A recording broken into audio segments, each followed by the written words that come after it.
What is up, Liminal? Liminal, first one in the chat again today. I think you were yesterday as well. How's it going, man?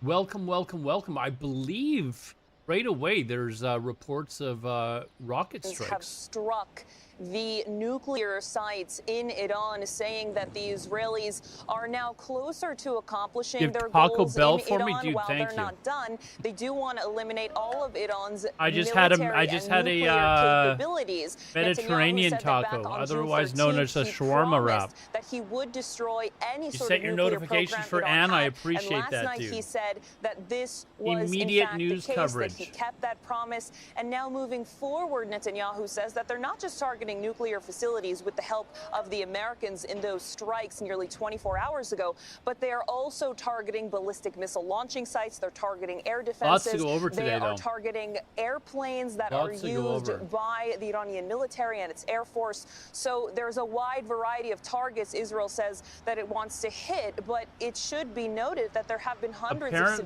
civilians who've been killed. the foreign minister for Iran has arrived in Moscow to start talks with people in Moscow about the issues that are having. And it's still not over yet.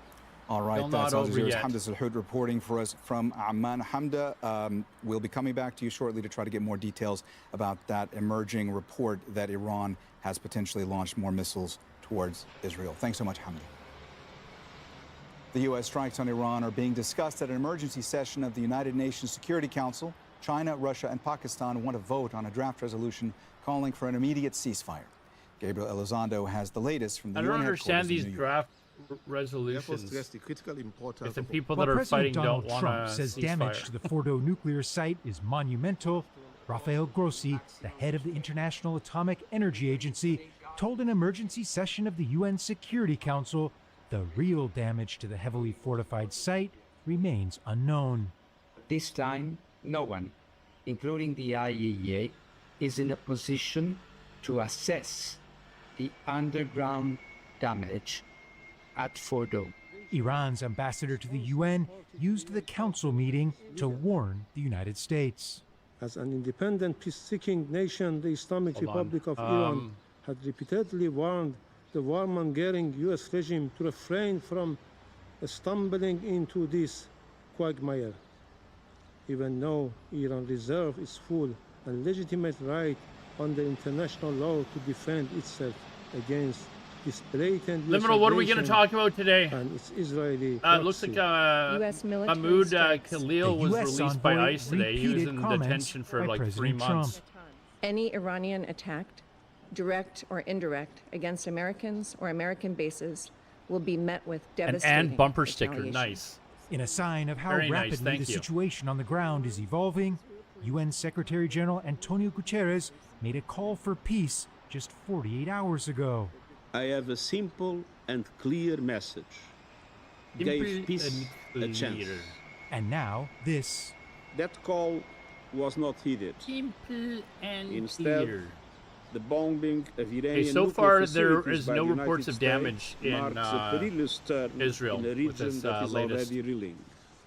Russia, With his China, latest and attack. Pakistan have proposed a draft resolution condemning attacks on Iranian nuclear sites and demanding Apparently there was a an potential immediate mass and shooting in unconditional Michigan as well. ceasefire.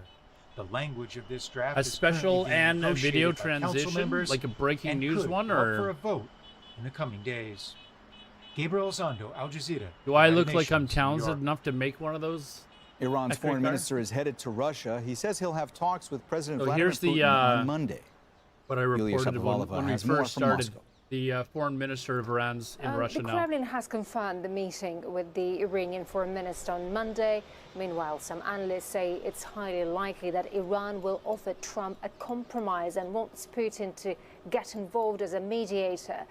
The Kremlin Putin has is the not yet mediator. officially Whoever would have commented thought on you'd the hear that? US night strikes on Iran's nuclear facilities, but the Russian foreign ministry has strongly condemned Putin, we need them. somebody with some sense President Putin and that earlier is said neutral Russia would to not be our get mediator. involved Are you, in the conflict would militarily, you be okay with as that? Russia conducted its own military operation in Is that a Ukraine. Budweiser? Yes. Plus, according It's in a to Coke President Zero Putin, can, though. this conflict doesn't have a military solution at all. But despite Russia has been supporting Iran for many, many years, and in this conflict as well. Since the beginning of this round of hostilities, Russia's rhetoric has been very cautious about Israel too, as more than 1.5 million Russian-speaking people from the former Soviet Union and Russia live in Israel today. So President Vladimir Putin even called Israel an almost Russian-speaking country.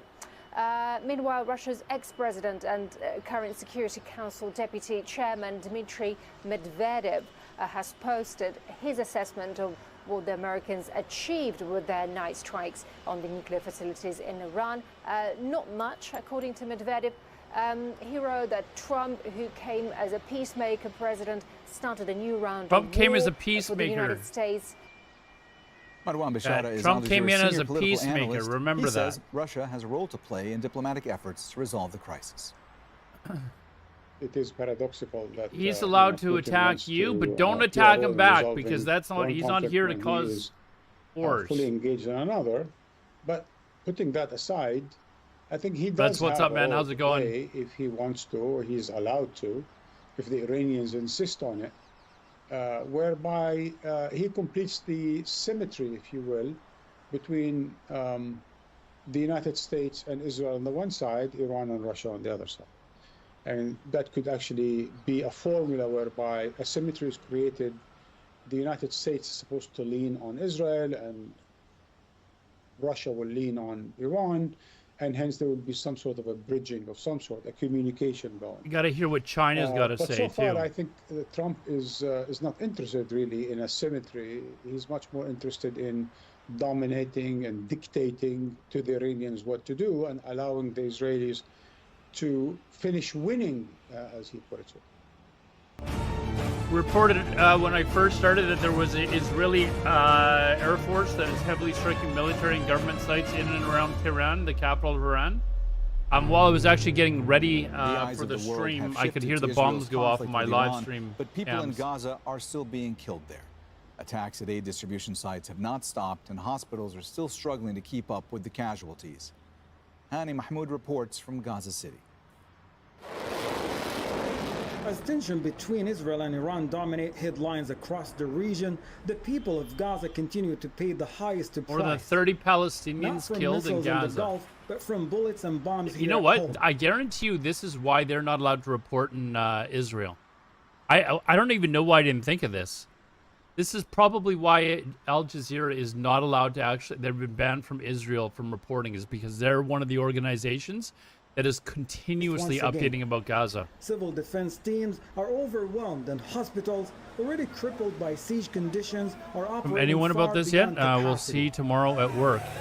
On But where, Sunday, are you with Israeli the forces American opened forces, fire near a food distribution Nirva? site in Nirvaz? Rafah. Oop, NATO, At what's least up, man? 6 Palestinians were killed while waiting for flour and clean water.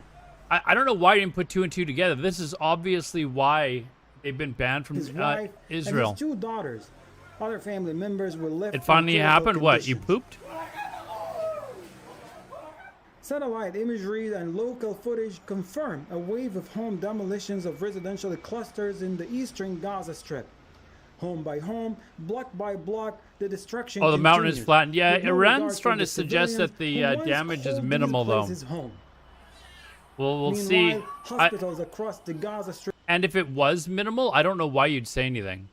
Like, don't be like, hey, don't give them a reason to come back a second time. Just let this flow over, get to work with the nuclear committee or whatever, Help and then reach them. reactivate it. As Don't the region tell them, haha, inches nah, closer to a wider you war, didn't get Gaza us. is already living one, under siege, Tell them. underfed, and now more invisible than ever.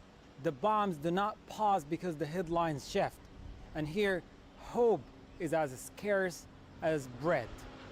Hani Mahmoud, Al Jazeera from Gaza City, Palestine.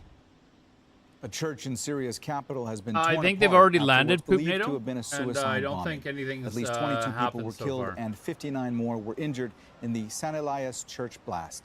Authorities say 2 people were involved in the attack. Let me just double check and again. investigations are underway.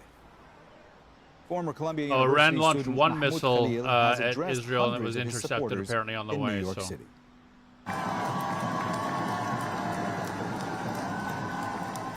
Khalil was one of the most visible leaders of nationwide Palestinian campus protests. He was released on Friday from a federal detention center. Khalil, a legal permanent resident in the United States who's married to a U.S. citizen and has a U.S.-born son, has been in custody since March, facing potential deportation. Ridiculous, man. All right, that's it from me. Well, they launched a bunch earlier. Then Inside Brett. Story examines the fallout of the U.S. joining Israel in its attacks on Iran. Thanks for watching. Actually, I'm getting multiple reports of it's just one missile. However, remember, there's actually a clip on YouTube and my Instagram where Iran did this a few days ago. They just launched one missile. I think they do that to test the strength and weaknesses at certain points in the Iron Dome.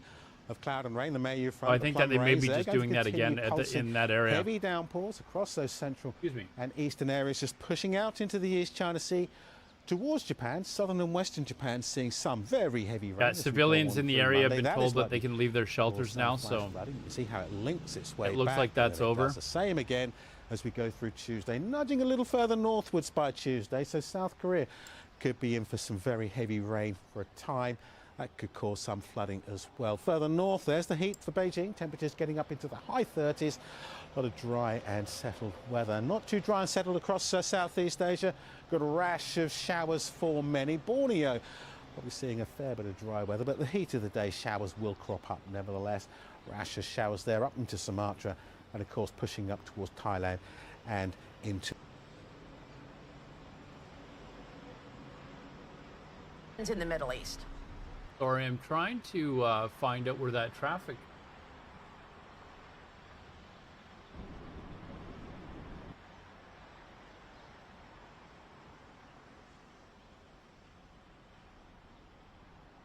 I have like another window open that I know about, because I can hear sound, like traffic sounds coming from somewhere, and it's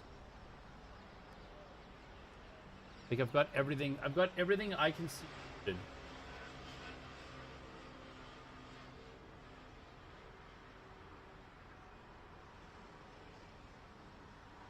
We do the hypersonic missile. I don't know if it's fake or not, but it's wild. I saw it on TikTok. There's no stopping one of those with the Iron Dome. Well, they've what they've been doing is they've been launching like a bunch of drones towards the Iron Dome and having the Iron Dome get busy with that. And then they start launching. Hold on, I'm just trying to find this recording. How about you guys? But that's annoying for me.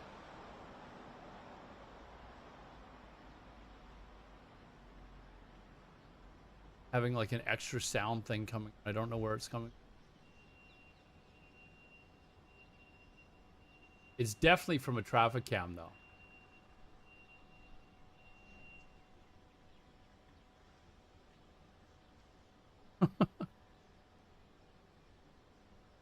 Corgi, how's it going, man? My Sunday's been going good so far.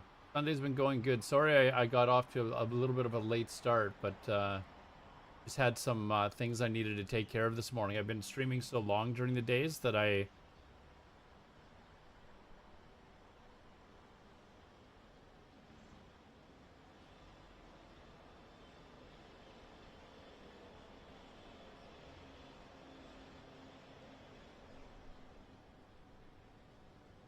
Driving me nuts.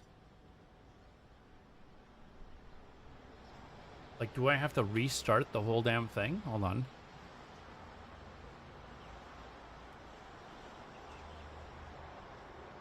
That one there.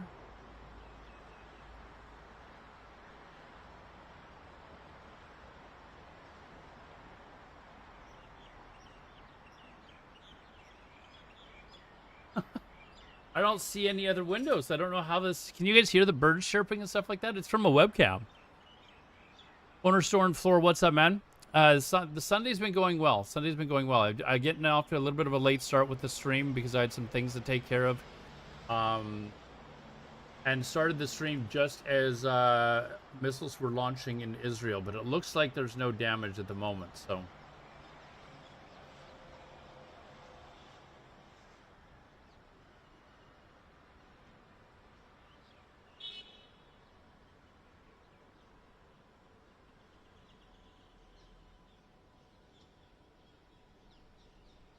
Yeah, I'm literally like closing down window for time now to figure out what's going on.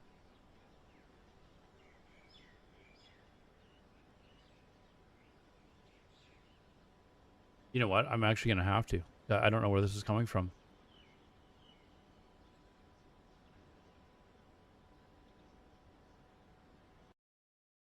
Okay, it was on that window. Okay. Anyways, we'll get that one set up now again.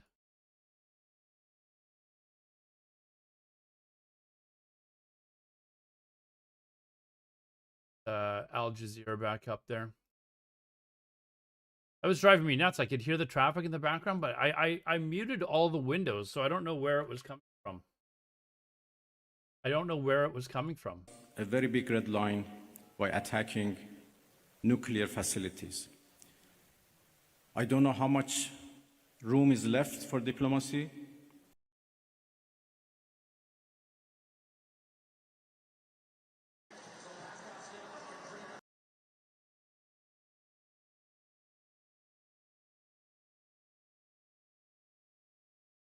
Right from here. The red beam, that's from Eve Frontier. It's a video game that I play.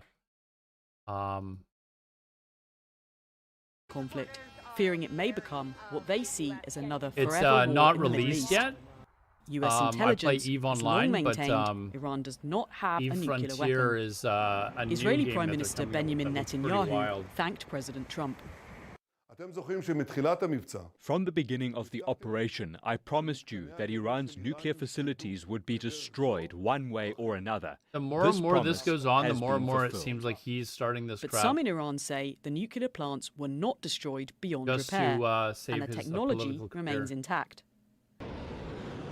For now, the bombings are continuing, but with a heightened fear of possible radiation leaks from nuclear sites and the risk of a regional Like war. he's kept Imogen Israelis Kimber, Al Jazeera in fear for Inside how many Story. years now, saying, "Oh, we're going to get attacked. We're going to get attacked." Let's bring in our guests in Tehran. Zohreh there we go. Harazmi is the assistant professor in the Faculty of World Studies at the University of Tehran. In Vienna, Almost got everything Tariq set up Rauf again. is the former head of Verification and Security Policy Coordination Office at the International Atomic Energy Agency. And in Istanbul, Matthew Brizza is a former National Security Council official at the White House Leadership and a is still former very much diplomat. intact, Welcome Anderson. to the program. I want to start in Tehran first with Zohreh. The Iranian foreign Let's minister. actually watch the CNN. Nation within Iran is saying that they will continue their nuclear program? That was the Iranian Atomic Energy Organization that put out a statement calling this a savage attack, saying that it was against international law, saying or calling the International Atomic Energy Agency complicit in all this, and also vowing that this will not deter, as they put it, nuclear energy and the development of Iran's nuclear energy program in the future. Of course, the Iranians, and it's something Hey, we have to C-Mac, stress he because probably they has stress it all Eve the time. playing in the background. They Can't figure continue out where to the say mist that their noises nuclear come from. program No, is it was only for definitely car peaceful sounds, purposes. birds. They believe that it is a honks. right that they have We got that it no all- one can we got take it all from now, them. And they have been vowing to continue that nuclear program no matter what the United States does. So this is something I'm just you know, putting we've the been live here on the cameras up ground now. over the past couple of days, and every single official that we've been speaking to says the same thing. We that have been listening this as program top- will continue in some way, shape, or form, that they'll definitely pick up the pieces. They believe it's their right. And even when I speak to officials There's a lot now, of them when that I I have ask up, them, you know, the Trump administration says that Iran can't have nuclear enrichment. They continue to now even say that that is a red line for them, that enrichment will continue even if it's on a much lower level. Of course, we have to see what the reaction to these strikes is going to be, but the Iranians certainly saying that for them, the nuclear program is a red line. Enrichment is also something they say that they will continue to do in the future, Anderson. Right. And I guess the question now, of course, is what are their capabilities to do that, and also where's the location of some of the nuclear did we have? We material? had CNN, Was it Fox still News, in Al these Jazeera. facilities, or was it spread out around the country?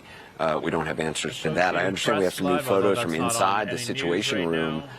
If we can put those up, seeing these for the first time. There you see Marco Rubio, you see President Trump. You see Hold on, I'm Pete gonna watch the Hegseth video. there on Apparently the Putin is left. threatened- Vice President. Apparently Putin is threatened to end war. There's no. We have already agreed to exchange prisoners for 1-200, and we are returning people.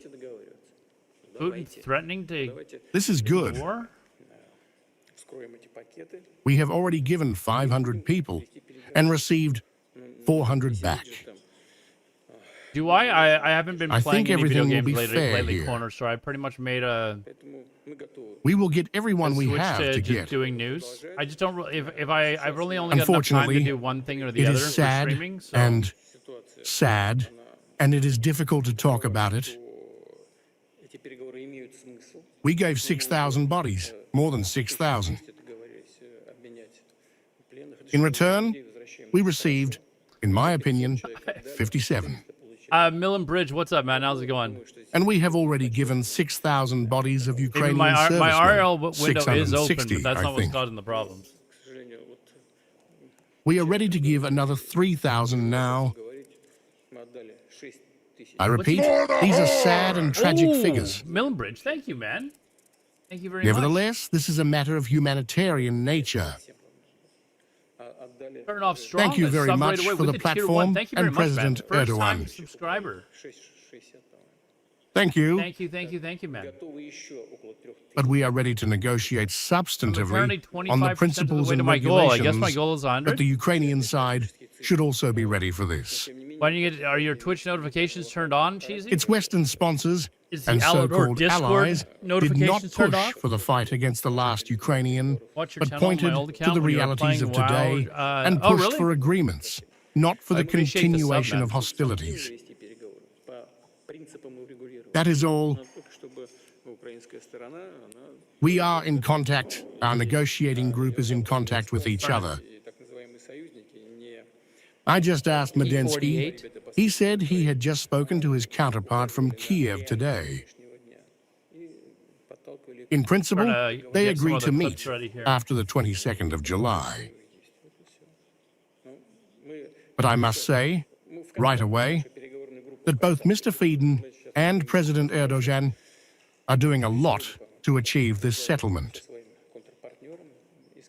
However, as Mr. Trump, the President of the United States, should say, he is also, in my opinion, sincerely striving for settlement.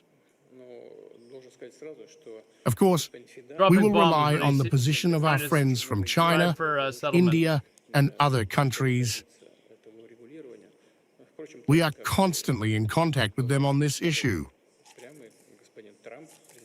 They are also very concerned about this. When I meet with the leaders of these countries, almost all our conversations start with this, and I tell them about it. And we are grateful to them for thinking about it and looking for a solution to this Hey, here, conflict. we just dropped Believe 14 me, of the we largest also bombs want to in the complete history it of the world on as you. soon as Now we possible want and you even to, better in a come to peaceful talks. way if we can agree. If tomorrow Israel, with the help of the United States or without the help of the United States, simply conquers Khamenei, what will be your reaction and the reaction of Russia and your first actions? This is the first part of the question. Mr. Talby, if you allow me, I hope that this will be the right answer to your question. I do not even want to discuss such an opportunity. I do not want to. Well, they are already discussing it most openly, Mr. Trump, Mr. Netanyahu. I hear all this, but I do not even want to discuss it. The second part of my question is also This is your about warning. Iran. Do not. There's an agreement on a strategic partnership between Russia and Iran. It does not provide protection for Iran from Russia, Yeah. but there is a question of weapons. Don't eat any food while Given you're the there, current dude. situation and the sharpness of the situation, are you ready to provide new types of weapons for Iran so that it can protect itself from We went over this Israel's yesterday. strikes? Medvedev said they would. You know, we once offered our Iranian friends to work in the field of the air defense system. Well, the partners did not show much interest then, and that is all. As for the agreement that you mentioned about a strategic partnership, there are no articles related to the defense sphere. This is the second point. And the third point is that our Iranian friends do not ask us to do so. So there is practically nothing to discuss. If I'm not mistaken, you have a modified S-300 and a modified S-200. So Russia played a role in protecting Iran in terms of air defense. You know, this is not quite the case. Because our offer is to create a system, not a separate supply, but a system. As a result, we once discussed this, but the Iranian side did not show much interest in this, and that is all. They don't want to discuss it As for now separate because they couldn't supplies, do yes, anything. of course, we carried out these supplies at one time. This has nothing to do with the current crisis. It was a so-called regular cooperation in the military technical sphere. Moreover, in terms of international norms, Iran did not ask us to violate the well-known norms signed by the Russian Federation. We did not do anything. We have always remained within the framework of a normative international normative base. Anything else? Thank you, Mr. Guzman, for the introduction. Putin going hard after that. Thank you, Mr. President, for the opportunity to ask these questions directly to you. I highly appreciate it. As far as the confrontation between Iran and Israel is concerned, since June 13th, the Russian Ministry of Foreign Affairs has condemned the Israeli strikes on Iran. It was said that they were not provoked. These are military strikes against a sovereign member of the UN, against its citizens, peaceful cities, and critical infrastructure. This is absolutely unacceptable. It was said by the Ministry of Foreign Affairs. In relation to Russia's continued aggression in Ukraine yesterday, 28 civilians were killed in Kiev. Our journalists saw how a Russian missile destroyed an entire city block. How do those positions reconcile themselves? Do you have any plans to meet President Trump or maybe to have a telephone conversation with him? Let's see if Putin says we talk all the As for our actions in Ukraine, I have just told your colleague from Turkey in sufficient detail, answering his question. Therefore, I think it would be pointless to repeat it. We believe that we did not start military actions in Ukraine, but we are trying to end them. Come on. The current Ukrainian leadership started the war on its own territory after the coup that took place in Kiev, using armed forces against the peaceful population of the southeast, then the southeast of Ukraine, against Donbass, Lugansk, and Donetsk, including heavy equipment and aviation. They attacked the residential areas. For some reason, no one wants to remember this today, but it was this policy that led to the current armed conflict between Russia and Ukraine. This is the first point. The second point is that if your journalists had seen how our missiles destroyed entire residential areas, they would hardly have been able to say anything to you about it. They would not have survived. If they had seen something, they would have seen it from the outside. The attack was not on residential areas, but on the facilities of the defense and industrial complex, on the factories that produce military equipment. This is what we are doing. We are not keeping any secrets here. One of the goals of the special military operation is to demilitarize Ukraine. That is, to deprive it of its capabilities and to have armed forces that threaten us. To do this, we must either reach an agreement with them, and we agreed on this during the Istanbul agreements in 2020. He's talking about Ukraine stuff now. Remains to We be also- seen the extent of the Copyright damage. It chat. seems like Copyright. Brett McGurk on our air talked to a senior official involved in this. They seem pleased with the the level of destruction that they were able to achieve. It's likely, though, today we may learn more, certainly U.S. officials will learn more as they have more overflights and are able to actually really assess the damage fully. Hopefully we'll hear some more information about that. The question remains, of course, what happens next? Will Iran try to respond by firing missiles here to Israel? Will they respond through proxy forces, though those proxy forces have been, as you well know, Wolf, very weakened? Hezbollah, Hamas as well, the change of regime in Syria. Israel has already eliminated a lot of the air defenses that Syria had, which allowed for these flights, made these flights and the continued flights by Israel a little bit easier over Iranian airspace. And Israel still has control over the Iranian airspace, more or less. So it remains to be seen what levers the Iran regime decides to try to pull. They still have also the Houthis who have made some pronouncements already. That may occur today. We don't know the timetable for that. So there's a lot of moving pieces to this. Just in, but that this Iran is certainly directly something that's threatened going to be America? received with a lot of excitement and appreciation here in Israel. Yeah, the Israelis made it clear, officially and unofficially, for days and days and days, that they were really hoping the U.S. would use those B-2 bombers and those 30,000-pound bunker buster bombs to destroy Iran's nuclear enrichment program at Natanz and Fordo, Isfahan, and there are capabilities of doing more. And they acknowledge, the Israelis, correct me if I'm wrong, that the Israeli military did not have that kind of direct capability. If they were going to go and try to destroy those kinds of capabilities that the Iranians had in nuclear enrichment, they would have to do a ground invasion. Yeah, why aren't professional Call of Duty players drafted into like an elite force? But you were getting all this time as well? Razmir, how's it going, man? Yeah, I think they tried to be kind of opaque about their capabilities. You know, you would when you would ask Israeli officials this, they would say, "Well, look, you know, we've thought through these operations. We're not dependent on the U.S. There's things we can do." They never really went into details.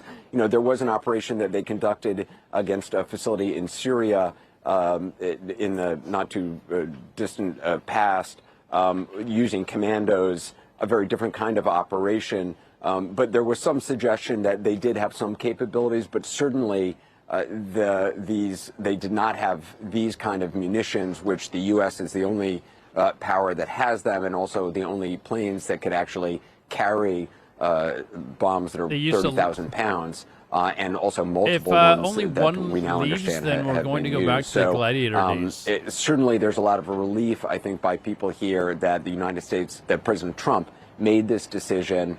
Remains to be seen what the follow-on actions are going to be by Iran. But this regime, and I think here it's widely acknowledged, this regime in Iran is weakened in a way that none of us, Wolf, you've been reporting on this region for a long, long time, none of us have seen for a very, very long time. The proxy forces that they do have access to. Imagine Summit Ninja Shroud Tim the Tatman on a special ops mission into Iran. Sure, the Iranians would be terrified. To strike if that's what they choose to do. Yeah, and President Trump, as we all heard, minced no words at all. He called it a spectacular military success for the U.S. in this struggle against Iran's nuclear program. Anderson, we'll stay in very close touch with you. Thanks again for your excellent reporting. We appreciate it very, very much. I want to go right now to CNN's security correspondent, Kylie Atwood, who's in Washington for us. Kylie, update our viewers what you're hearing.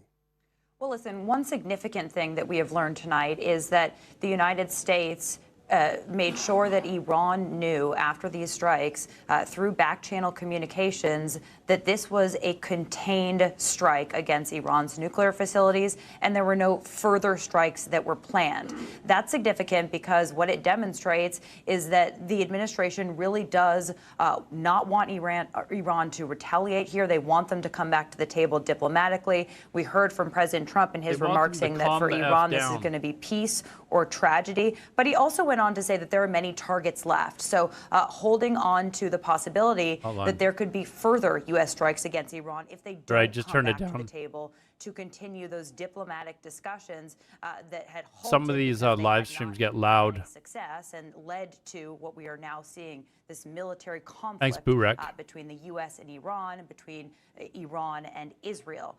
One thing I do want to note, Wolf, is that as we are speaking, there is a drawdown of U.S. diplomatic personnel at the U.S. diplomatic missions in Iraq, in Baghdad and in Erbil.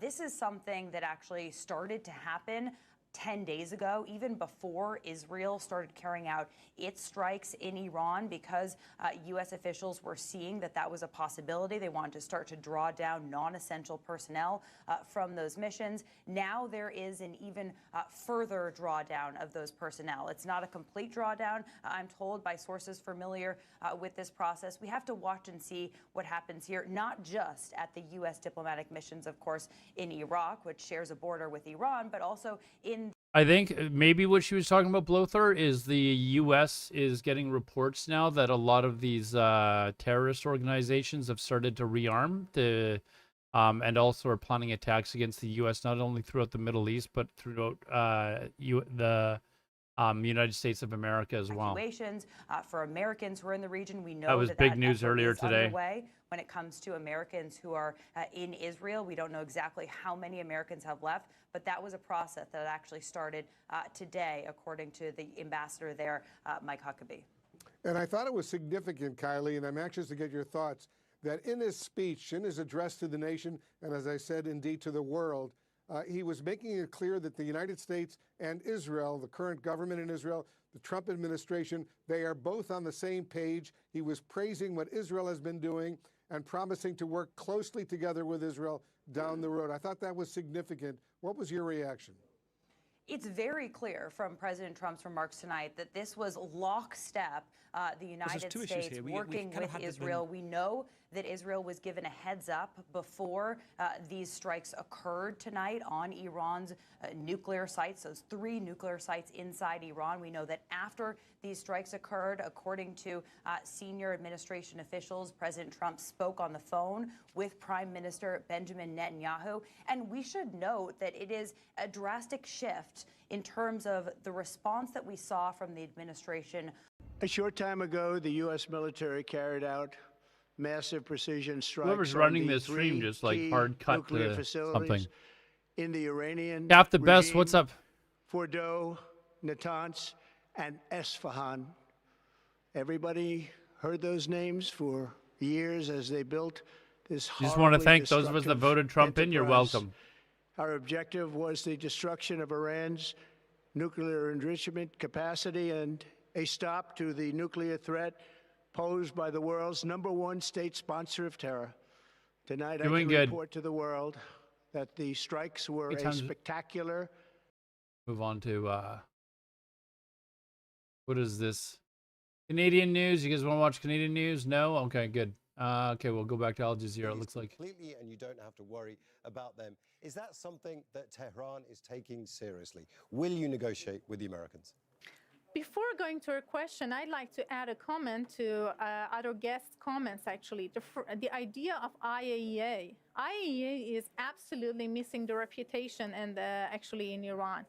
Because all the time what we got was a sort of betrayal, what the Western dominant board of governance there, that they're talking about themselves, they're calling themselves as the international community. But the fact is that it's very Western dominant one.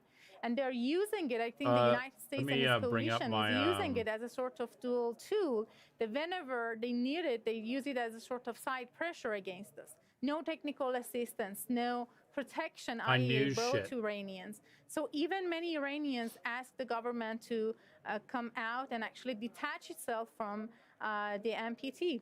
So I think that the order of the region is changing, and many that global south governments that the colleague talked about is thinking that, okay, what is the benefits and the advantages for us, for actually this global south, to be attached to the structures that are already rugged, corrupt, and Western dominant.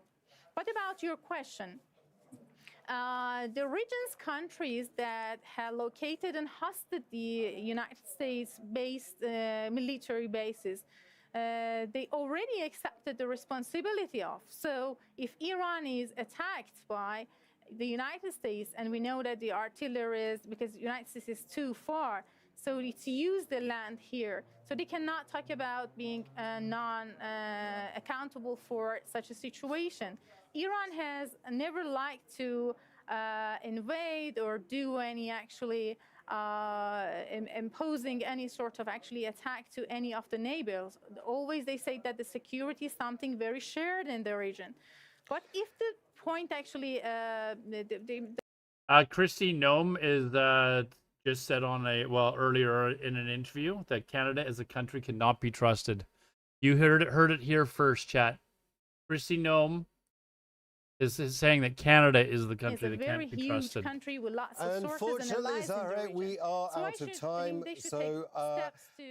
Unfortunately, sorry, we're out of time, and I want to thank all our I love how he just interrupts her. Sorry, you got to shut up. Tarek, Ralph, and You're just Matthew going Reza. on and on and thank you on. for watching. You can see Had the program enough. again anytime by visiting our website, aljazeera.com. She has a For further point. discussion, go to our Facebook page. That's facebook.com. Canada is the problem. AJ Inside Story. According And you to can Christy also Nome. join the conversation on X. Our handle is @AJ Inside Story. For me, Imran Khan, and the whole team here, bye for now.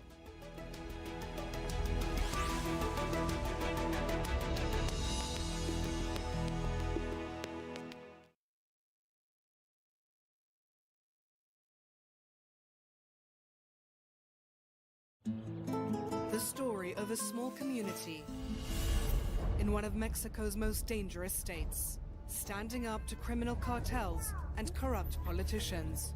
We don't want politicians anymore. They just disunite the people. In the last episode of Democracy Maybe, we explore how Cheran's elders led the fight for self-determination. You're out of time. You've been going on and on and on. I wish I could do that sometimes. You know when if you ever have an argument with your your boyfriend, your girlfriend. I'm talking about C-Mac when I talk about boyfriends.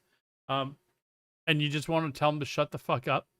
Sorry, you're out of time. You're out of time. No more talking from you. We're in a hospital in the south of Lebanon. That would rank right up there with relax. The Israeli military.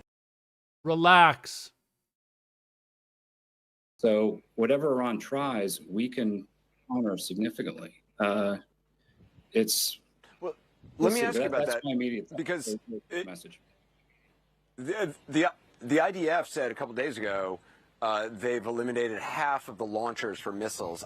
I don't know if that's the ballistic missiles, the long-range missiles. I don't know if that includes also the shorter-range missiles, which you're talking about, which is what they could use against U.S. forces in the region.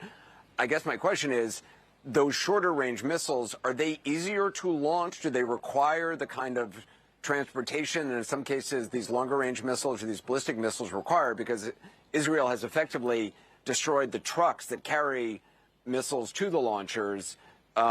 These shorter-range missiles, is that something that Israel controlling the air can target and continue to target? Yes, Anderson, and I suspect that's been going on the past 8 days. You know, let me say something about this, and I want to be careful because I was involved in this not long ago. I'm going to say this as absolute fact. There is no, I don't know if there's any social media platform that has a larger amount of effing retards on it than Twitter. And that is just, I'm just stating a fact, okay? I think Israel's been doing a lot of that work. The dumbest comments. over the I last see 8 more days. dumb And comments expect in as we there than learn I do more, on Twitch. The level of coordination between the Israeli military and So ours many morons, man. Just on make targets and everything, because just we've been pure working this bullshit problem up. for years, has been quite high. So I don't know exactly what Iran's capabilities are. I know they are certainly far less than they were 9 days ago, but they still have them. And, you know, we have good missile defenses, and we've moved a lot of personnel, as we talked earlier. But again, that's the go-to for Iran. It's missiles, militias, and terrorism. And this is the Iran we've been dealing with for some time. But they have a big choice to make, because the president was very clear. This can be it, or we already have the targets picked. The world better watch out, though, because Mark Carney has just arrived in Brussels, okay? This shit is about to end. Always on at something like this. And In the military he was talking about Ukraine. He's just going. One side takes a turn, another takes a turn. You want to listen to that big instead? Turn from the United States of America. He was talking about their possibly getting involved in Iran, but he said we've never been asked to be involved, so no, we haven't. And essentially, like they don't have the ability to get involved into two wars at the same time. He'll want to stay out of it. Going to start going up that ladder, and that's where this diplomacy we mentioned earlier in the night, Anderson, and I think it's borne out from what you and I discussed a couple hours ago. Immediate message was sent to Iran. By the way, in case you were wondering if Barron Trump was ever going to get involved in this war, I think that pretty much clarifies that no, unfortunately, Barron Trump has hereditary bone spurs, will not be able to be drafted into the army. That's terrible news for Barron Trump. Brett, just one final question. The decision making, Supreme Leader, people like free has speech, oversight, and sort of. You can have free speech, but you're still responsible for what you say. Like if you say stuff that gets that causes trouble, you should be punished for it. You can't just blurt shit out for no fucking reason. I mean, who makes those decisions? And there's just it's way not too like many they fucking can all go to the morons on Situation Twitter. Room That's and the now problem. just They discuss don't know it what like they're they would talking at the about. White House. I assume this is more laborious now to communicate between the military is not mandatory in the USA. No. But they can have the draft if they need to, but it takes to make a decision. They'd be able to draft all these hardcore CS:GO gamers and stuff like that, like Tim the Tapman and Ninja. The world Very watch unlikely. out. But they have planned for this too, so they probably have some immediate responses. But again, I'm going back to missiles. That probably the missiles are degraded, have already been hit. Their militias in Iraq might have broad freedom of maneuver now to take some shots. What world are we living in where it's Russia, China, and Pakistan that are proposing to draft the UN resolution calling for an immediate and unconditional ceasefire in the Middle East? When it's Russia, Pakistan, and China that are calling for peace? That's something the president said a week ago. I bet that was a coordinated message. And they have eliminated the commander of the Iranian military, General Bagheri, the commander of their missile force. I'm not sure what the draft age. I think the maximum draft age is 40, but they can extend that. Like some countries will have a draft age maximum, but they can extend it if they need more people, I guess. So the whole structure has been removed over the last 9 days. Yeah. So the idea that Iran's going to meet I'm sorry, Brett. I got Fred Playton on the phone from Tehran again. It's just hard to get communication, so I just want to jump into him. Fred, we heard from the president. I don't know if anybody in Iran heard from him. I don't know if that would be probably not carried on Iran state TV. No, we did hear that. The Charter of the United Nations. This is the Iranian foreign minister. Law.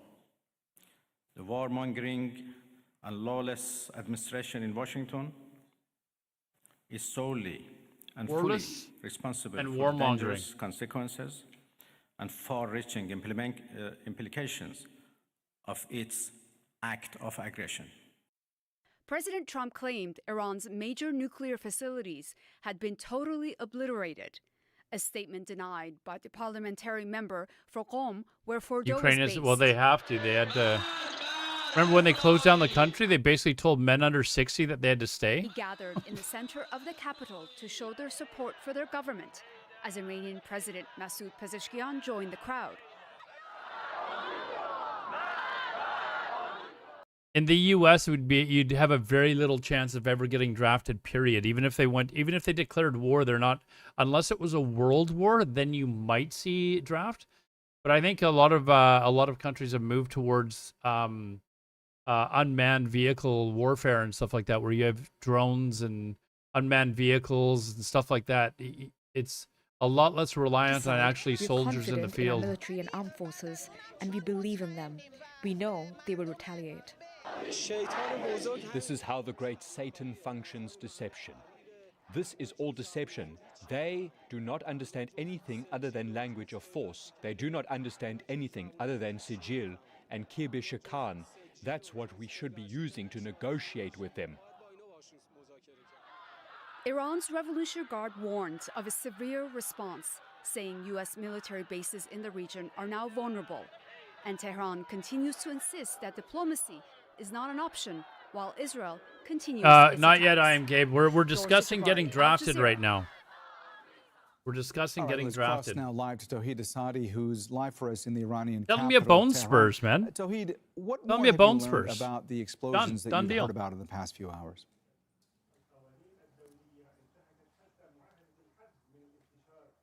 Well, actually, for more than 2 hours in the capital here in Tehran, we were able to hear sounds of explosion, most of which is related to interception by the air defense system of the capital, but also we've got unconfirmed report about the strikes on Parchin, one of the military actually sites belonging to the defense ministry. This is what we have, but it's not confirmed report, and we're waiting for the official statement by the defense ministry on further details coming out if possible. No And missiles I'm going incoming to at the moment. just update you if that comes out, but still we know that we've got reports from across the country: Tabriz, Karaj, Shiraz. These are the cities that we have reports. Yeah, I want to show tonight. you guys something. Hold on.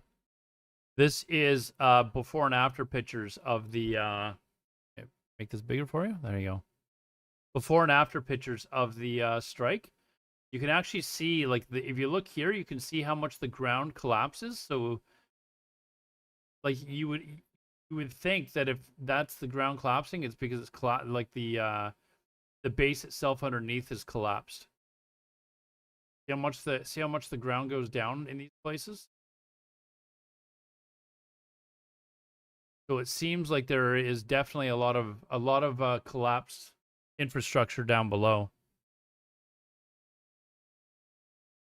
So for them to say there's a minimal damage, I would probably bet that there probably is.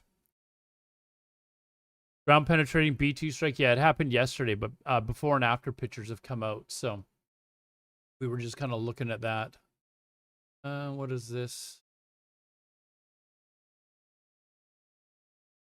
Commercial break. Oh, the region, JD, that missile Mr. Vance. program has shown to be a failure. They have funded terrorism aggressively in the region, and now most of their terrorism proxies are destroyed.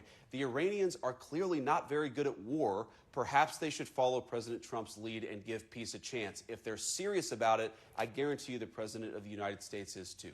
So has the administration received any messages from the Iranians since the attack overnight?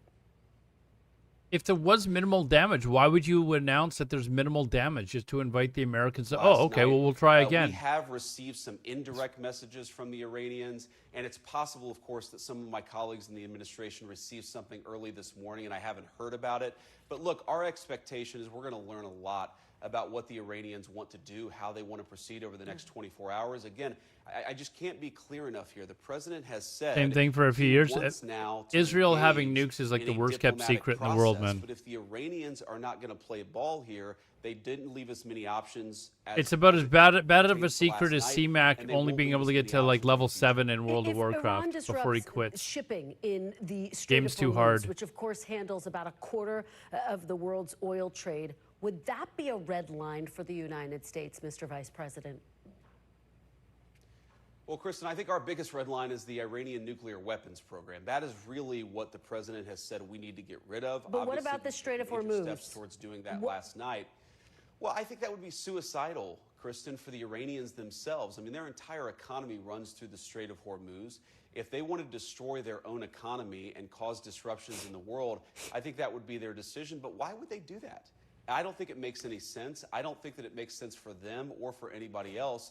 What would make sense is for them to come to the negotiating table, to actually give up their nuclear weapons program over the long term. And again, if they're willing to do that, they're going to find a willing partner in the United States of America. During this Mr. meeting Vice here, President, when did President Trump exactly make this decision? during this meeting down below with Putin, apparently he said Trump has opened Pandora's box with its attack on Iran, and no one wants what consequences it will lead to. No one knows what consequences it'll lead to. But if you back up a little bit, we engage in this diplomatic process.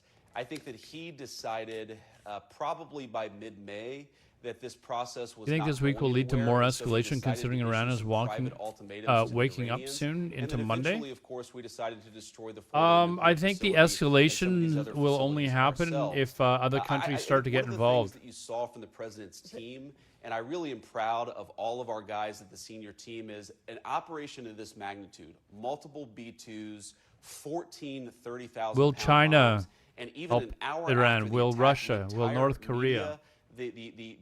Will there be terrorist attacks against the U.S.? They had no idea this was happening, and that's because you had a coherent team that was aligned behind the president's vision. There weren't any leaks. I think that made our troops safer as they carried out this mission. And so it's really a testament to the entire team that we were able to do something like this at this scale without anybody noticing it. But, Mr. Vice President, if I could just Well, on try British again, involvement, can I you give me a heard specific date movement when of aircraft President carrier Trump said into the go? Suez. Was it Thursday? There- Was it yesterday? There was a map that I was looking at that showed ships that were moving in and out. I'll try and see if I can pull it up again. But it looks like so far the ship access or the movement of ships hasn't really changed all that much. Here is to eliminate the Iranian nuclear I'll try and see if I program. can find anything So about I think that British. he himself, over time, decided this was necessary. But of course, he had the ability to call off this attack until the very last minute. He obviously decided to Try and see proceed. if I can find anything and on I think that, though. we did great things for the American people because of it. You know, the president says 3 days the ago, nuclear- apparently, the UK deployed an aircraft carrier to the Middle East. Let's see. On June 14th, British are moving jets to the Middle East to support regional security, PM Starmer says. So we did not actually ever talk about that, but that's been reported We've by seen Reuters. a lot, and I feel very confident that we have substantially delayed their development of a nuclear weapon, and that was the goal of this attack. That's why it was a success. And of course, what happens next? Again, I'm looking at other reports, but they're like from like back in like Substantially last delayed by October. years? The only thing I see are jets. What does Well, substantial again, Kristen, mean? I'm not going to get into sensitive intelligence here, but I think that we have really pushed their program back by a very long time. I think that it's going to be many, many years before the Iranians are able to develop a nuclear weapon. But again, our goal is that they're never able to develop a nuclear weapons program, Yes. and that is a conversation that we're going to have with the Iranians and also with our allies in the region. So Iran, again, has said that it would retaliate if the U.S. got involved.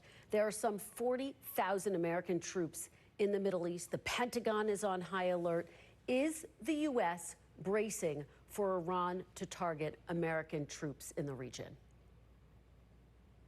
don't We're, think of it's course, Kristen, doing everything just in that the we region can you to gotta keep worry our about people now. safe. I think that we're prepared in the event that the Iranians do retaliate. But my message to the Iranians is it would be the stupidest thing in the world if they did. Nothing is Look at crazy what in the happened eyes of last God. night. The 21 we had an virgins incredibly awaiting. targeted, precise, surgical strike on the nuclear facilities that are the target of. Right, so you're gonna end up eternally having sex with women that have no idea how to please you. That national Right. objective. If the Iranians want to enlarge this by attacking American troops, I think that would be a catastrophic mistake. And as the president said last night, the Iranians would be met with then overwhelming 40,000. force There was a beyond that. video So that was this is a very delicate shot. moment, Kristen. There was a I don't- video shot yesterday with some American that was on one of their troop transport ships, and it was a TikTok video, and he showed, I guess, people from his regiment that were being sent over to Iran. So he put it Hoping on that's exactly TikTok what the apparently. Iranians do. And I have don't a know if he number could more get in questions, shit so for I doing wanna that though, keep but moving. it How was from concerned inside the is plane. Administration that Iran or Iranian proxies Hey, the could carry out Frosty. a What's up, terrorist man? attack inside the United States?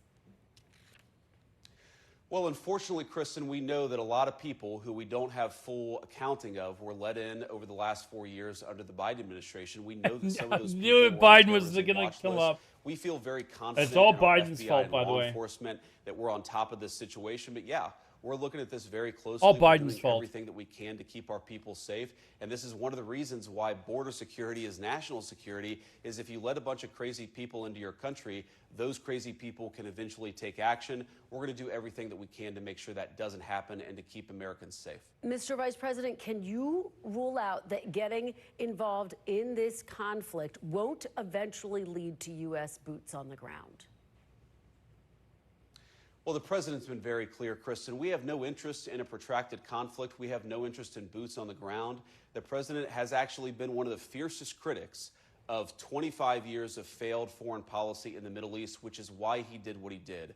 A very precise, a very surgical strike tailored to an American national interest. And that national interest is Iran cannot have a nuclear weapon. It would be a disaster for us and for our allies in the region. So I don't fear that this is going to become a protracted conflict, because I think that we have a president. Well, that's why we need to get who rid of knows them what's for in the America's interest of the interest and is willing to people. do the Nice things economy means necessary no to accomplish immigration. that interest. Do you As think know, no after an immigration is Iranian better missile for the struck a economy? hospital in Israel this week, Israel's defense Who's gonna pick minister your said the berries? You gonna go do Ayatollah, it? Can no longer be allowed to exist. Does the United States support Israel killing Iran's leader? Well, look, that's up to the Israelis, but our view has been very clear that we don't want a regime change. We do not want to protract this or build this out any more than it's already been built out. We want to end their nuclear program, and then we want to talk to the Iranians about a long-term If settlement. the price of your food is going up, We maybe believe you very might want to strongly think that twice there about are your two statement. pathways. There's a pathway where Iran continues to fund terrorism, continues to try to build a nuclear program, attacks American troops. That's the bad pathway for Iran, and it will be met with overwhelming force. There's another pathway on the table here. There's a pathway where Iran integrates itself into the international community, stops funding terrorism, and stops trying to pursue a nuclear weapon. This is a reset. This is an opportunity for the Iranians Hopefully Iran to take the smart doesn't path. nuke We Israel. I certainly don't hope that fancy they will. bearing A couple the more brunt of the questions, and we're Samson almost out Act. of time. Director of National Intelligence Tulsi Where do you live, Gabbard Floria? said Are you in March the that, U.S.? quote, Iran is not building a nuclear weapon. Democratic Senator Mark Warner, the vice chair of the Intelligence Committee, said he was briefed on Monday that, quote, the intelligence hasn't changed. So why launch this strike now? Has the intelligence changed, Mr. Vice President? You're from the UK. Okay. Well, a couple of things I about that, thought for some Kristen. reason So what Tulsi said back in March, you were in the U.S., but then when you made that comment, I was like, enriched no, he's uranium got to be that was closer to the only Middle East consistent than with we them are. wanting to But I build think a you said nuclear earlier weapon. you were in. There's of course an open You're the one that question asked about whether about they were weeks away, whether they were months away, but they the were UK way deploying too close stuff, right? to a nuclear So, weapon sorry. for the comfort of the president of the United States, which is why he took this action. Now, there's another element here too, Kristen, which is that we had a narrow window of opportunity. We might not have been able to carry out this attack 6 months down the road. And so when you recognize, on the one hand, the Iranians are trying to get a nuclear weapon, and on the other hand, we have a narrow window in which we can set that program back a very long time, it would have been irresponsible, I think, for the president not to take the action that he did, which is why Fordo was destroyed last night. And just to be very clear, did the president say go based on U.S. intelligence or Israeli intelligence? Well, of course, we share intelligence with a lot of agencies, British, Israeli, and so forth, but it was our intelligence that motivated us to act. And I think on the intelligence, Kristen, the thing that I would really emphasize is the way in which the Iranians seem to be stonewalling us. That was not, by the way, our consensus back in March of this year. We saw the Iranians making some concessions. We thought the conversations were actually productive. By mid-May, everybody in our intelligence community and the president's senior team looked at ourselves and said, the Iranians are not being serious. William Wallace They're no longer returns. making concessions. They're no longer actually responding to some of the offers that we're making. If you believe, as we did, that the Iranians are rushing towards a nuclear weapons program while simultaneously refusing to negotiate, Hey, how can thanks we for the do anything follow, but Floria. take Appreciate serious it. action against this program? Do you and President Trump trust Trying to the find US if there's intelligence any community and its missile assessments? launches or like that. Oh, of course we trust our intelligence community, but we also trust our instincts. And most importantly, we trust what the intelligence was telling us about the Iranians stonewalling the negotiation. I think that is... How many of you would like to visit Iran? media has got to report a little bit more here is that the Iranians stopped negotiating in good faith. That was the real catalyst, I think, to what the president ultimately decided to do. If we were having a productive negotiation, I think that this could have gone in a much different pathway. Oh, hold on. Unfortunately, the Iranians decided to Sorry. stonewall us, and we saw the consequences of that last night. Mr. Vice President, In very the quickly, 1950s, as for you sure, know, you this wouldn't is want to go there dividing now. I would lawmakers go on there, actually. If I could get a Capitol tourist Hill. visa, I'd Many probably go. Republicans supportive, but Congressman I like Thomas going Massie to, saying like, this was different places unconstitutional. and different Congresswoman cultures, though. Alexandria Ocasio-Cortez Like- saying it's grounds for impeachment, saying the president should have gotten congressional As approval much as I don't first. like what Russia's done and stuff like that, I'd like to visit You Russia. say it was unconstitutional for the president to act unilaterally. Well, I'd say two things, Kristen, and this is very important. First of all, the president has clear authority to act to prevent the proliferation of weapons of mass destruction, and the worst weapon of mass destruction of them all is nuclear. The idea that this was outside of presidential authority, I think any real serious legal person would tell you that's not true. And the second thing is, Kristen, I certainly empathize with Americans who are exhausted after 25 years of foreign entanglements in the Middle East. I understand the concern. You but might the difference is be surprised to know that it's not always hot in the Middle East. now we have a president who actually knows. how to Iran is accomplish actually, America's national like, security we'll get objectives. snow in the winter. So this is not going to be some long, drawn-out thing. We've got in. We've done the job of setting their nuclear program back. We're going to now work to permanently dismantle that nuclear program. Would I do over the IRL coming streams? years. I have plans to go to Italy for 6 weeks in September. And I was planning on IRL streaming the whole trip. See, over the past 130 days, it's going to continue to be a driving force of our policy in the Middle East for the next 3.5 years. Vice President J.D. Vance, thank you for joining us on a pivotal day. We hope you will come back very soon. Thanks, Kristen. Good morning. Thanks, Kristen. Good day to you. When we come back, Senator Lindsey Graham of South Carolina joins me next. Lindsey Graham in studio. We grew up an NBC family. At the age of 15, I started working in newsrooms. I always raised my hand when news was breaking. We're live tonight inside the disaster zone. To connect with people. For NBC News, I'm Tom Yams. And that's what we do every night. I guess we'll watch the Lindsey Graham interview, see what he has to say. Every Sunday on NBC. Stay on top of breaking news and the biggest stories of the day with NBC News. Lothar, Daily. I just told you they have snow in the winter. Like, and around the world, and ways you can take care of your health and your wallet. what's Putin saying? He's saying that at this moment they're not getting involved in the war. They haven't been asked to. News mobile app. Get connected to your favorite news shows. And basically, he's saying that without saying it, they can't afford to get into a second war. They've got their hands full at the moment. Hey, I'm Hallie. We are coming on the air with fast-moving developments. Egg prices spiking, as anybody who has been to the grocery store has seen. What does this mean for people? Cheap AI. Talk to me like I'm me, and you know me. How big of a deal is this? What do you say to Americans who say they voted for you because they want and they need relief? Do you think that the country is currently in a constitutional crisis? Bottom line. So here, I wanna show this clip here actually. And that is what the president has so far been unable or unwilling. So you guys know the NPT, which is the Nuclear Non-Proliferation Treaty. You guys can read, I'm sure. All nations are allowed the ability to develop nuclear energy for peaceful means. Any country, and basically, well, To answer, and that is what intelligence the U.S. administration here at the White House had that Iran was actively building a nuclear weapon. It was on Friday on the tarmac on his way to New Jersey that I specifically asked him if he had intelligence that ran counter to his own intelligence community, and Tulsi Gabbard, his director of national intelligence's claim that the U.S. did not actively have intelligence that a nuclear weapon was being developed, and he said that they were, quote, wrong, but it is not clear what other intelligence the U.S. may or may not have had to get to the Just a correction, Blothar. It wasn't the U.S. It was France that helped Israel make nuclear weapons. Point of ultimately launching these strikes on these 3 nuclear facilities. And actually, in just the last hour, Chris, the Vice President, J.D. Vance, was asked by our colleague, Kristen Welker, on Meet the Press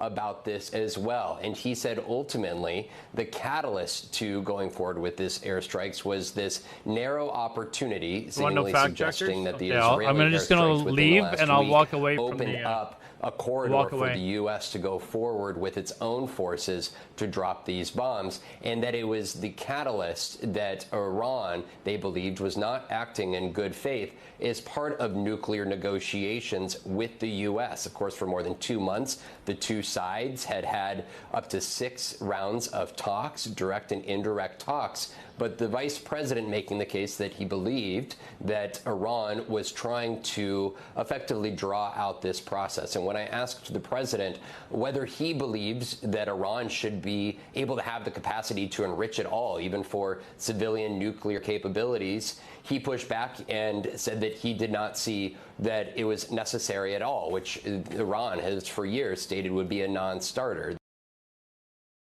Anyways, no evidence so far has been shown to the public about them actually having nuclear weapons. And be part of the region. Oh, we missed Lindsey Graham. Way. And second, he wanted me to tell the American people, Israel's not going to live this way anymore. They're not going to live under threat from Iran anymore. Last night, they were attacked.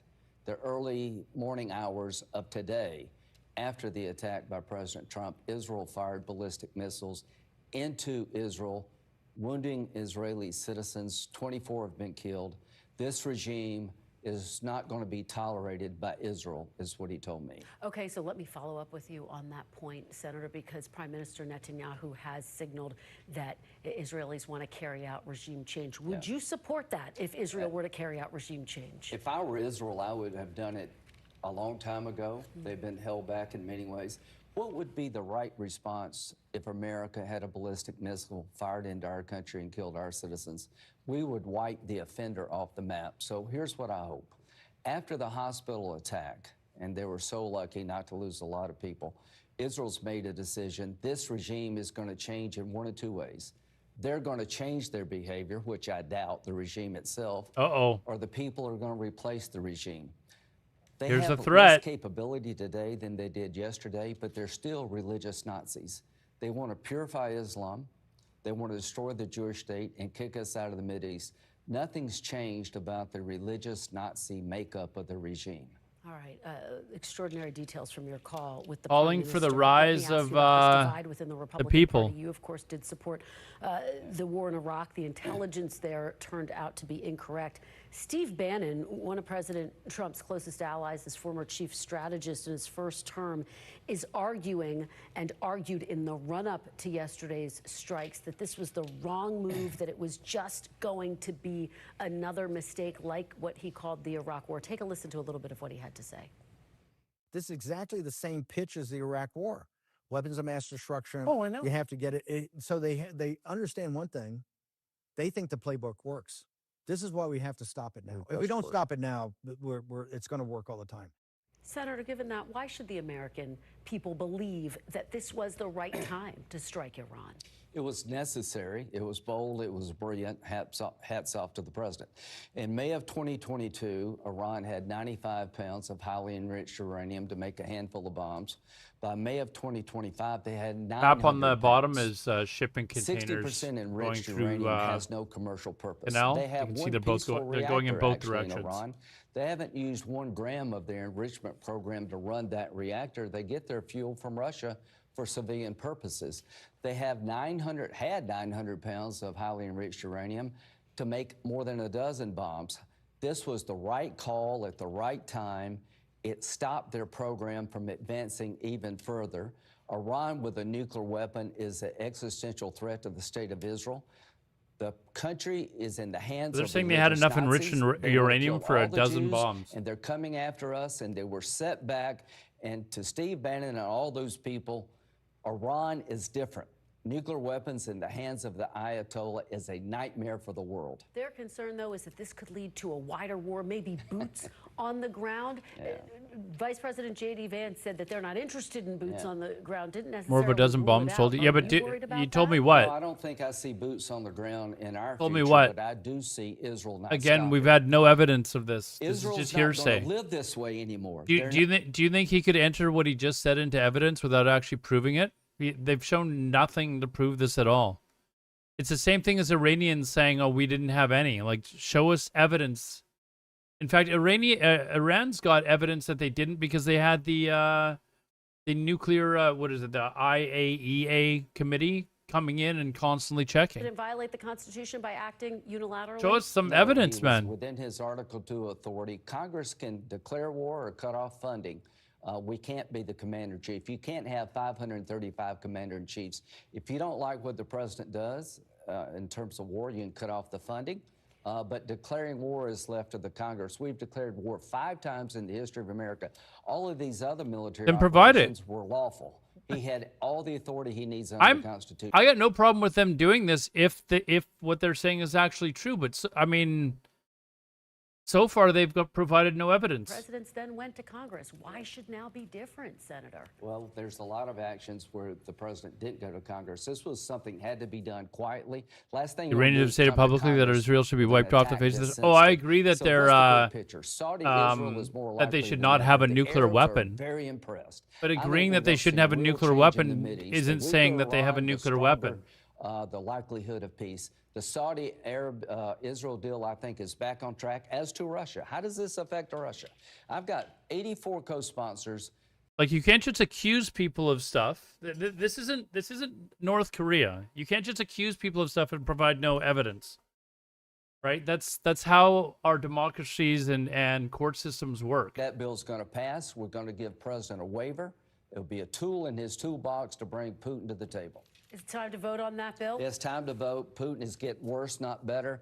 Give the president a bunker buster tool economically to get Putin to the table. Everything is Putin fake. The more internet is aggressive, fake. not Touch less. grass. It's time to change tactics when it comes to Putin. All right, Senator Graham. If thank you anything's so being much. said at all, it's a lie. Really appreciate it. Great to see you, as always. And when we come back, The world is Democratic flat. Senator Mark Kelly of Arizona joins me next. Good to have you with us. I am Joe Fryer. I'm Savannah Sellers. Thanks so much. North Korea, they know they have bombs because they've watched them actually explode. Brutal weather that's impacting tens of millions of Americans. If TikTok were to be sold, why? Not only have they not provided evidence, they have never even suggested that they have evidence. Or what type of evidence it is. They just said they have this amount of enriched uranium. Okay, well, tell us how you know this. As a journalist, I always raised my hand when news was breaking. You have to go in there to bring people closer to the story. For NBC, I'm Tom Yamas. And that's what we do every night.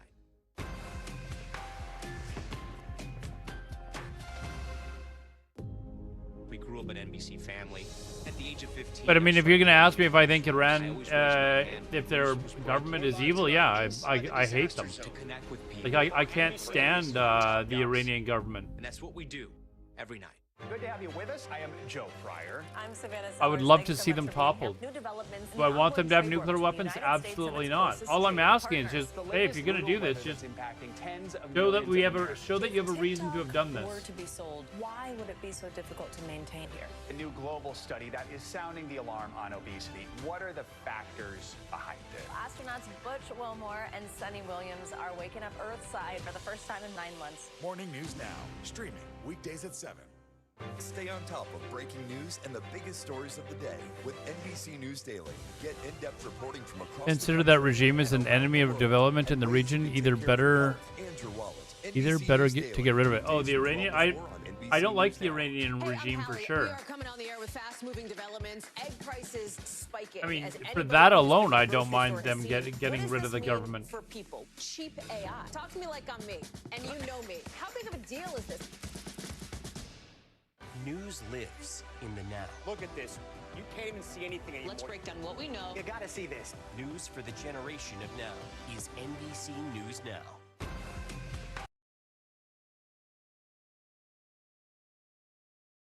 Killed in this movement. Part of it before the attack began, we just don't know. We had a pretty vigorous debate on cross. This is Canadian news. I'm going to force you guys to listen to this because they're talking about it. How real was Iran's threat of making nuclear weapons? How imminent was it? Do you have a sense of where they were at? So it depends what we mean by imminent, but there is a bigger picture here. In no other country in the world who has a civilian nuclear program is enriching consistently to the 60% level. The distance between 60% and 90% is just a sprint.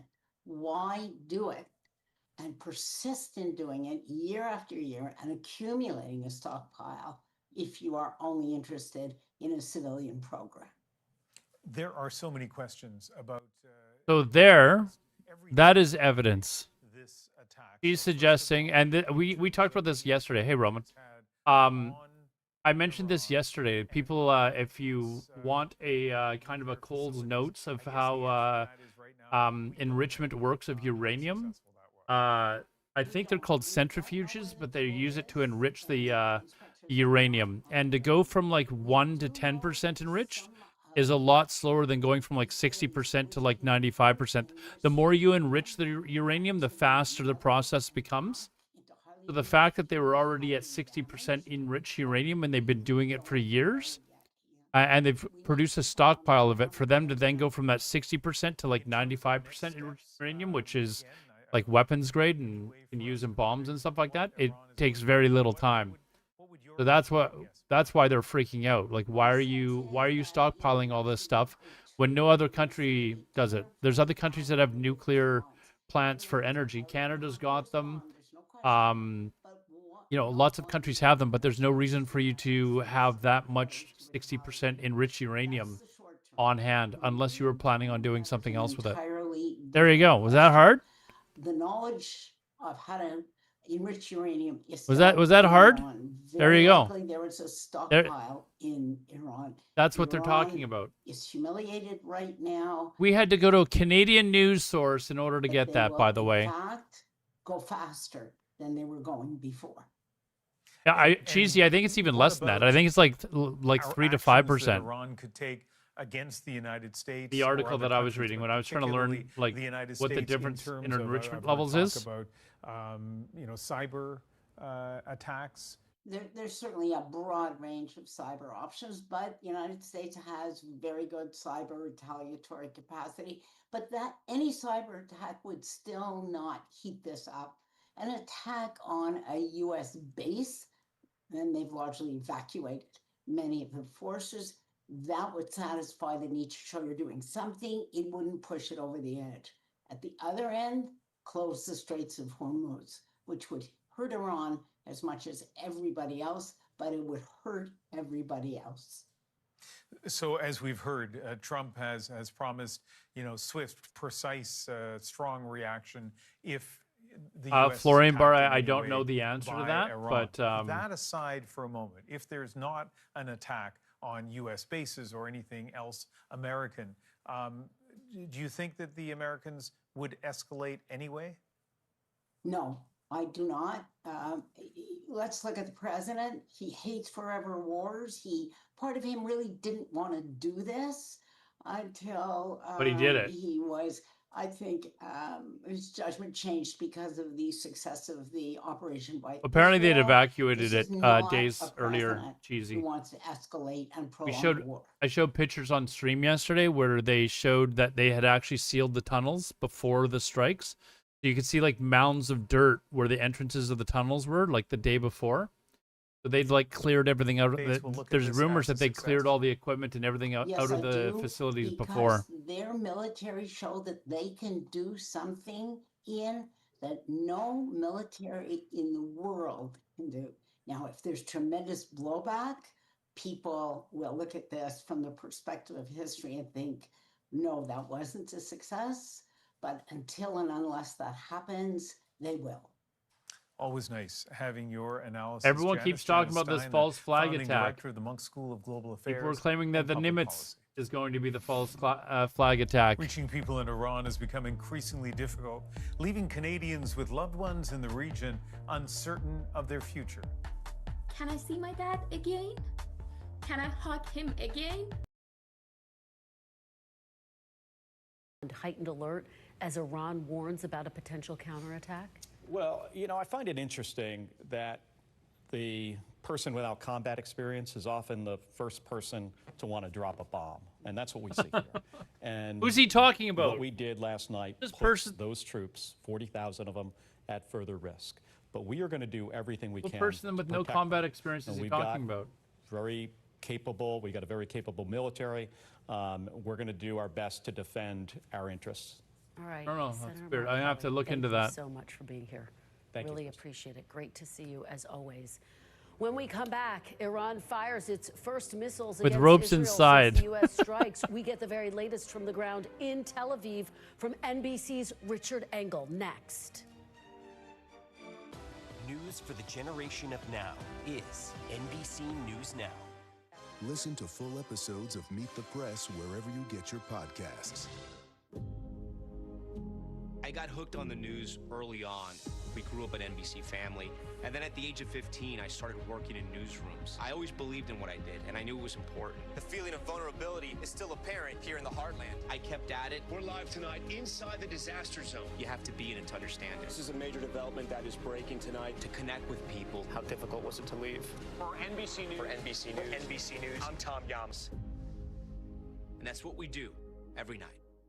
Good to have you with us. I am Joe Fryer. I'm Savannah Sellers. Thanks so much for being here. New developments in the ongoing trade war between the United States and its closest trading partners. The latest brutal weather that's impacting tens This of millions of Putin thing is just on repeat, guys. So Were to be sold. Why he's would just it be saying the so same difficult crap to he was saying maintain? earlier. A new global study that And is the sounding Cole's alarm notes on of that. obesity. What are the factors? Cole's notes of that was basically, we can't afford to get into a second war. Iran has never asked us to get into this war, and that's our excuse for why we're not going to do anything. Streaming weekdays at 7. That's basically about it. Taking over the helm of a 75-year-old broadcast, it's a great responsibility. What are you talking about? Wildfire continues to be a I want to see the interview with the other guy. I don't want to go through all these. Oh, ABC News will return in 1 minute. That's nice. Rio Grande, the best reporters in our business know how to listen. And when you listen, you get the truth. For NBC News. I'm For Tom Yams. NBC News. That's what we do every night. News lives in the now. Water levels are expected to rise for days. Food and medicine, this time being dropped over southern Gaza. Factories beginning to feel the sting of soaring tariffs. Apparently, according to NBC, Iran sent messages to President Trump, likely through their third-party other states, Oman particularly, last week, threatening to activate sleeper terror cells inside the United States if it was attacked. Have to see, is there going to be more terrorist attacks now? We grew up an NBC family. At the age of 15, I started working in newsrooms. I always raised my hand when news was breaking. We're live tonight inside the disaster To zone. connect with people. For NBC News. I'm Tom Yams. And that's what we do every night. Welcome back. NBC News Chief Foreign Correspondent Richard Engel joins me from Tel Aviv. Richard, the region, as we've been talking about all morning long, is on heightened alert. What are you hearing and seeing on the ground there? Israel is, first of all, on a very heightened alert. The Home Front Command here has issued new guidance canceling school events, assemblies, non-essential work, people told effectively to stay by their homes, stay by shelters. And just shortly after the U.S. strike on Iran's nuclear facilities, Iran Look at this did map. respond. What do you notice? Dozens of ballistic missiles fired at Israel, several exploding here in Tel Aviv, also some in Haifa. What do you notice? No reports of fatalities at this stage. So we are already seeing a military response, but nothing against America. What I noticed is there's one crazy motherfucking pilot is what I noticed. I don't know where he's thinking he's going, but Condemnations. There are privately many Gulf countries that are quite happy with what just happened. There's We are Scots for hearing missiles, many yeah. calls for resumption of dialogue. People say that it's time to stop fighting and go back to the negotiating table. The only real threat we've heard is from the Houthis, who say it is just a matter of time before they will respond. The Iranians have a totally different assessment of what has happened. They say their nuclear facilities were attacked. They acknowledge that, but they say that they brought out their personnel and managed to evacuate some of the critical materials before they were attacked. So they are trying to brush this off. The Iranian foreign minister now on his way to Moscow. All right, Richard Engel in Tel Aviv for us. Please stay safe, Richard. Thank you so much for joining us with your great reporting this morning. And when we come back, what happens next in the war with Iran? The panel is next. Push, what's up, man? We are so back. Well, we've got a panel up next. 3 minutes of commercials? Listen to full episodes of Meet the Press wherever you get your podcasts. I got hooked on the news early on. Let's We did not start military actions in Ukraine, but we are trying to end them. The current Ukrainian leadership started the war on its own territory after the coup that took place in Kyiv, using armed forces against the peaceful population of the. I love how wacko some of these authoritarian guys are. We literally saw the buildup of Russian forces ready to invade Belarus before the fucking fighting even started.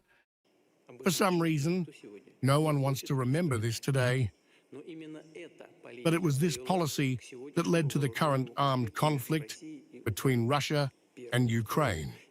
We got to keep an eye on this guy, point. see if he disappears. The second point is that if your journalists had seen how our missiles destroyed entire residential areas, they would hardly have been able to say anything to you about it. They would not have survived. If they had seen something, they would have seen it from the outside. The attack was not on residential areas, but on the facilities of the defense and industrial complex, on the factories that produce military equipment. This is what we are doing. We are not keeping any secrets here. One of the goals of the special military operation is to demilitarize Ukraine. That is, to deprive it of its capabilities and to have armed forces that threaten us. To do this, we must either reach an agreement with them, and we agreed on this. Just to like refresh history here a little bit, Russia had like a huge buildup of forces. Hey, you guys, one sec. Russia had a huge buildup of forces along these borders here, like for weeks in advance, and it was caught. Like people could see it with satellite cameras, so people knew there was an invasion coming. And Putin's trying to say that it was Ukraine that started it. Obviously, everyone knows he's full of crap, but I can't believe that these guys even try to suggest this shit. Like it wasn't announced like a week or two before it happened that Russia was going to invade. Of peaceful agreements, we are forced to achieve this goal with the help of the armed forces, namely demilitarization.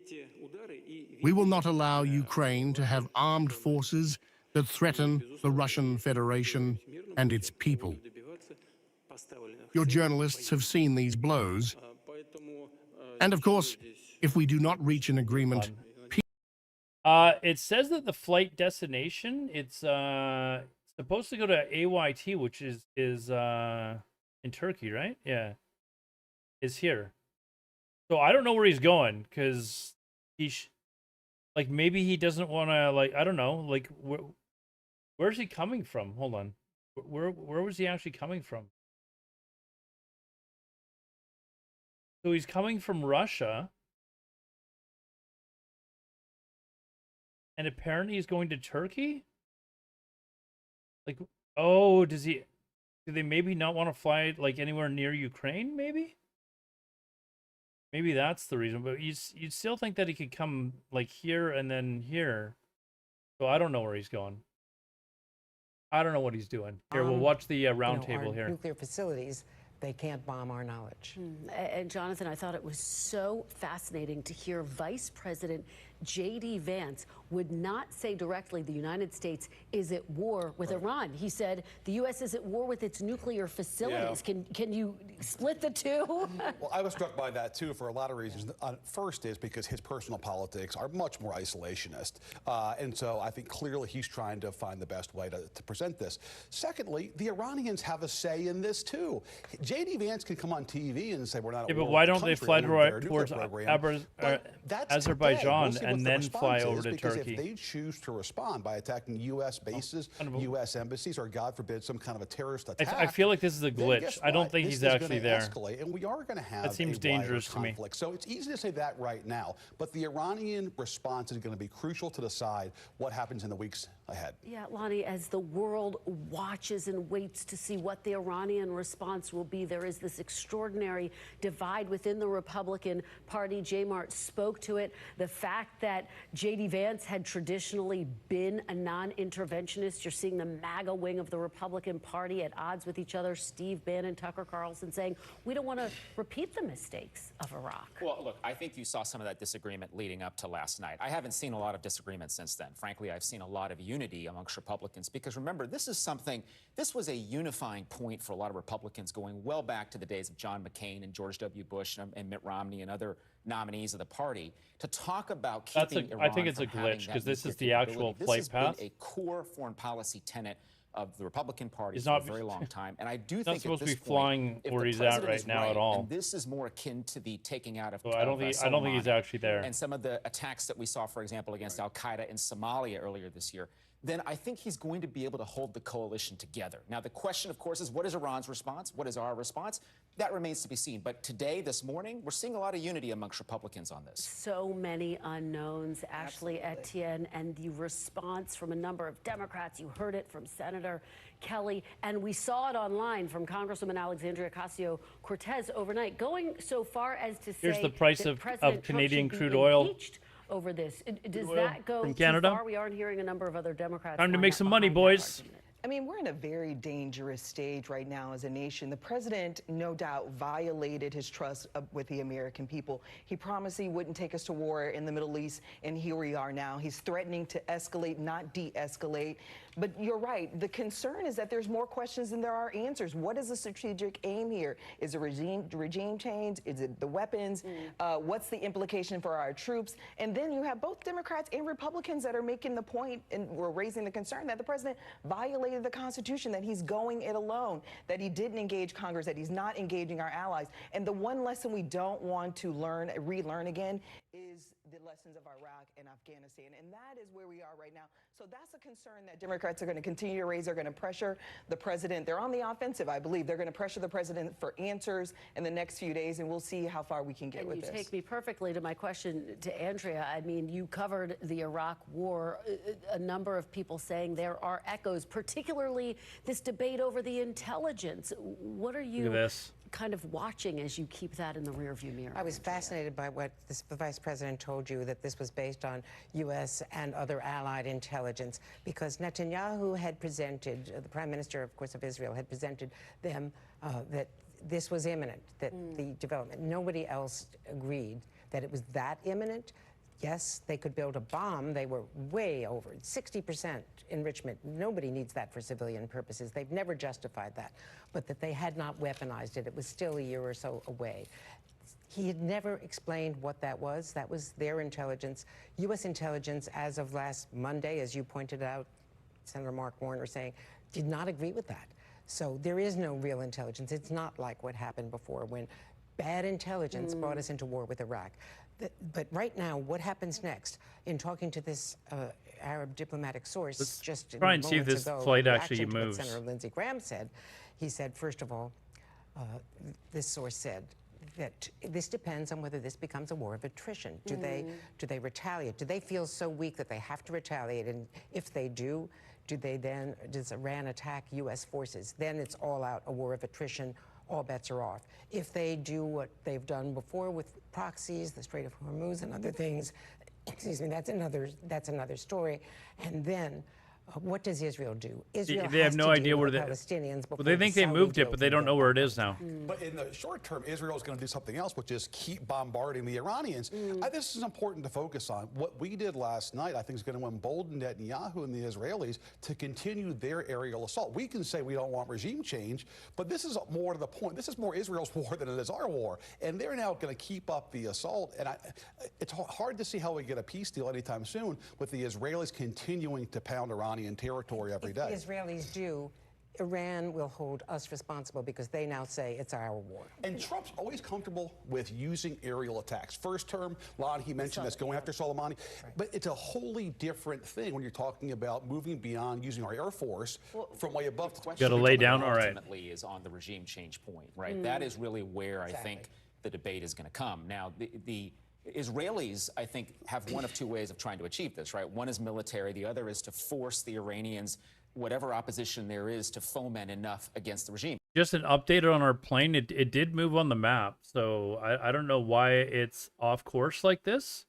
If this is actually correct, but this plane on the map has actually moved. Play out Sure, but this can I just morning. add one thing that we're missing here is that the pressure now is on Donald Trump to prove that he can negotiate. Go a ahead, they better did deal, fire one especially missile, but after it was walking away from intercepted. JCPOA, the Iranian deal, that was nuclear Obama's deal. that Obama negotiated. So that's where we are right now, and by all signs and indication, this is not the end. This is only the beginning. And so the pressure is Towards on him Israel. to prove that he is the negotiator in chief. Yeah, President Trump says that hope, and you heard the vice president say that Single hope for missile diplomacy launched is at not Tel Aviv, necessarily dead. intercepted Well, and midair. if that's the case, then there is potentially a negotiated outcome here. Now, the Iranians have to take this hardline stance. They have to for internal constituencies, et cetera.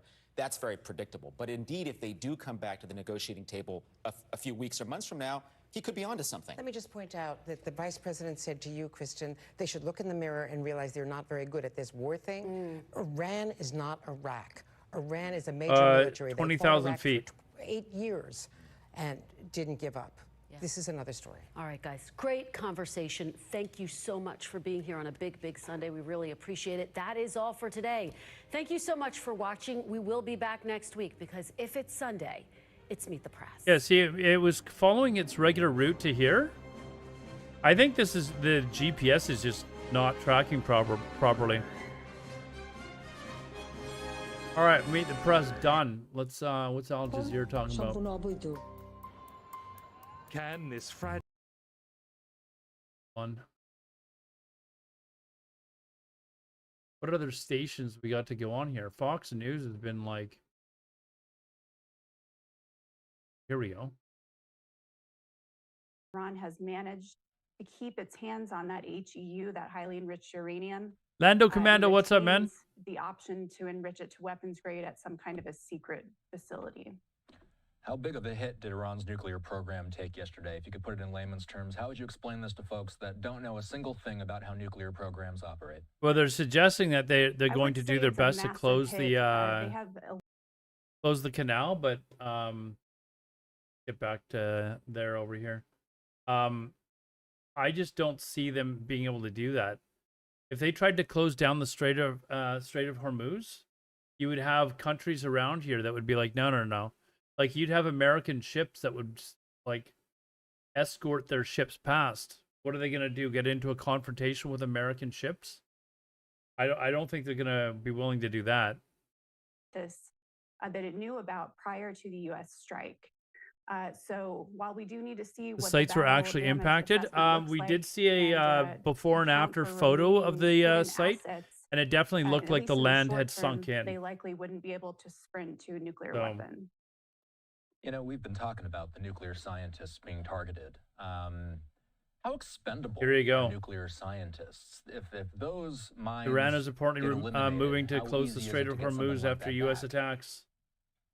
That's a great question. I mean and that could so escalate in a Iran, hurry. One there wrong are fire, very few firing on the wrong scientists ship. that have expertise from the nuclear weapons program that Iran had up until mid 2003, which was called the Ahmad Plan. And so a lot of these senior people, in their middle age, who some of whom were working on new nuclear weapons activities, would really represent a brain trust of knowledge in the country. Certainly, they have trained people. I think below I think that if you fired some rockets there, Belfast, you would probably very quickly just have those I think those Israel and the United States launch think it did sites significant attacked. damage to the regime's ability to weaponize in the immediate term. So what we're looking at on the screen are the three. This lady's IQ. I mean, facilities that we the are US struck we are watching yesterday, about Fox. 24 hours So now ago at this time. Fordo is the one we've been discussing the most. That was the most critical nuclear site. Natanz was Iran's largest uranium enrichment center. Isfahan. I just tried to be unbiased, so I play. There we go. Protests in Iran after the U.S. Protests in strikes. Iran. The government in Tehran is promising a harsh response. Really? Iran hits back at Israel and fires a barrage of missiles following the U.S. attack. I would love to see an uprising in Iran and have them take over the And government. Israeli attacks at aid distribution sites in Gaza continue as hospitals struggle to keep up with the casualties. Against Iran, apparently, Lando Commando. Apparently against their own government. It's The just government's over threatening 24 to hours respond. since the United States dropped bunker buster bombs on Iran's Which nuclear could really facilities. erupt the situation The US if they do that. administration has repeatedly said the aim was to prevent Iran from developing a nuclear weapon. Now, for the first time, President Donald Trump is hinting at an additional motive. He's posted on Truth Social.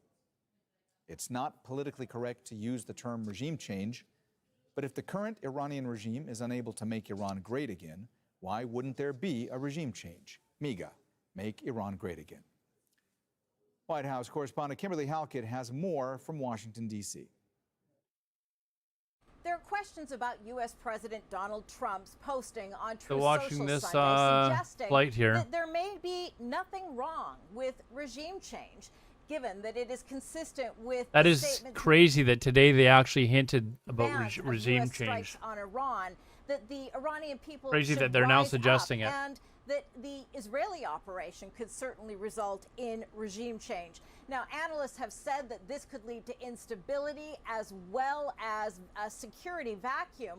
But there are even broader questions about why Amiga. the U.S. president is suggesting the possibility of Hey, my regime Amiga change, given his 1000 own was one of my Secretary favorite of computers Defense ever, man. and his vice president have said the mission was about the exact opposite. First of all, we don't want to achieve regime change. We want to achieve the end of the Iranian nuclear program, John. That's America's objective, and that's what the president has set us out to do. The president, in the very tweet you mentioned, or the truth that you mentioned, John, said explicitly that he's not trying to take out the Iranian supreme leader. He's trying to take out their nuclear program. Meantime, there are new details about that U.S. operation. U.S. I think media Trump posted on reporting that Truth Social the that they wouldn't mind president was in control, regime change. Not the Pentagon. A U.S. official saying that this strike was not a Pentagon operation. It was a Donald Trump operation. He chose the plans. He chose the day. Now, given there has been the strike by the United States, there is now concern about retaliation by Iran, specifically given the fact that there are 40,000 troops based in the region. And there are also concerns about attacks here in the United States, perhaps on the infrastructure like cyber attacks on the banking system or even on energy grids. That is why many on Capitol Hill are now demanding an intelligence briefing, something they say should have happened prior to the president taking action. Kimberly Halkett, Apparently there Al were Jazeera, the White missiles. House. All There right, were here's what we've learned about raid those US sirens strikes on Iran's nuclear facilities. that The were Pentagon going has off, confirmed it launched and the B-2 missiles stealth bombers from the missiles US were to launched target from Fordo, Yemen, Natanz, not and Iran. Isfahan nuclear sites with 14 bunker buster bombs and some 75 precision-guided missiles. Fordo is Iran's most critical uranium enrichment facility, built deep inside a mountain to shield it from attacks. The site is believed to house around 2,000 centrifuges, most of them capable of enriching uranium up to 60%. The Natanz nuclear complex, who's located Bibi? south of Fordo, That's is Netanyahu's Iran's largest nickname. uranium enrichment center. Esfahan is an important nuclear research and production center that includes a uranium conversion facility and fuel fabrication plants. It plays a critical role in preparing raw materials for enrichment and reactor use. There's widespread anger Also over a the strikes Korean in Iran. singer? Okay, I Crowds of didn't know Iranians that. have taken to the streets in the capital, Tehran, condemning the American military attack on the country's nuclear facilities. The government says the time for talk is over and that the U.S. has blown up diplomacy. Dorsa Jabari reports. The aftermath of strikes that could reshape the region. The U.S. military says it bombed 3 of Iran's key nuclear sites, Fordow, Natanz, and Esfahan. U.S. President Donald Trump described it as necessary to prevent Iran's development of a nuclear. Apparently, there have been interceptor missiles launched over Eilat in southern Israel, but that it's, allegation. I'm not seeing any reports of incoming missiles for them to intercept. Violation of the fundamental principles of the Charter of the United Nations and international law. The warmongering and lawless administration in Washington is solely and fully responsible for the dangerous consequences and far-reaching implications of its act of aggression. President Trump claimed Iran's major nuclear facilities had been totally obliterated, a statement denied by the parliamentary member for Qom, where Fordow is based. As Iranians woke up to the news, many gathered in the center of the capital to show their support for their government, as Iranian President I thought there were Pezeshkian joined protests the crowd, against the government. What's going on here? chanting death to Israel and America. Ordinary Iranians insist they are united in the fight against foreign aggression. What they did. They were in is the air for, I truly think, unforgivable. 36 hours They or should something not think cheesy. They can harm our country by doing this. Iran is stronger than they perceive. We are very That's upset he would get because constantly bombing these protested types of and trolled by places the is very left. inhumane. That aside, we are He was supposed to confident give in me our one. I military never and got armed one, forces, actually. and we believe in them. We know I asked him to they bring will one to carry BlizzCon. Hey, wait, we're This is how the we're great oh, Satan oh my God! functions Hold to on, say. major news update here. Major news update. What the f happened to our plane? It's gone. The plane's disappeared. It was right here. We were tracking it. We were tracking a plane. We were like, why is this plane flying over the Middle East? I think the GPS was malfunctioning because it showed that it went here, and it was going to I think this airport here. But anyways, it showed that it was flying down here. I think it was just off, like, showing that it was that the GPS wasn't working. But it's gone now. Hold on. Did I deleted the name of the plane too, so I don't know where it went. But the GPS probably just fixed itself.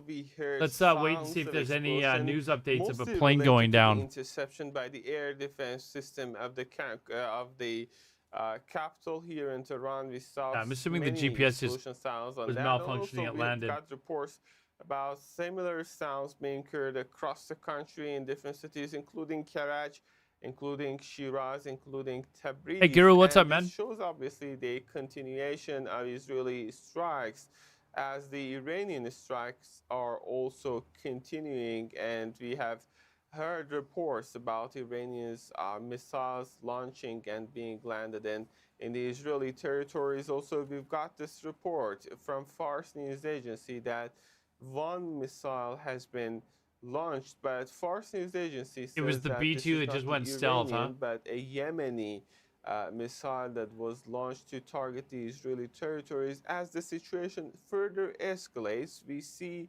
this continuation of trade of missiles between the two sides, which runs the risk of further and further escalation, while the recent development, which is the U.S. intervention, indeed, that took place while last night they attacked 3 important nuclear facilities of the country, creates more and more, let's say, escalated situation in which now we can see a possibility of even running, just to actually seeing the war at a next unprecedented level and running the risk of a regional confrontation in this regard. So we're seeing these scenes of Iranians out on the streets, very angry about the U.S. strikes on the nuclear facilities. What's the sentiment in the country right now, and are Iranians uniting behind the government?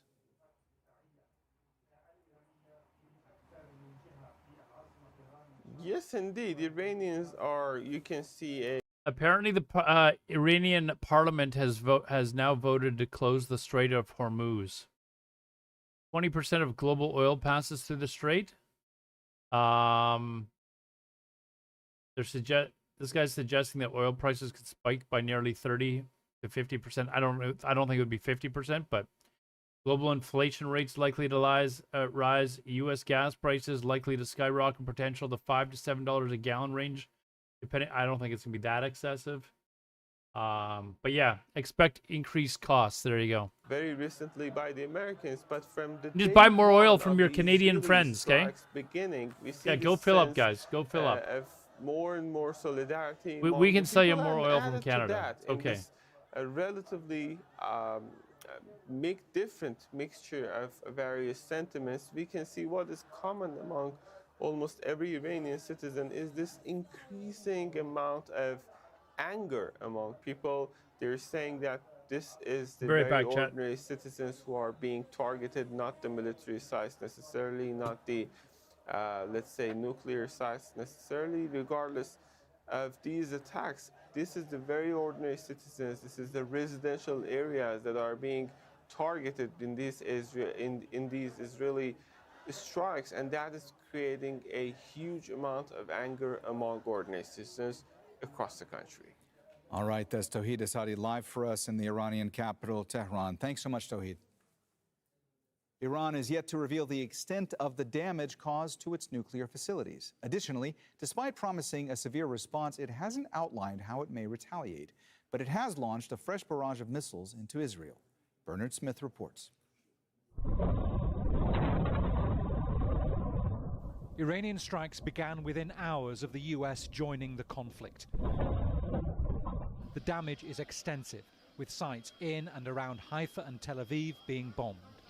We were in the center of Israel, center division of Israel. A missile fire hit right inside of a building complex behind me.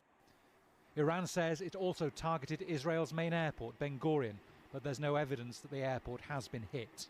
Ben Gurion Airport, the regime's biological research center and alternative command and control centers, were hit during this wave by guided missiles equipped with maneuverable warheads. These were guided until the moment of impact and carried various types of high explosive destructive payloads. Israel's military says 10 sites were hit by missiles or shrapnel. But despite Iran's retaliation, most Israelis continue to support their government and welcome U.S. involvement. And I was really happy that, Trump has decided to act. Finally, I think it will end the war. This is my hope. Maybe it is wishful thinking, but I mean, I hope it will be fine. Israelis are now braced for more Iranian retaliation and the risk of more destruction. These houses in a neighborhood in central Israel were wiped out by the force of the missile blast. Prime Minister Benjamin Netanyahu says Donald Trump phoned him immediately after the US finished its bombing of targets in Iran. He congratulated me, he congratulated our army, he congratulated our people, and I congratulated him, the US pilots and the American people. President Trump is fiercely leading the free world. He's a great friend of Israel, like no one before him. Now everyone waits for Iran's response. The regime in Tehran hasn't yet followed through on its threats of retaliation against the US, either by targeting US bases or trying to choke off global oil supplies. But that could change. Bernard Smith, Al Jazeera, Amman. All right, let's cross now to Hamda Salhout, who's joining us live from Amman. Hamda, what else have you been hearing about the missile that was launched towards Israel in the past couple of hours? Where do things stand now, and what have we learned from Israeli officials? They're updated, you guys. Well, Israeli officials sent out alert before the sirens had even went off, before the missile had even reached airspace that was close to Israel, saying that there would be sirens going off shortly. And after the fact, there were sirens that sounded in central Israel, and the military says that there was one ballistic missile launched by Iran. However, it was quickly intercepted, and that there were no reports of any injury or damage as a result. This would be the 21st type of attack that the Iranians have launched since Israel began conducting airstrikes on Iranian targets 11 days ago. And Hamda, Prime Minister Benjamin Netanyahu has been talking more about those U.S. strikes on Iranian nuclear facilities. President Trump is scheduled to meet Israel's with his aim. national What's he been security saying? team tomorrow at 1 p.m. tomorrow. Well, the Israeli prime minister has said that the American airstrikes on the 3 nuclear facilities in Iran had certainly helped the Israelis accomplish what they wanted to do in Iran, and that they're closer to reaching all of their goals there. However, that their job is still not done. Netanyahu said that on June 13th, he promised that he would destroy Iran's nuclear program, and that he has now kept that promise, but that there's still some work to do for the Israelis moving forward, because they're not just trying to destroy the nuclear capability. Trump on Twitter announced that that's right, monumental damage. Hold on, I'll show it to you. Monumental damage was done to all nuclear sites in Iran, as shown by the satellite images. Obliteration is an accurate term. The white structure shown is deeply embedded into the rock, with even its roof well below ground level and completely shielded from flame. The biggest damage took place far below ground level. Bullseye. Is CEO There of you Gulf go. State Analytics.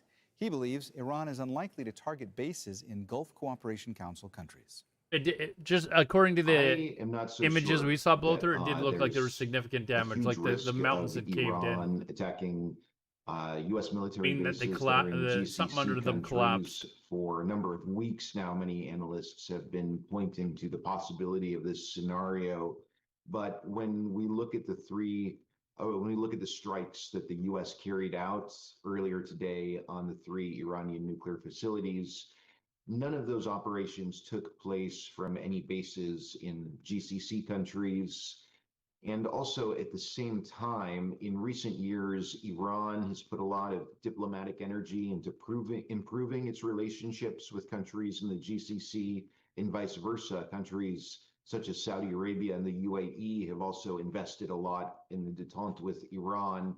And if Iran were to retaliate against U.S. bases in the GCC countries, that would really undermine the progress that's been made in relations between Iran and the Gulf Arab monarchies.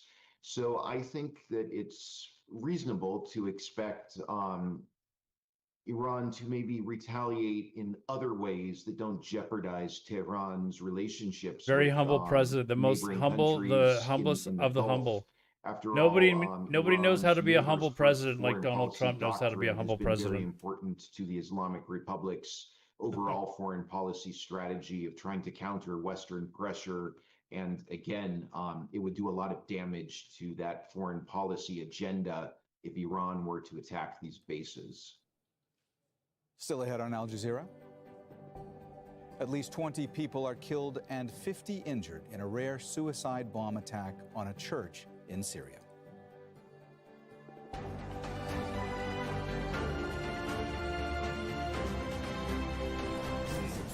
The war in Gaza has orphaned 30,000 children, with 15,000 who have lost both parents. These children are the strongest of survivors. We see them with the resilience they carry and bright possibilities they deserve, just like every child in the world. That V Sponsor Quizzy? an orphan with human appeal and create I don't think a I've seen the brighter V future Quizzy for around Gaza's here for a children. while. Give mercy now. We're facing a future that we don't understand. We can't predict fully. Everyone here is stressed. Nobody knows what will The UK happen. one, right? I need to stay positive. Are you the one that likes baseball? Trying to get my UK followers like, sorted you know out what? here. I don't like myself. I Where want she to was change who I am. I want to be trustworthy. I want to be responsible. People keep getting inspired Yeah, that's you. Okay. through the stories of others. I remember when you told me that. I'm like, wait, how does someone in the UK? I can't remember what team it was that you said that you followed. All right, let's flip it to something And else. that isn't just a I hate these long commercials that these news stations tend to have.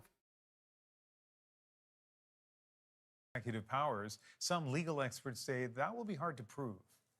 He's making a claim based Welcome on back, Quizzy. practices that have gone on for several decades. Still not How decided. the actions of previous presidents may have paved the way for this operation. But first, a dangerous heat event takes hold in parts of Canada. I was like, can I have a cup of ice? I need to just put it everywhere. Heat in Canada? What is How it, long like could last, 18 degrees and the out? steps you can take to keep loved ones safe. This type of heat allows a public health emergency. We're back in 2. And that was the end of the clip there. He did have some Hebrew at the end of his remarks. A live look at Jerusalem. Sun coming up in Jerusalem, by the way. Sun's Israel coming Standard up. Time, This is 5:20 when. in the morning. Also got this live vantage point where we're starting to see. Oh, what? the, You got to pay for this flight tracker thing? the scene getting brighter and brighter. What if I just in Tel refresh the Aviv as screen? well. Oh, okay. Curious to see. Did I we guess just that move works. the camera a little bit? It's possible they might be doing some white balancing or something. And now we get another That's crazy lunatic that's flying over. we do work with raw live feeds, and I don't have direct communication with the videographers, but sometimes when they move the cameras around, especially Oh, this when they guy's fly them up actually in the sky, going to it'd be Jordan. indicative that there's something. But he just totally bypassed that Israel we and may stuff. anticipate happening in the skies above Tel Aviv. This guy looks like he's not Just a me crazy looking lunatic. Here at the latest alerts, I haven't seen anything from. Look the at this. Israeli Look at airport, this and flight path. Like literally flew all the way around Israel to go back up to Amman. break. Our coverage continuing from the Middle East in a moment.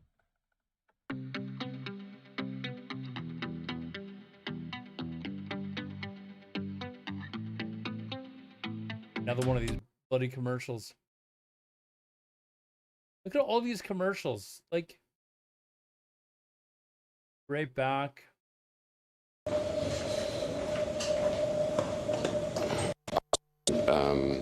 Here with Jeremy Diamond. So in terms of this is the first one today, isn't it? It's the first one, not today, because 7 in the morning was the last one. I think we're all a little bit upside down. 3 a.m. Oh, we're at 3 a.m. Yes, so it is the first one of the day. But what we've noticed, I think, is fewer barrages, but quite high intensity, particularly this morning. I mean, Jeremy, you were there on the scene. The damage was... Yeah, I mean, there's also been reports that the Iranians have been using different types of ballistic missiles, some reports of cluster munition use as well, and we've seen the kind of impact that can have on the scene. Today I was at a site in the north of Tel Aviv, in Ramat Aviv, where you saw a residential block that was almost, completely obliterated by the power of that blast. You guys got to press down in the basement, please. The damage is enormous. More of these ballistic missiles that are indeed getting through those air defense systems. But, quite incredibly, we haven't seen any fatalities in, I believe, a week now, right? The last Monday morning was the last time we saw a fatality. That's, of course, a credit to the aerial defense systems, but more importantly, perhaps, to the early warnings that are getting us into bomb shelters and getting millions of other Israelis. And I'm going to take over here from the White House, Kristen Holmes, with senior White House correspondent, as they go into that shelter. We are losing service there, but we expect to get them back at any moment. Of course, hoping that they are safe as this is continuing. Now I think we have our signal back. Okay, great. It is a luxury to have a 10-minute warning. Obviously, in a situation like this, in many cases, obviously, It's not some big pharma ad with a long list of secondary effects. I don't want it. Like a 10-minute window. I like the ones where it's like a big pharma ad and one of the side effects is possible death. It's like, what are we taking here? Hezbollah for many years. I have never seen Israelis running to the Suicidal thoughts and possible death is the side effects. Like I've actually seen, it's crazy. damage and destruction that has been, been done by these Iranian ballistic missiles is completely different to anything they've seen in many decades. And there's no question that without those warning sirens, without the bomb shelters, you would be seeing, many people dying in each one of these strikes. And the fact that the death toll is only 24 as of now in Israel is indeed a credit to all those systems that we've been talking about. So we are awaiting what will be the red alert, which is the final minute and a half warning before any kind of an impact. I don't have communication with the so I can't actually go to anybody else. So we're stuck talking with each other. If that's okay. We'll muddle through it. In terms of Iranian response, there's been a lot of questions about what is going to happen now. What will the Iranian response be? And obviously, these missiles are one form of response, but Look at this flight path. This flight is going from Dubai, which is over here, and it's going to Damascus in Syria. So in order to do that, it had to go all the way around Israel, and presumably it's going to fly over Lebanon.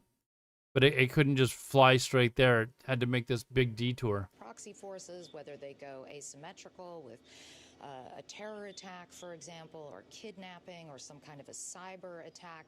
But again, I mean, I mentioned it upstairs, but in the melee, I think it's worth reiterating this idea that, there's a concern for Iran right now, right? They are hurting. They have incurred a lot of damage.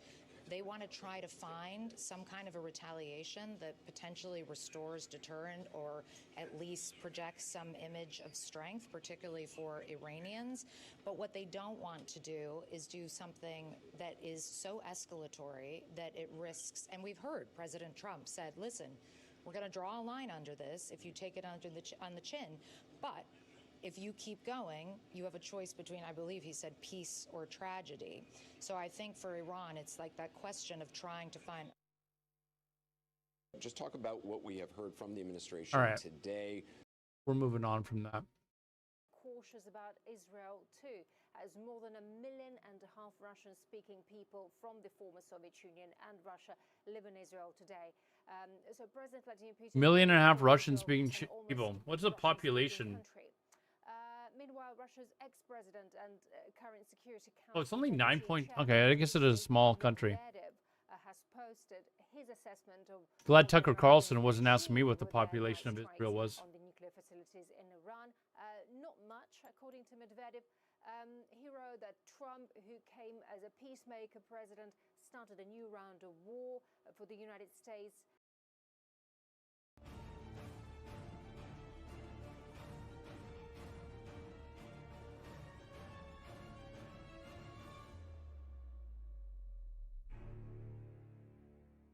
The eyes of the world have shifted to Israel's conflict with Iran, but people in Gaza are still being killed. This is why Al Jazeera is not allowed to report in Israel anymore. They keep reporting on this stuff. Hani Mahmoud reports from Gaza City. As tension between Israel and Iran dominate headlines across the region, the people of Another 30 Palestinians killed on Sunday. Not from missiles in the Gulf, but from bullets and bombs here at home. Over the past 72 hours, airstrikes and drone attacks across central. Kind of horrified that the U.S. government got involved. I think most Canadians probably feel the same way I do. That if Iran had was actually trying to develop a nuclear weapon, then they needed to be stopped. Otherwise, show us some evidence. You're just tired of this conflicts in the Middle East for no reason, accusing countries of stuff with no evidence. At least 6 Palestinians were killed while waiting for flour and clean water. On a separate attack, an airstrike on a residential home killed a man. Why are they so mad? How would you feel if another country dropped bombs on your country? Satellite imagery and local footage. I think Americans would probably be pretty pissed off, even if nobody was killed. In the eastern Gaza Strip, home by home, block by block, the destruction continues, with no regard for the civilians. Where's this dude going? These places home. You guys going to? Oh, we just want to fly through Iran. To be overwhelmed with injured people arriving around the clock. Medical staff say the injuries are consistent with drone shrapnels and sniper fire, and many victims bled to death before help could reach them. As the region inches closer to a wider war, Gaza is already living one, under siege, underfed, and now more invisible than ever. The bombs do not pause because the headlines shift. And here, hope is as scarce as bread. Hani Mahmoud, Al Jazeera from Gaza City, Palestine. You gotta have balls to report from these areas, man. After what's believed to have been a suicide bombing. Oh, this happened today too. People were killed and 59 more were injured in the St. Elias church blast. Authorities say 2 people were involved in the attack and that investigations are underway. Is this a Christian church? Abdullah Argheli is following developments in Damascus. The attack happened first. They heard gunshots from outside. They were sporadic and they started getting closer to the church. Then one person came. It was a suicide bombing attack. It looks like it's a Catholic church in Syria. Detonated himself within the church itself, causing this onslaught. People here are bereft. The Minister Winter has said that this is an attack by ISIS. We have heard also from By ISIS? here on the spot. Many came in, cabinet members, the governor of Damascus, and even international voices offering condolences to the families and condemning this heinous attack. The situation is still fluid and still developing, of course. The security forces have set up a perimeter. They're sweeping the area using even K9 units, searching through the CCTV around the church. We'll have to see what this new leader of Syria does about this. How they got in, so on and so forth. Former Columbia University student Mahmoud Khalil has addressed hundreds of his supporters in New York City. Khalil Is visible leaders of how do we tell if a country is evil or not? released on Friday from a federal detention center. Can we do oh, we can't. The United States has been in custody since March, facing potential deportation. Can't do Street View. Even today, Columbia University refused to allow this press conference and rally to be held at the gates. Pizza. They got pizza in Damascus. Just so that we cannot remind them that they fund the killing in Gaza. Well, who is Mahmoud Khalil? That's what the administration has tried its best to portray me as someone who's violent. Well, it wasn't even ISIS that overthrew him. It was the new leader. Mahmoud Khalil is a freedom fighter. I can't remember his name. Khalil is a refugee. Mahmoud Khalil is a father and husband. And above all, Al-Shara, Ahmed Al-Shahara. But he had like he was originally like the leader of like a cell of Al-Qaeda, but he broke away because he didn't like the way that they ran things, like, apparently. It's kind of true, sadly. I mean, what country can we test this on? Like, you don't even have to think about it. You know for sure that you're not going to be able to do it in North Korea. I think you can do it in Moscow. Like, I think you can actually do it in Moscow. One sec. Yeah, Russia's not completely evil. They're just pretending they're not evil. You know, like, you can't do it in Saudi Arabia. Guarantee you can't do it in Oman. Like, what? Oman? Oh, wait, hold on. I'm thinking of the wrong country. I was thinking of Yemen. Sorry, Yemen, you definitely can't. Let's see. Where's Eritrea? Eritrea is here, right? Is that part of the export of Ethiopia? Why does it not have... There, it's up here, Eritrea. Eritrea used to be part of Ethiopia before they had their civil war. So, can we do it? No, we can't do it in Eritrea. Can't do it in Ethiopia either. What about my favorite? My favorite name of a country is Djibouti. Djibouti. Can't do it there either, though. Unfortunately, we can't do Street View in Djibouti. There's a couple of countries over here that I'm scared to say on stream, but, you know, let's test them out. Can't do it on that one that I can't say on stream for fear of getting banned.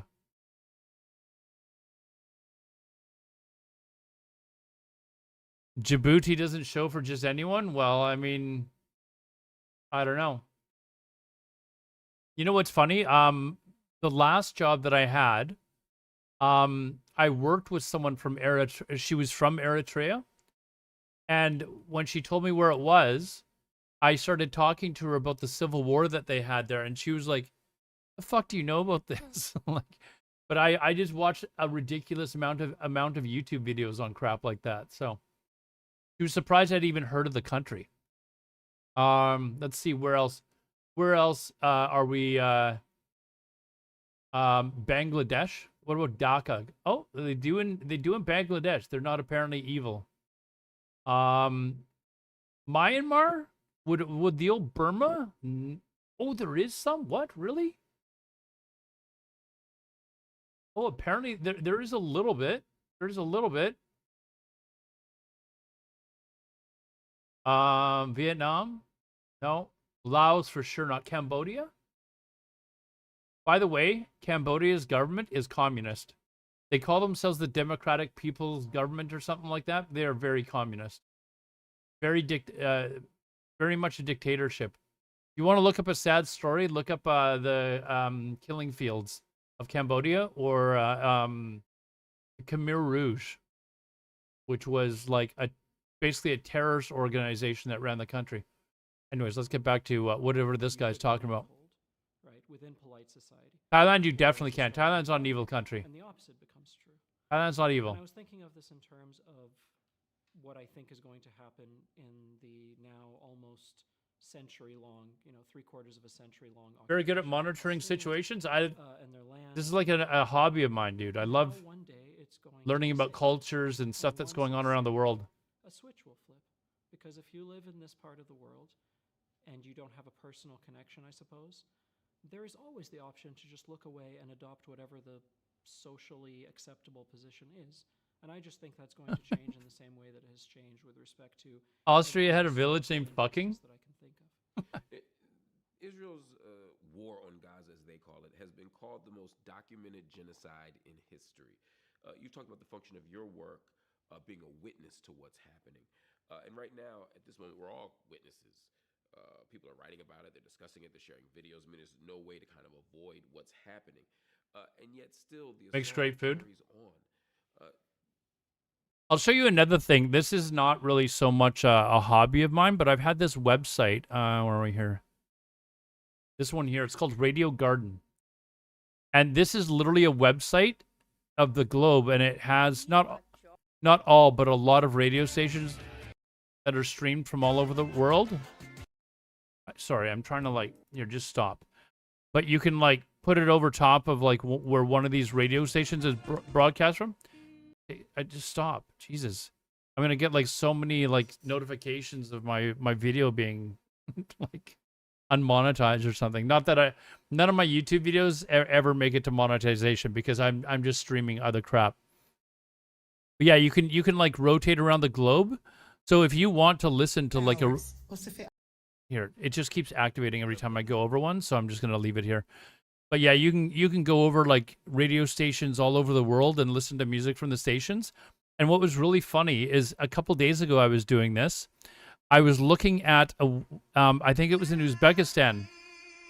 This is Pakistan. Hold on. Sorry.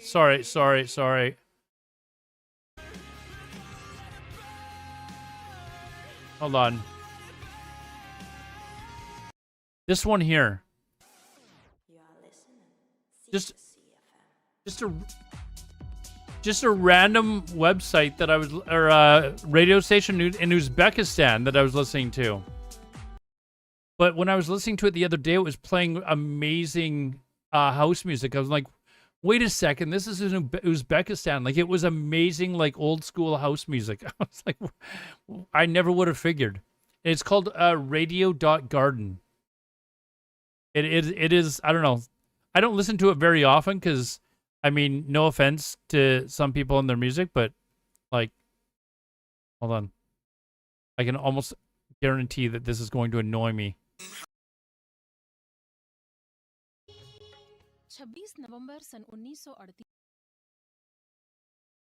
But anyways, you can listen to stuff in Moscow if you want. Oh, that's not Moscow. Moscow's. But it's funny. That was in Russia, or maybe it wasn't quite in Russia. country music in the middle of the ocean? Like, what the hell is going on here? But you can go over to oh, that's the U.S. So there's going to be a bunch of. But you can go to like some of these really obscure places, and suddenly you'll hear like a top 40 song being played or something like that. But I live in that house. Are we being too hard on ourselves? Yeah, hold on. I'll just link it to you guys. I feel like it's a position of cowardice as much as it is the world is influencing our takes. And But yeah, it's called Radio Garden. That's an isolated case, and we're told that it's more complicated or more nuanced than we Here's the link. understand. Is there a way that we should be more accountable, but maybe it's not always a moral failure as much as it is an information failure? I don't know, and I think one of the difficulties for Oh, I'll tell you why. I'll tell you why I got that website is because you remember the old shortwave radios that people used to listen to in like World War II, where you could like hear radio stations in like Europe and stuff like that report about the war. I used to be like obsessed with like listening to like the old radio footage from like, you know, World War II and stuff like that. And I started looking for like if those were still available and stuff like that, and I came across this website. Yeah, ham radio nerds, that sort of thing. Same as like if you've ever listened, I know we talked about this like a week ago on stream. The old War of the Worlds broadcast.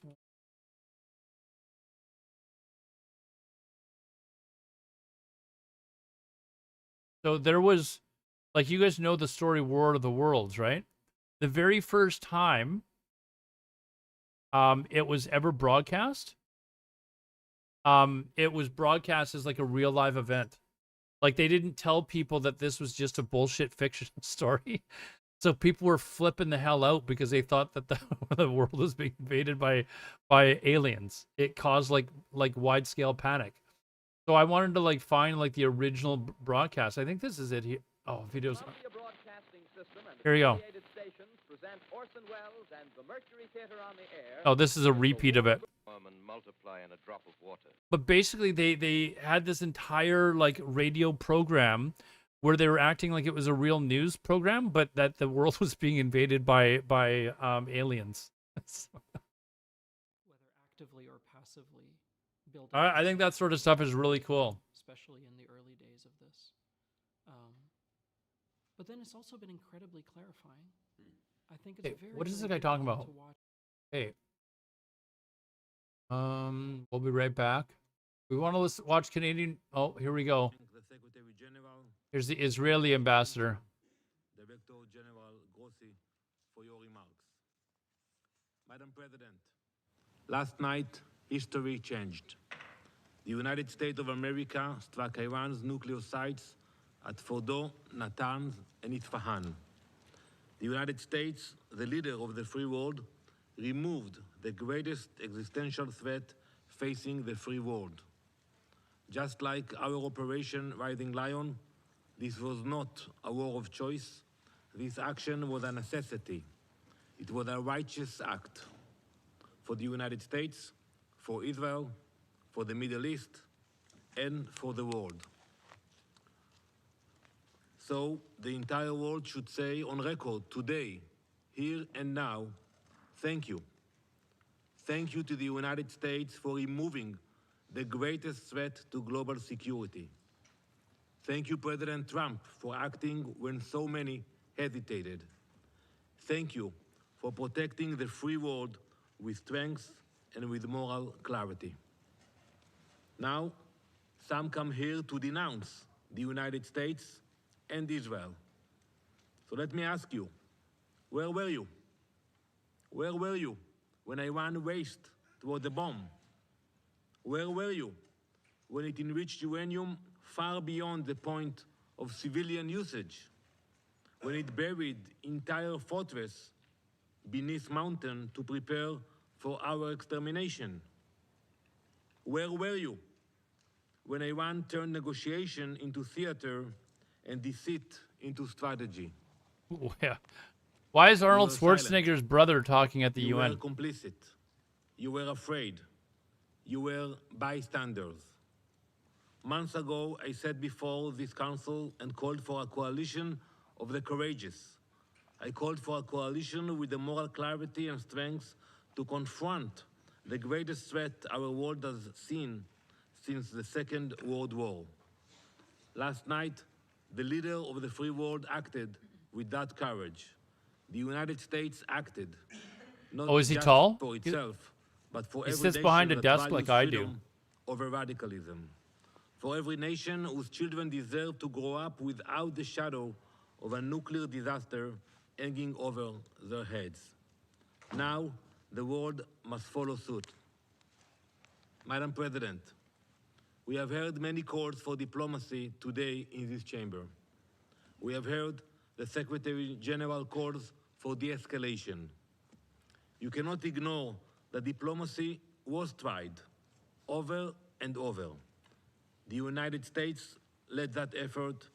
Many nations here in this room engaged in diplomacy with determination and good faith. But the regime in Tehran had other plans. It used the negotiating table as camouflage, a delay tactic, a way to buy time while building missiles and enriching uranium. Iran negotiated agreements it never intended to keep. It made commitments it never honored. It answered deadlines with defiance and met oversight with obstruction. The free world gave it every chance.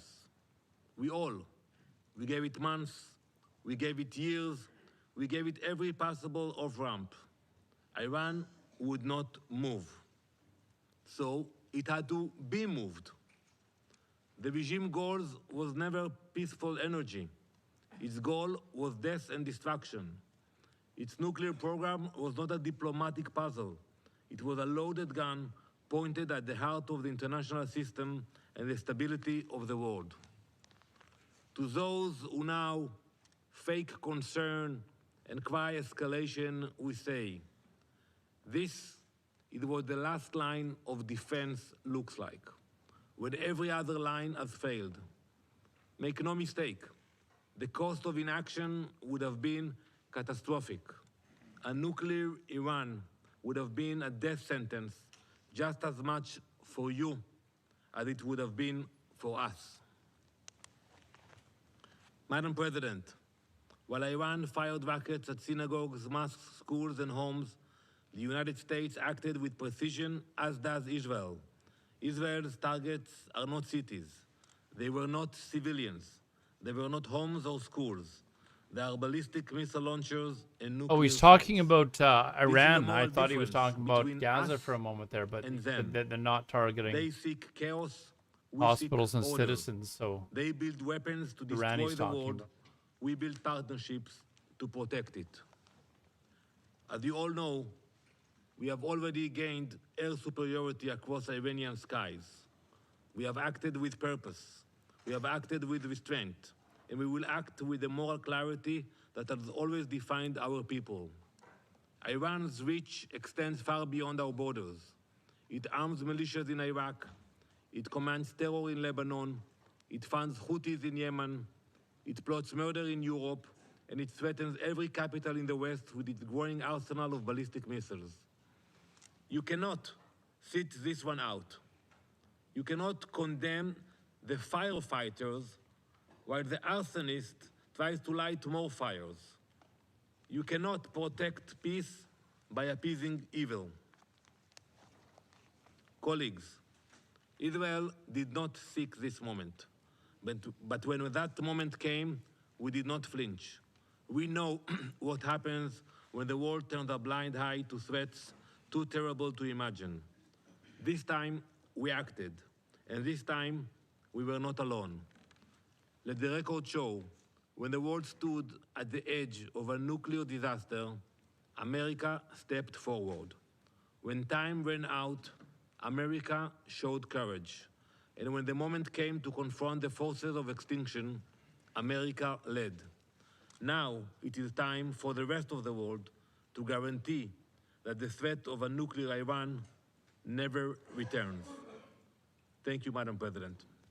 I thank the representative of Israel for his statement, and I give the floor to the representative of Kuwait. شكرا سيدة الرئيسة. بداية اسمحي لي أن أتقدم لكم ولبلدكم الصديق بالشكر على سرعة الاستجابة للدعوة لهذا الاجتماع. So, as they transition away from English, we will take a quick commercial break. Our coverage continuing in Another commercial break, dude. Come on. What is this? Helicopter crash?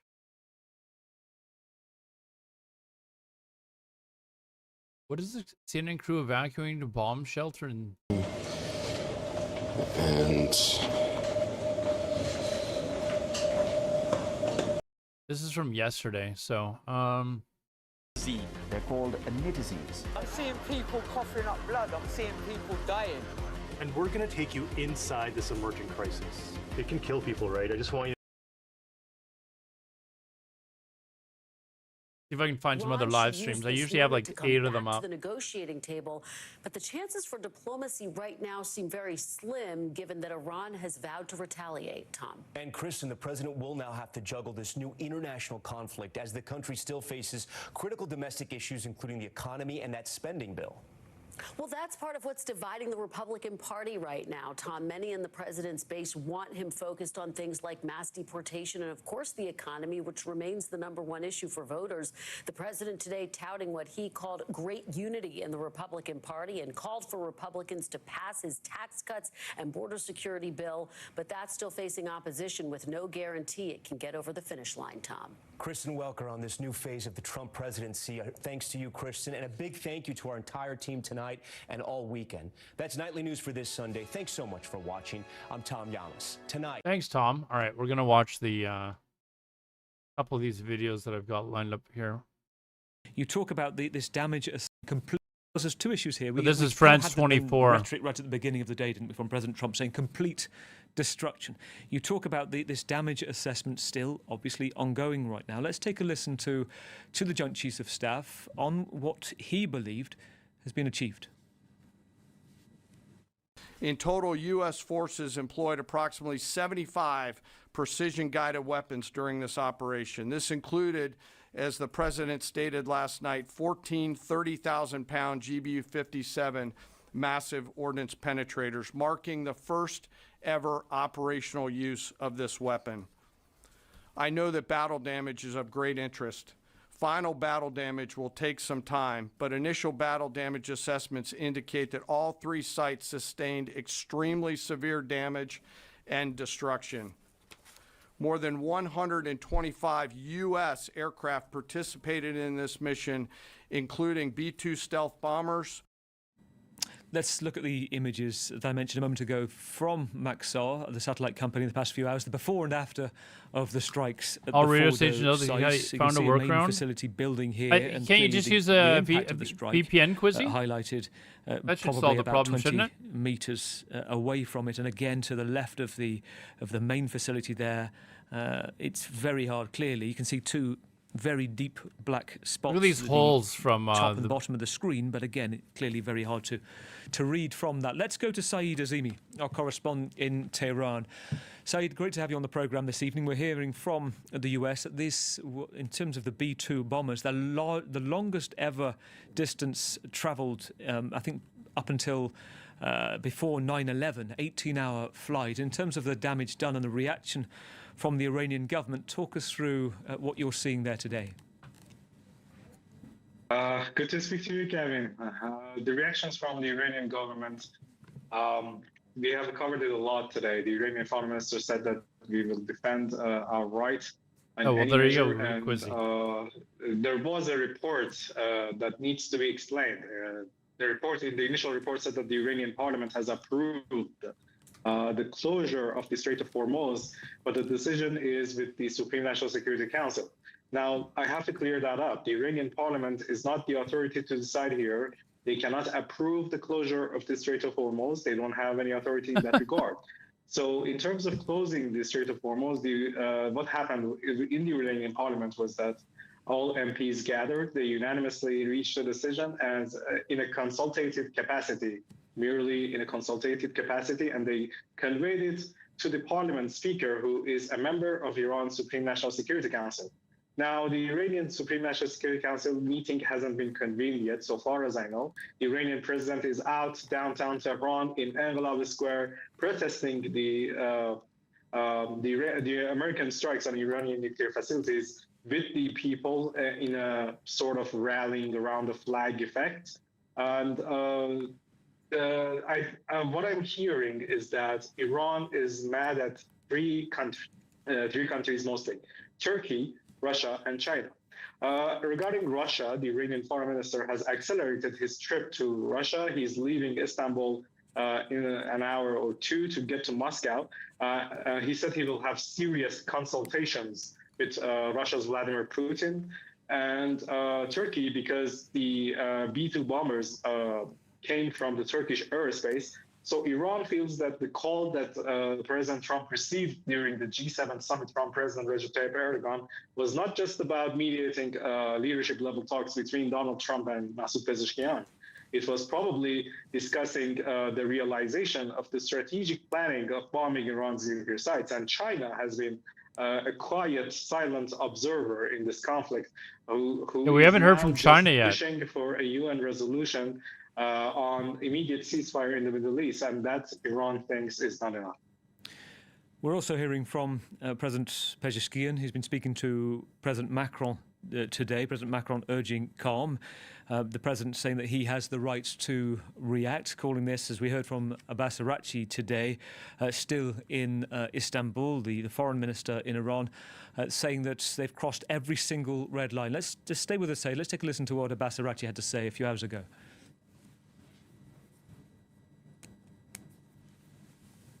I think we can hear from Abbas Araghchi, if the gallery can hear me. Here we go. They need a Twitch streamer to set this stuff up for them. The Republic of Iran condemns in the strongest terms the United States' brutal military aggression against Iran's peaceful nuclear facilities. It is an outrageous, grave, and unprecedented violation of the fundamental principles of the Charter of the United Nations and international law. The warmongering and lawless administration in Washington is solely and fully responsible for the dangerous consequences and far-reaching implications of its act of aggression. While President Trump was elected on a platform of putting an end to America's costly involvement of forever wars in our part of the world, he has betrayed not only Iran by abusing our commitment to diplomacy, but also deceived his own voters by submitting to the wishes of a wanted war criminal who has grown accustomed to exploiting the lives and wealth of American citizens to further the Israeli regime's objectives. Saeed, you refer to a big decision still being made at the moment, which is the Straits of Hormuz. And just to reinforce we're talking about this, some of the facts about the Straits of Hormuz, 20% of the world's... If you're just getting here, the Iranian parliament has voted in favor of closing the Strait of Hormuz, which oil goes they wouldn't through really there. be able to do. But it's a critical choke point for oil, for trade around the globe, and by freight, about 20% of global oil consumption goes through there. So we're talking about 20 million barrels a day. And a big market here, you referred to China before. China is a significant market to which we're seeing Marco Rubio, the Secretary of State, saying today to China, to Beijing, to convince Iran that that is not the right step to take. A couple of thoughts from you before we go to Tara in London. Tell us about life in Tehran today. Gavin, I wasn't able to leave the house today because of the work that I had to do, but I spoke with several people. A couple of my friends actually left to wander around Tehran, and they went to Uptown, and they saw astonishing scenes. I was surprised and taken aback, actually. They went to this very famous shopping mall in the northern part of Tehran, and they saw that people are shopping not to stockpile, just to have their basic needs taken care of. And they were eating pizzas at food courts. By the way, the Iranian government released a statement stating that anyone caught stockpiling or price gouging would be punished. Maybe that's why they're not doing it. In the playground of that certain shopping mall. And I asked around. Pretty interesting and that they they'd have also to do said that. Life is very much ongoing, uninterrupted in the northern part of Tehran, with Iranians believing that civilian targets are not a part of the U.S.-Israeli plan, and there were only infrastructural hits. That's very interesting. Saeed, stay with us. You talk about the Iranian foreign minister as well, claiming that's the end of the. What is this? Iran threatened terror. Okay, let's see. This is about terrorist attacks. NBC News has possibly starting that Iran in the directly US. threatened America. Tom, tonight NBC News has learned that message from Iran was conveyed to President Trump by an intermediary during last week's G7 summit, warning the president if he launched airstrikes against Iran's nuclear facilities, Iran could respond by unleashing terrorist attacks on the U.S. by activating sleeper cells it has inside this country, according to two U.S. officials, all as we learn new details about those historic strikes. Tonight, the new video, B-2 bombers returning to their Missouri base after those secretive strikes. And now our first look at the targets they hit Sleeper inside cells Iran. in the U.S., These yeah. before and after images show the massive That's impact apparently of the the U.S. threat. attack on Isfahan, one of 3 Iranian nuclear facilities hit. Initial battle damage assessments indicate that all 3 sites sustained extremely severe damage and destruction. What are sleeper cells? They're like little cell pods that you can go in and lay down in and go to sleep. The commander-in-chief with this declaration overnight. I can report to the world that the strikes were a spectacular military success. Iran's key nuclear enrichment facilities have been completely and totally obliterated. Pentagon officials say it's too soon to tell, but tonight the U.S. is also preparing for potential Iranian retaliation, though the Trump administration emphasizes the attack was intended as a limited one-time strike. We're not at war with Iran. We're at war with Iran's nuclear program. President Trump inside the Situation Room with Vice President Vance, his secretaries of state and defense, as well as Chief of Staff Susie Wiles and Joint Chiefs Chairman Dan Kane. The president issuing this warning to the Iranian regime. Iran, the bully of the Middle East, must now make peace. If they do not, future attacks will be far greater and a lot easier. For 40 years, Iran has been saying death to America, death to Israel. They have been killing our people. I decided a long time ago that I would... Stop. Did you see they cut out the part where he talked about them blowing people up and them losing their limbs and stuff like that? Basically, everything that he ad-libbed, they just erased. Would not let this happen. The historic U.S. military operation complex and That is actually choreographed. funny. The nuclear sites targeted, Natanz, Isfahan, The editor was like, okay, he's getting off track. Just delete this stuff. and Fordo, buried deep beneath an Iranian mountain. The U.S. adding the element of surprise, with the president giving the final green light 48 hours after announcing he would take up to 2 weeks to decide whether to strike. Just a time to see whether or not people come to their senses. First, the apparent decoys. On Saturday morning, B-2 stealth bombers launching from Missouri flying west. Hours before the B-2s used in the actual strikes headed east. The U.S. deploying 14 30,000-pound bunker-busting bombs for the first time in a military operation. In this satellite image of Fordo, if you zoom in, you can see several holes from the bunker-busting bombs, which explode underground. The B-2s also dropping them on Natanz. They dropped 30,000-pound bombs on a target the size of a washing machine. U.S. submarines firing Tomahawk missiles to hit the Isfahan site. In all, 125 U.S. warplanes and 75 precision-guided munitions used. And the Pentagon says Iran never fired a single shot. This operation underscores the unmatched capabilities and global reach of the United States military. Defense Secretary Pete Hegseth pinning the praise on President Trump. Many presidents have dreamed of delivering the final blow to Iran's nuclear program, and none could until President Trump. And after Director of National Intelligence Tulsi Gabbard in March said Iran had an unprecedented amount of enriched uranium for a... Yeah, Razmir, there's been all sorts of videos over the years where girls are... there was one group of girls where they were caught dancing to some, like, Western song. Not a country Western, but like just a Westernized song. and they were it was an anonymous video, and they actually hunted them down to try and figure out who they were. A non-nuclear To punish them. state, but that the Ayatollah had not ordered the development of a nuclear weapon. Secretary of State Marco Rubio argued the Iranian threat was urgent. It doesn't matter if the order was given. They have everything they need to build nuclear weapons. Peter Alexander, NBC News, the White House. Now to the stealth operation. Tonight, we take you inside the warplanes and submarines that fired on Iran's nuclear facilities, the largest B-2 strike in U.S. history. NBC's Courtney Cubie with the plan of attack tonight. Tonight, new details about Operation Midnight Hammer. Just after midnight. Who comes up with these names? Midnight Hammer. Saturday morning. Oh, a group man. of U.S. Air Force stealth B-2 bombers took off from Whiteman Air Force Base under the cover of darkness. Defense officials said they were headed to Guam, but 7 of the bombers quietly flew in the opposite direction. Part of the package proceeded to the west and into the... What a stupid name. Midnight Hammer. Sounds like the guy just came up with a name because he said to his, we need a name for this mission. The guy's like sitting there thinking, well, I told my wife last night to wake up because I was going to give her the Midnight Hammer. The Pacific as a decoy. A deception effort known only to an extremely small number of planners and key leaders.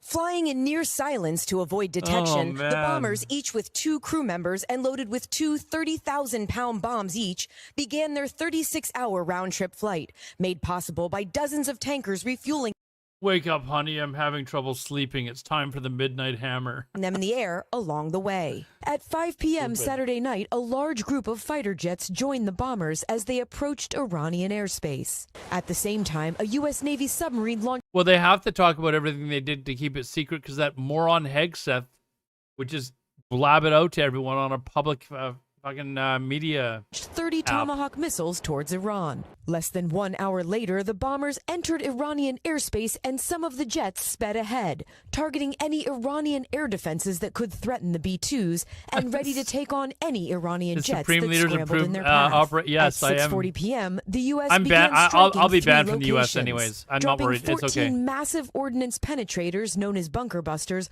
on Fordo and Natanz, just as Tomahawk missiles crashed down on a third site at Isfahan. By 7:30 p.m., all of the aircraft were safely out of Iranian airspace. According to the Pentagon, Iran never fired a shot at the U.S. aircraft. Iran's fighters did not fly, and it appears that Iran's surface-to-air missile systems did not see us. Throughout the mission, we retained the element of surprise.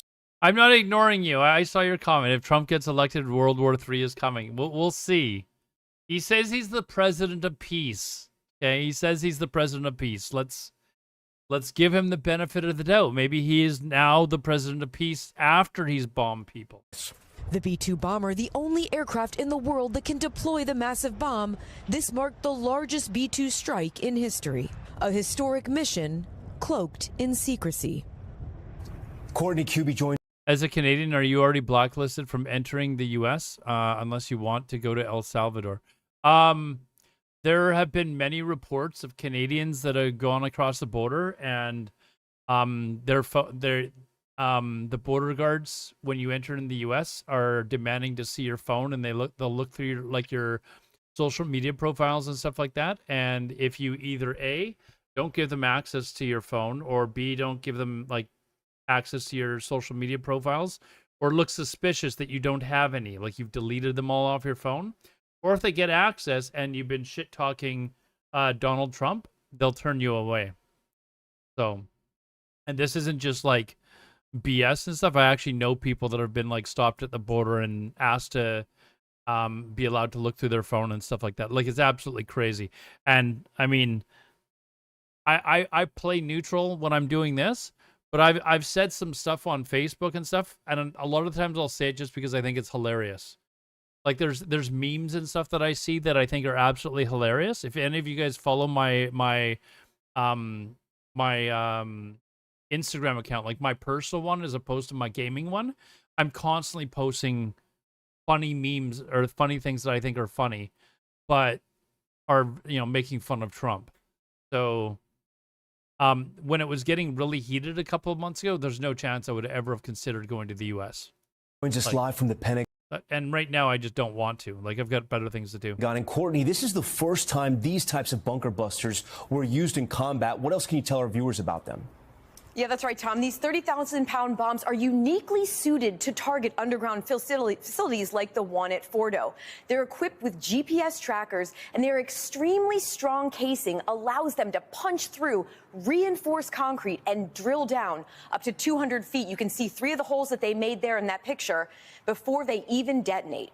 Tom? We thank you for watching. And sometimes it's hard to watch American TV because of how just got brand how much bluster, like how much they We know pump that up obviously Hamas and certain shit.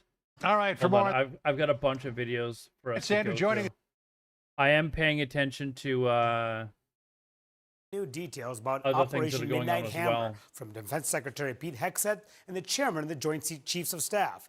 Now, here with me at the Magic Wall to break this all down and for about what we know is retired Colonel Cedric Layton. Colonel, thank you so much for being here. Take us through this mission because it had been in the planning for quite some time. It really has, Manu, and this is the graphic that the I don't think DoD I've seen that provided one. us with this. So they started. They've been. I just planning make fun this of for, Hegseth because in I think some he's an ways, idiot. for over a year, and in other ways. There it is again, Operation Midnight Hammer.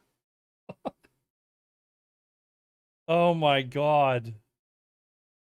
They've been doing exercises that kind of. I feel like there's got to be somebody laughing their ass off when they come up with these names. The same thing for up to 2 or more years. Oh, wow. But the key thing is this: the actual operational planning really started a few weeks ago once the direction came from the president to do this kind of thing. So when they left Whiteman Air Force Base, they did it basically right after midnight on the 21st of June. And then they came through and struck the targets in Iran. It was Operation about Midnight 18 Hammer? hours later, 18 hours and 19 hours later. And they hit the 3 sites that we've been talking about before. These are the ones that, of course, have become famous now: Fordo, Natanz, and Isfahan. And these are the ones that, of course, not only because they've been in the news, but because of OpenAI what they was my had, first became important from an operational perspective to actually eliminate. And that's why they had the kind of payload that they did on the B-2. And there's been a lot of discussion about the Fordo facility in particular. And the Pentagon says they've obliterated Iran's nuclear capabilities. But Fordo in particular, how hard is that to penetrate? So take a look at this right here, Manu. When you see the security perimeter right here, and then in just a second we'll get some more details here because you've got the support building and tunnel entrances. This is way deep underground, almost 300 feet underground. So when you look at the layout of... He's the jock on the football team that got the job. You can tell, kind of tell he's that guy. The scary thing is people are being put into these positions based on the fact that they're yes men. Like, they're not actually there to think for themselves or for their expertise or anything like that. Like Hegseth, for one, like, he's for sure an idiot, right? Same as, what's her name?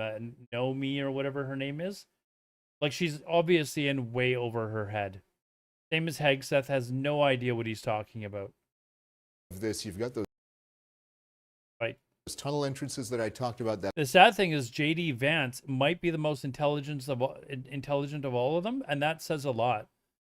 Remember when he used to be the guy that was competing against Donald Trump, and then Donald Trump would call his wife ugly or something like that? That was J.D. Vance, wasn't support building, and this mountain covers the centrifuges. The centrifuges are the key part to them doing what they need to do to, in essence, enhance the uranium to get it to the level that they need. So when you look at what this looked like before June 20th, this is what the fuel enrichment facility looked like from a satellite view. Now take a look at what happened here. Every single thing that you see here has been actually changed a bit. When you look at this, the June 20th slide, take a look at the facilities up here and over here. Now look, this is gone. The green screen and matching this right shirt? here What do you mean? is also gone. So these are the kinds of things that happen. And another thing that's really interesting about this, take a look. This is that support building that we showed earlier. An earthquake. Everything looks intact. These How are the big was tunnel it? entrances. Now let's take a look. When you go over here, actually, you see that these tunnel entrances have been damaged beyond repair. Hold on. When you go, looks intact. These are Stop. We looked at pictures of this before the bombing, and it showed trucks that were here dumping dirt into the tunnels. You remember that? The before and after picture? We showed this on stream.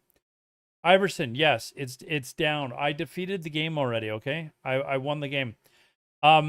Yesterday, we looked at pictures like before the bombing attacks where it showed trucks that were dumping dirt into the tunnels to seal them up. So this was taking long before the bombing runs because they hadn't been sealed up yet.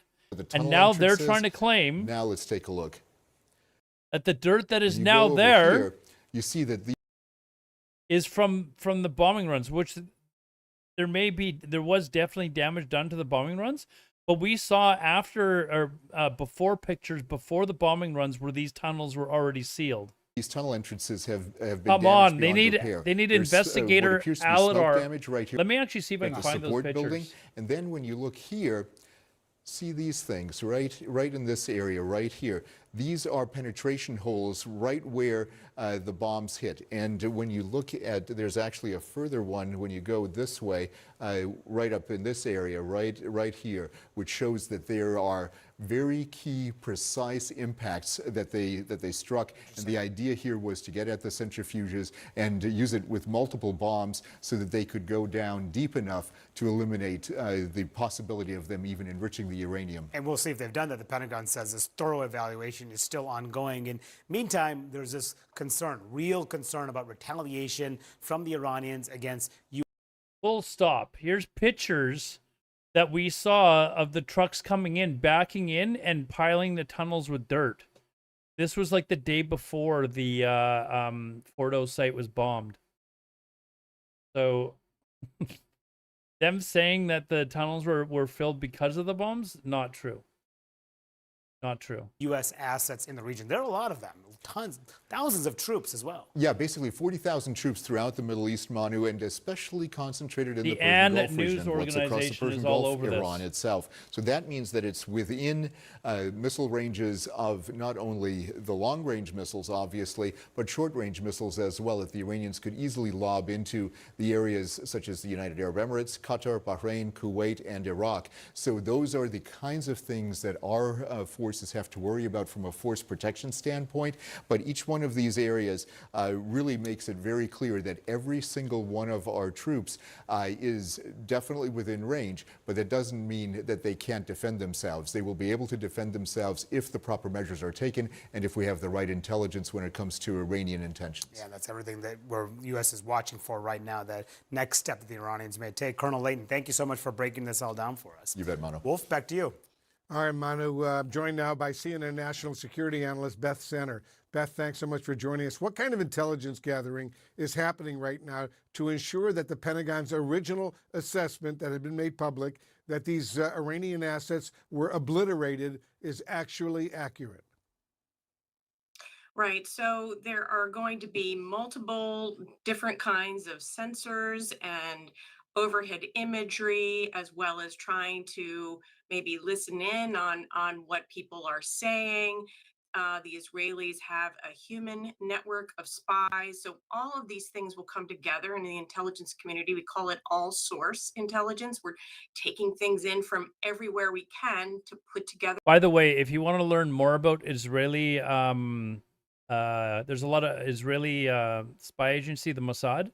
There's some really good documentaries on it, but I would also suggest watching the movie Munich if you haven't seen it, and also the movie The Spy, which is actually like extremely good.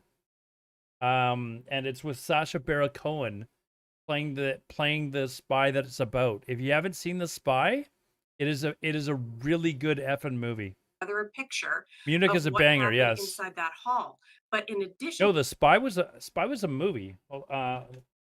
Or was it is it a TV? Yeah, it is the TV series. Sorry, I couldn't remember where I saw it. But it's on Netflix.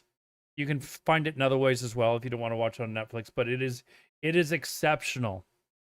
into that, everybody, at least all of us on the outside, are asking the question, where is all of Iran's highly enriched uranium and their centrifuges? Can we say Necricard, dude, Necricard, thank you very much for that that little sound bit, man. I Was thinking about that earlier. Like that was That there aren't other exceptional. Thank you. that HEU, enriched 19 uranium, months, and man. the centrifuges haven't been secreted away to covert facilities that I would say we would be crazy to think they didn't have. You think you're getting attacked? The U.S., as you know, Beth, is now in a heightened state of alert in the region for possible retaliation. How is the U.S. intelligence community now Nectar, are you still living in the woods, or have you finally moved away from there? monitoring any potential Iranian-related threats? Well, a couple of different ways. Again, looking at all the groups that are very well known that have been tracked over many years because they have attacked US troops throughout the region for, a long time. And we are also, I'm sure, working with our liaison partners in these countries. For example, the Sounds more Iraqis peaceful than the have been city. fantastic partners. They don't You know what my dream is? These are videos, so I can just pause it. I'm not kidding you. Hold on. My dream is to move somewhere. I'm like looking like this is one of the reasons why I'm going to Italy, but just to live in like one of their smaller little towns or whatever. Get Starlink so I have decent. Like let's take. I want it to be near the ocean though, so let's take some random town near the ocean. Actually, let's make it over by Puglia. So I don't know, some place like over here. This place, random place. Like, and just live a quiet life. I don't know. Looks like a decent enough town. You would go to Sweden? No, dude. It's too cold in the winter, man. But just have some place that's, look at this, right near the ocean. Right near the ocean. Now that Starlink is available, like, you've got good internet no matter where you are. Have, buy like one of these places here with a little balcony overlooking the ocean. That's kind of what I'm looking at now in like 20 years. 20 years, chat. 20 years. Okay. don't like to talk about it, of course, and we don't either. But obviously, I haven't been to Scandinavia yet, but to help ensure mine's going to be a place that's that not US freezing cold in the troops winter. are not attacked, and we will be holding some of these countries accountable as well for doing what they can to keep the lid on these militia groups in their countries. So we will be working with our partners and then also independently to be tracking all of this. Still a very, Heightened very alert. dangerous situation indeed. All right, Beth Sanner, thanks so much for joining us. Federal officials are warning about the potential retaliation from Iran in the wake of the U.S. Kurdistan, attack yes. on 3 Iranian nuclear facilities.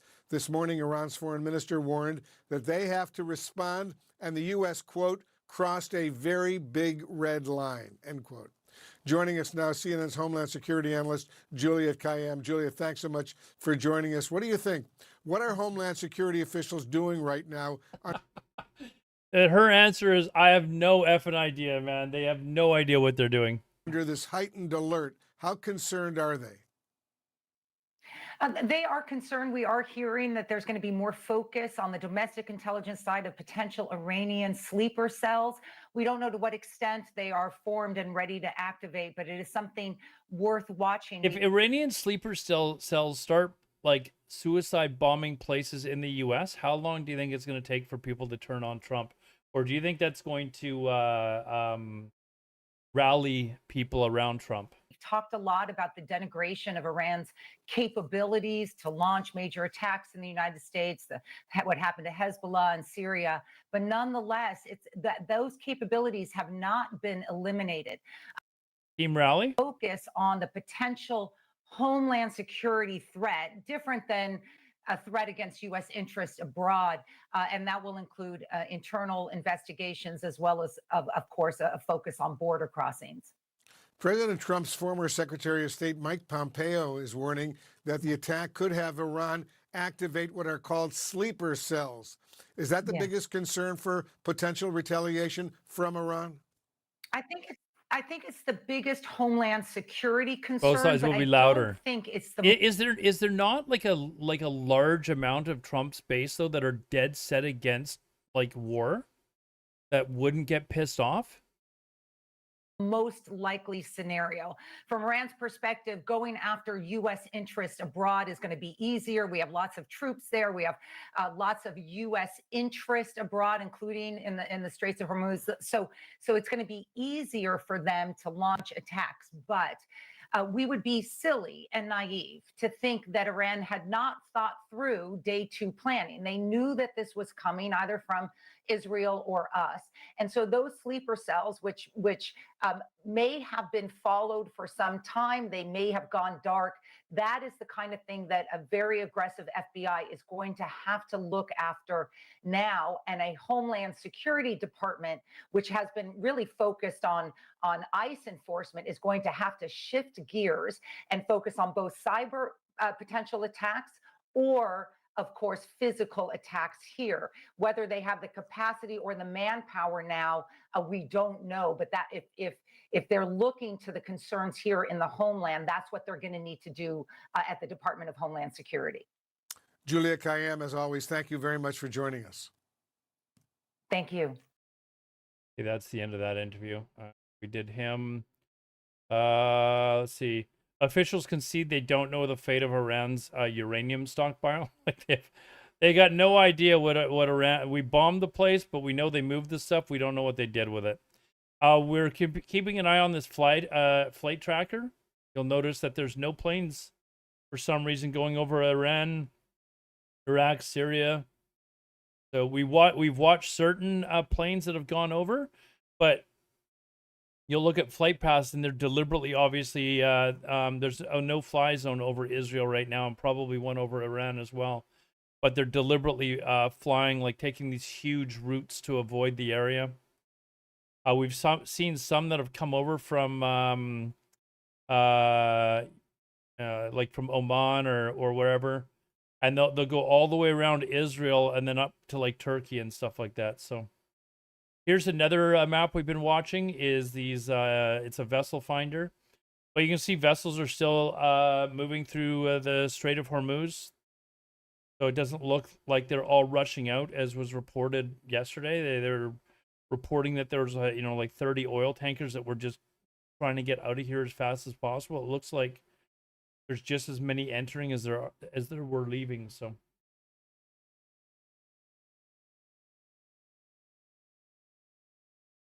would you also emigrate to Italy if Italy became the 52nd state of the USA to Canada, of course?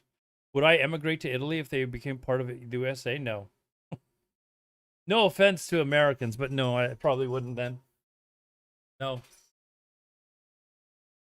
Here's a clip from just a couple of hours ago. This is CNN, the news crew. They're doing an interview, and suddenly they had to rush to a shelter. Hezbollah have been severely degraded. I should just say that we're now hearing an alert. Right. Uh-oh. Which is an indication that we... Right. So these are the alerts that go out on all of our phones when you're in Israel. It's a 10-minute warning of incoming missiles or something incoming. We're just going to stand there and explain this to you. Location Instead of run like hell. has a verbal alarm telling people to go down into bomb shelters. So we have about a 10-minute window to get down into a bomb shelter, and we'll continue to try to broadcast from that bomb shelter, and even if we can on the way down. Do you guys want to? Should we go down, or you want to finish this? Well, we should probably go down. We should probably go down. Let's just make sure. Do we have? Are we able to do that? Well, missiles are coming in. We're being told to take shelter. Should we go take shelter? Is that what I just heard? There is a report from Iran that 2 giant oil tankers fleet in the Strait of Hormuz have turned around because they don't want to get stuck in the Strait of Hormuz. So, anyways. While they're just making sure we can. Yeah, they did. They literally just asked, should we abide by what is strongly being advised that we do, because of incoming missile strikes? Should we take shelter? And they actually stood around and thought about it. Yes, that's what happened there. So you've got the proxies as one response. You've got a direct attack. So what are they doing? They're standing there just continuing to talk about it. From Iran on U.S. troops. That's what we saw after the killing of Qasem Soleimani. They hit Al Assad Air Base in Anbar province. Nobody was killed because they kind of had signaled in advance that they were only going betas to do take it, shelter. Nonetheless, it was the biggest ballistic missile strike on a U.S. base outside of the country. then you have the possibility that they go for some kind of asymmetrical cyber terrorism, or that they go with an economic option like trying to close the Strait of Hormuz. People I've been talking to in the region seem to feel that Iraq is the most vulnerable place by virtue of the fact that it's a weak state. You have a lot of paramilitary forces there. The State Department's evacuated roughly 500 U.S. personnel from there. But also the broader consensus is that Iran wants to try to pick a move right now that will show strength or project strength to particularly its own people, while not trying to risk further retaliation, possibly trying to minimize casualties, because Iran has been significantly weakened, as we've all been talking about and watching. There are so many questions right now about Iran's capabilities, right? I mean, this siren that's just coming in now, it's been 20 hours since the last Iranian attack. We saw that barrage. It's been 2 minutes since their 10-minute alarm has gone off, so they're going to sit there and still just keep talking Just about after it. 7:30 this morning. We know that they still do have ballistic missile capabilities, despite having destroyed about half of their launchers, according to the Israeli military. And so we'll see, you know, what more firepower they have for here, but also critically, of course, for those U.S. bases in the region, which will be easier for the Iranians to target. All right, I think we're going to head down to the shelters. Chuck, do we have capabilities as we go down? Just checking your microphones. Be ready in a second. Okay, here we go. All right. Okay. Let's see if we can switch over. So is this actually working? You guys hear him? Okay. I'm not. Oh, get here. What's your microphone? Okay, I think it's. Bring your IFB box. Bring your IFB box. Uh-huh. Just unplug it. Should we all go? Yeah, I think we should all get one.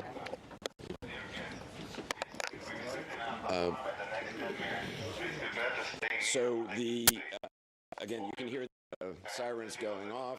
This is from the hotel. They're warning all the hotel guests to go down.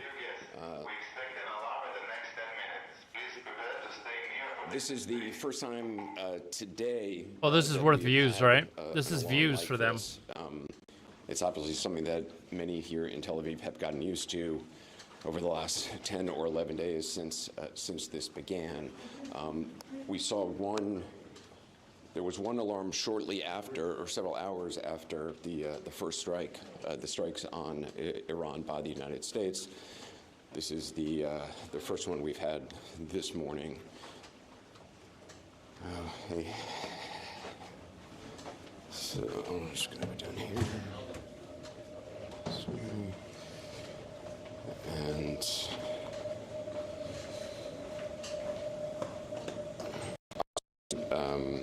here with Jeremy Diamond. So in terms of this is the first one. I love how they're going to a bomb shelter and they're continuing on with the interview. Today, isn't it? It's the first one, not today, because 7 was the last Any one. I think updates? There hasn't really been much that's happened today, Lando Commando. Yes, so it is the first one of the day. But what we've noticed, I think, is fewer barrages, but quite high intensity, particularly this morning. I mean, Jeremy, you were there on the scene. The damage was... Yeah, I mean, there's also been reports that the Iranians have been using different types of ballistic missiles, some reports of cluster munition use as well, and we've seen the kind of impact that can have on the scene. Today I was at a site in the north of Tel Aviv, in Ramat Aviv, where you saw a residential block that was almost, completely obliterated by the power of that blast. You guys got to press down in the basement, please. The damage is enormous. More of these ballistic missiles that are indeed getting through those air defense systems. But, quite incredibly, we haven't seen any fatalities in, I believe, a week now, right? The last Monday morning was the last time we saw a fatality. That's, of course, a credit to the aerial defense systems, but more importantly, perhaps, to the early warnings that are getting us into bomb shelters and getting millions of other Israelis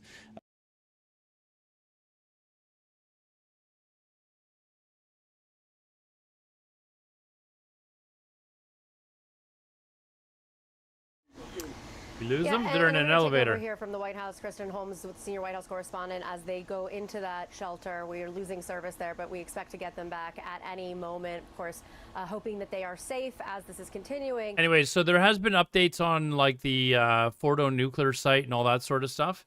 They've shown before and after pictures, which we've taken a look at. And it does look like there was significant damage done to it, but their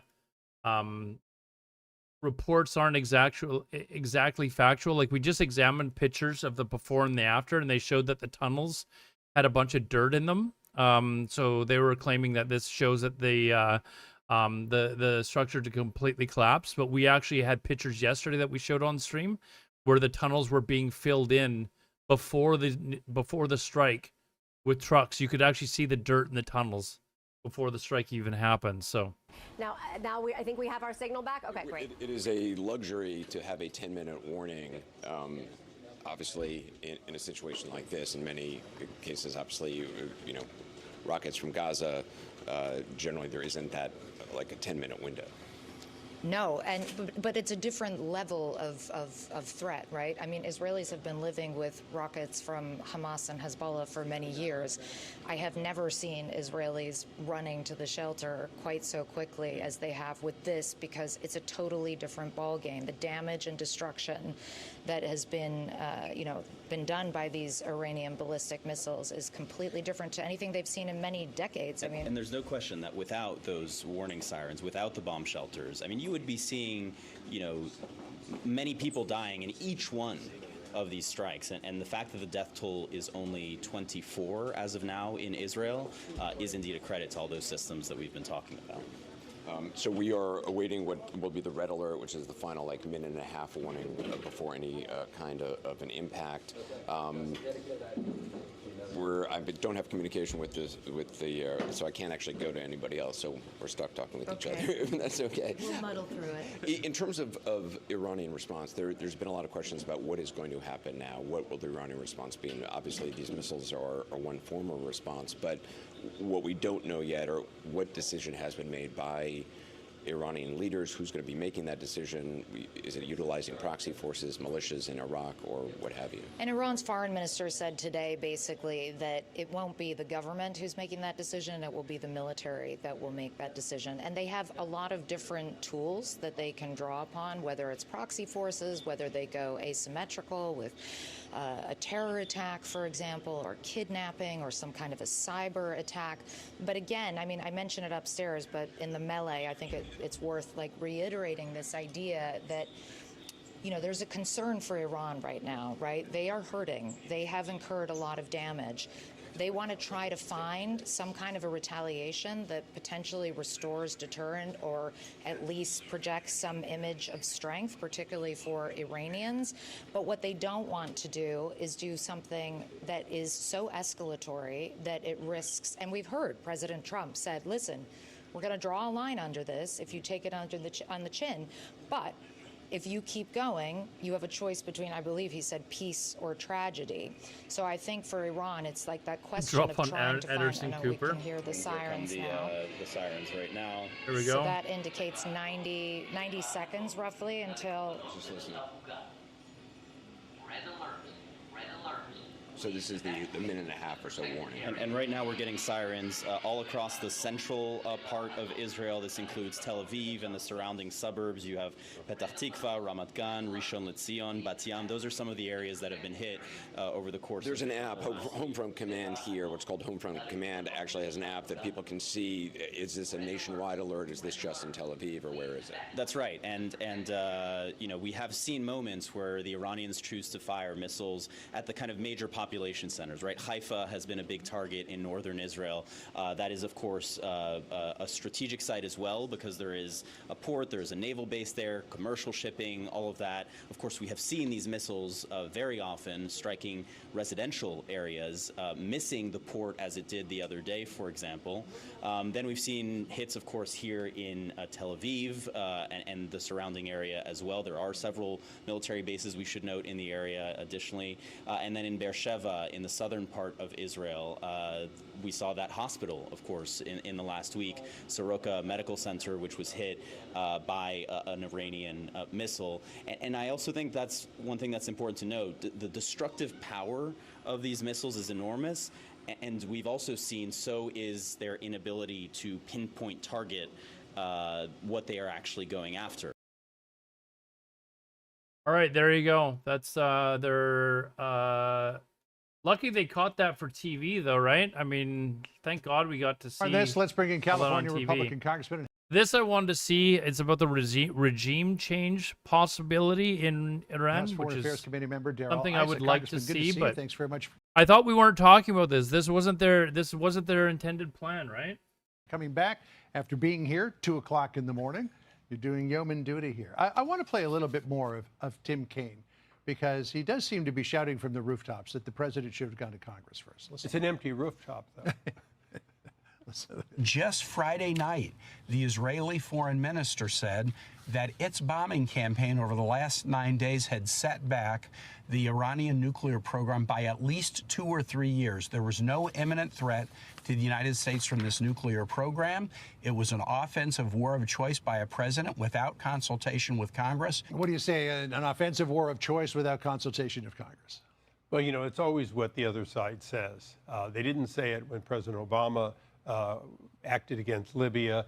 It's always, that's a partisan statement. How many cruise missiles did Bill Clinton fire into Afghanistan without getting congressional? Well, he actually had about 5 different places over his career he did it. He was very much an activist. But I think your point about cruise missiles is important. These are not ground troops. We're not entangled in a war. All of us understand that the 8 years of the Iran-Iraq war means that you do not go into a country of, nearly 90 million people and think that you're going to get out quickly. So we're not going in. We have no need to go in. We're not trying, the president is not trying to do regime change. He's made that clear. He is trying to change the regime's way of doing business for the first time in a real meaningful way since Reagan. You know, there is a lot of concern about regime change, though, and what might come next. I went to dinner on Friday night with a couple of Iranian friends, and that's the one big... Here's the problem. We've said this many times on the next regime could be worse than the one that's already there, right? Like, you got to be careful with these things. If the Ayatollah were to fall, what replaces it? Joaquin Castro had those same concerns. Listen to what he said. If the government of Iran collapses, we could have a repeat of what happened with Iraq. Al-Qaeda and later ISIS essentially franchised across the Middle East and parts of North Africa, and the threat of terrorism, at least for a while, became even greater because of that. So what about those concerns? And we've heard from a lot of Iranians that, yeah, you've got some groups on the outside, the Shah's son and other groups, but you don't have anybody from the inside that's ready to do this. They say that we'd love to have democracy in Iran, but we're not ready to rise up and take over yet. Well, I think that's simply something you hear from people who are assuming that the status quo is acceptable. No. They hate the status quo. No, well, you hear that, but, you know, I've met with all the groups, the Shah's groups, MEK and other groups. Each doesn't like each other.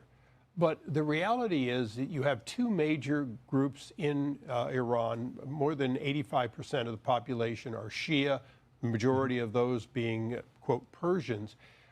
They don't have the same breakdown that you had in Iraq, where you have a majority and a minority, and the majority's been ruled by the minority for decades. They don't want the Shah back. They say they want democracy. It's doubtful that they'd get a true democracy. But can you do worse than a theocracy that essentially imprisons their own people and, in fact, it tries to spread throughout the rest of the world their form of Shia radicalism? Well, if the IRGC took over, I mean, they're basically in control now, but if they took over all the strings of power, some people say that could be worse. You know, they've been in control since the little fake game they did under Jimmy Carter. You know, those are just students. The reality is the same group of people have been in control. They use a president by title and an Ayatollah, and they have all this claim of separation. The fact is, it is a group of, call it 5% or 10% of the population that are radical Islamist. They're already in control. So could we do as bad? Of course, something bad could happen. But do the people of Iran deserve an opportunity? Yes. Have they risen up by the hundreds of thousands and millions, time and time again, only to find themselves being killed in the streets and the West not coming to their aid? So as we try to change this regime's behavior, the hope is that, yes, they may rise up and they may be successful, But the plan by President Trump, very wisely, is to change the behavior of the regime. In 1987, when they last threatened to and did close down the straits, Reagan went in and he sunk their Navy, killed their admiral. It wasn't a big action, but it was big enough to change their behavior for a number of years. Well, we'll anxiously anticipate what comes next. Congressman, thank you for coming back again. Absolutely. Really appreciate it. We'll have to get you a cot in the green room. Thanks. I'm Steve Ducey. I'm Brian Kilmeade. And I'm Ainsley. All right. What do we have here? Mike Pence President supports Trump Donald receiving Trump. praise today for the covert mission to strike Iran's nuclear facilities from his former Vice President Mike Pence, who said this, quote, President Trump made the right call to deploy American forces to strike nuclear sites in Iran, and he should be commended for his decisive leadership. Iran could never be allowed to obtain a nuclear weapon. Thanks to the resolve of our commander-in-chief and the courage and professionalism of our armed forces, America, Israel, and the free world are safer as a result. Tonight, President Trump proved again that the United States of America is the leader of the free Pence world. is terrible, though. And America stands with Israel. Former Vice President Mike Pence joins me now. Surprised Good to that have, he's you with us, saying nice Vice stuff about President Pence. Trump. Thank Didn't you- Trump thank want you this for guy joining killed? us. Thanks for having me on, Martha. You know, the things that you point out there, the importance of the free world and the fact that, President Trump made this very gutsy move. I just want to go back to the pre-election period in 2024, because you joined me here several times then. And this is what you said in March of the election year. Watch. Donald Trump is pursuing and articulating an agenda that is at odds with the conservative agenda that we governed on during our 4 years. And that's why I cannot, in good conscience, endorse Donald Trump in this campaign. So now, at this point in the now presidency you're and watching okay how with it's it. playing out, do you have any regrets about that statement back then? The president and I have had our differences, which resulted in me staying out of the 2024 race. But I have to tell you, I couldn't be more proud of President Trump's decisive leadership in this moment, or the extraordinary professionalism and courage of our armed forces that brought about this historic mission. I mean, I must tell you, I saw last night as really a continuation of the policies of our administration, where we isolated Iran as never before. We got out of the Iran nuclear deal. We used force, first against Syria when they used chemical weapons on their own people. North Korea is strongly condemning the U.S. attacks on Iran.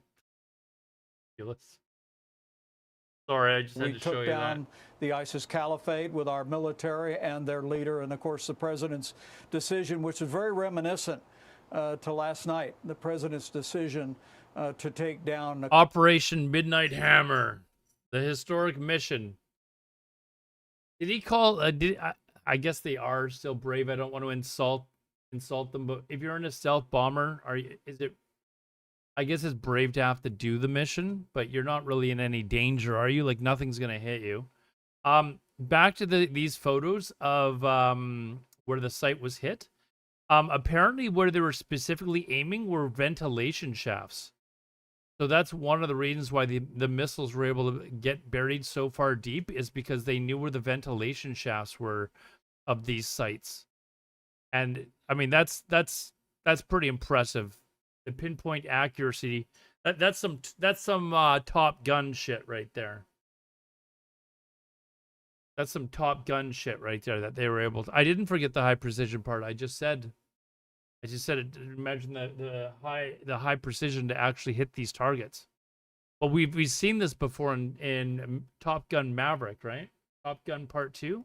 Qasem Soleimani. Tom I've Cruise been is there able at to his do it. side, and I must tell you, I honestly had no doubt that if the Iranians did not step up and make a deal to dismantle entirely the uranium enrichment program, that President Trump would act, our armed forces would deliver, and that's just what happened.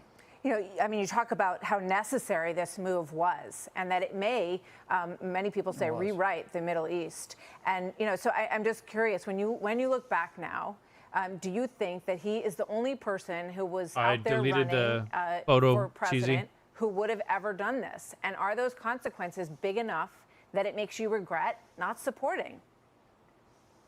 Now the U.S. thinks it's great. I do think it's interesting how they start off with, always talking about how mighty their military is. Well, Like, Martha, there's not a day just get on goes to what by, you did. that I wish Kamala Harris was president of the United States. I expect if she'd have somehow found a way to win that election, we'd have been back to the policies of appeasement that the Biden-Harris administration implemented. But I mean, even over other Republicans who ran. I think it set the Even stage over other for October the Republicans who ran. 7th. Yeah. I mean, would any of the other Well, I Republicans just, who ran Martha, have made this mission last night? well, I think many would have. I certainly would have not hesitated to move as the president did. But look, I don't think I'm not in the rearview mirror today, Martha. I mean, I'm looking eyes forward, and I really do want to commend President Trump and his entire national security team for doing what really needed to be done. The very idea that the most dangerous regime in the world would have possession of the most dangerous weapons on earth has been intolerable. It's been the long-standing policy, was during our administration, that Iran would never be allowed to obtain a nuclear weapon. I think Israel took important and decisive efforts when they launched an attack on Iran 1 week ago, and with the defensive support of our forces, they managed to essentially control the airspace, create this opportunity. The president gave the Iranians 60 days. Israel launched on the 61st day, and the president told them, you need to come to the table. And when they didn't, the President Trump acted. And that's just the kind of leadership that the American people would expect. We're looking at the scene around the Situation Room, and I have to say it's good to see these images and the thoughtfulness on people's faces around the table. And I see Susie Weil there, and I think she's done an extraordinary job as chief of staff of keeping things very much on track. Obviously, the president trusts her a lot. She's involved in all of these. I'm curious for the Americans in the chat. Would we have heard? I don't even know if I want to say it because it's just a argument waiting to happen. Would Kamala Harris? Would Obama? Would they have been stepping up? Our army is this terrific, and it was absolutely spectacular. The way we absolutely crushed. Like, would they have been giving that type of a speech? Situations. And I wonder, like, as you reflect on the first term and you look at things now, what do you think is the major difference?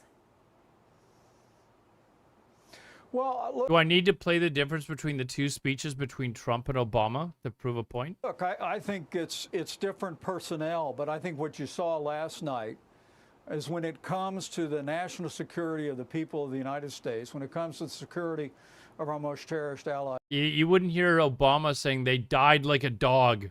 Israel, nothing's really changed. I mean, I sat at that table. I was in the room when we literally watched our armed forces take down Abu Bakr al-Baghdadi with satellite imagery on the big screen. I was at the president's side when he made the decision. You think Obama? Do you want me to play the video where it shows the difference between Obama making an announcement about a guy getting killed and Trump? It's to essentially launch the effort that took down the most dangerous terrorist in the world in Qasem Soleimani.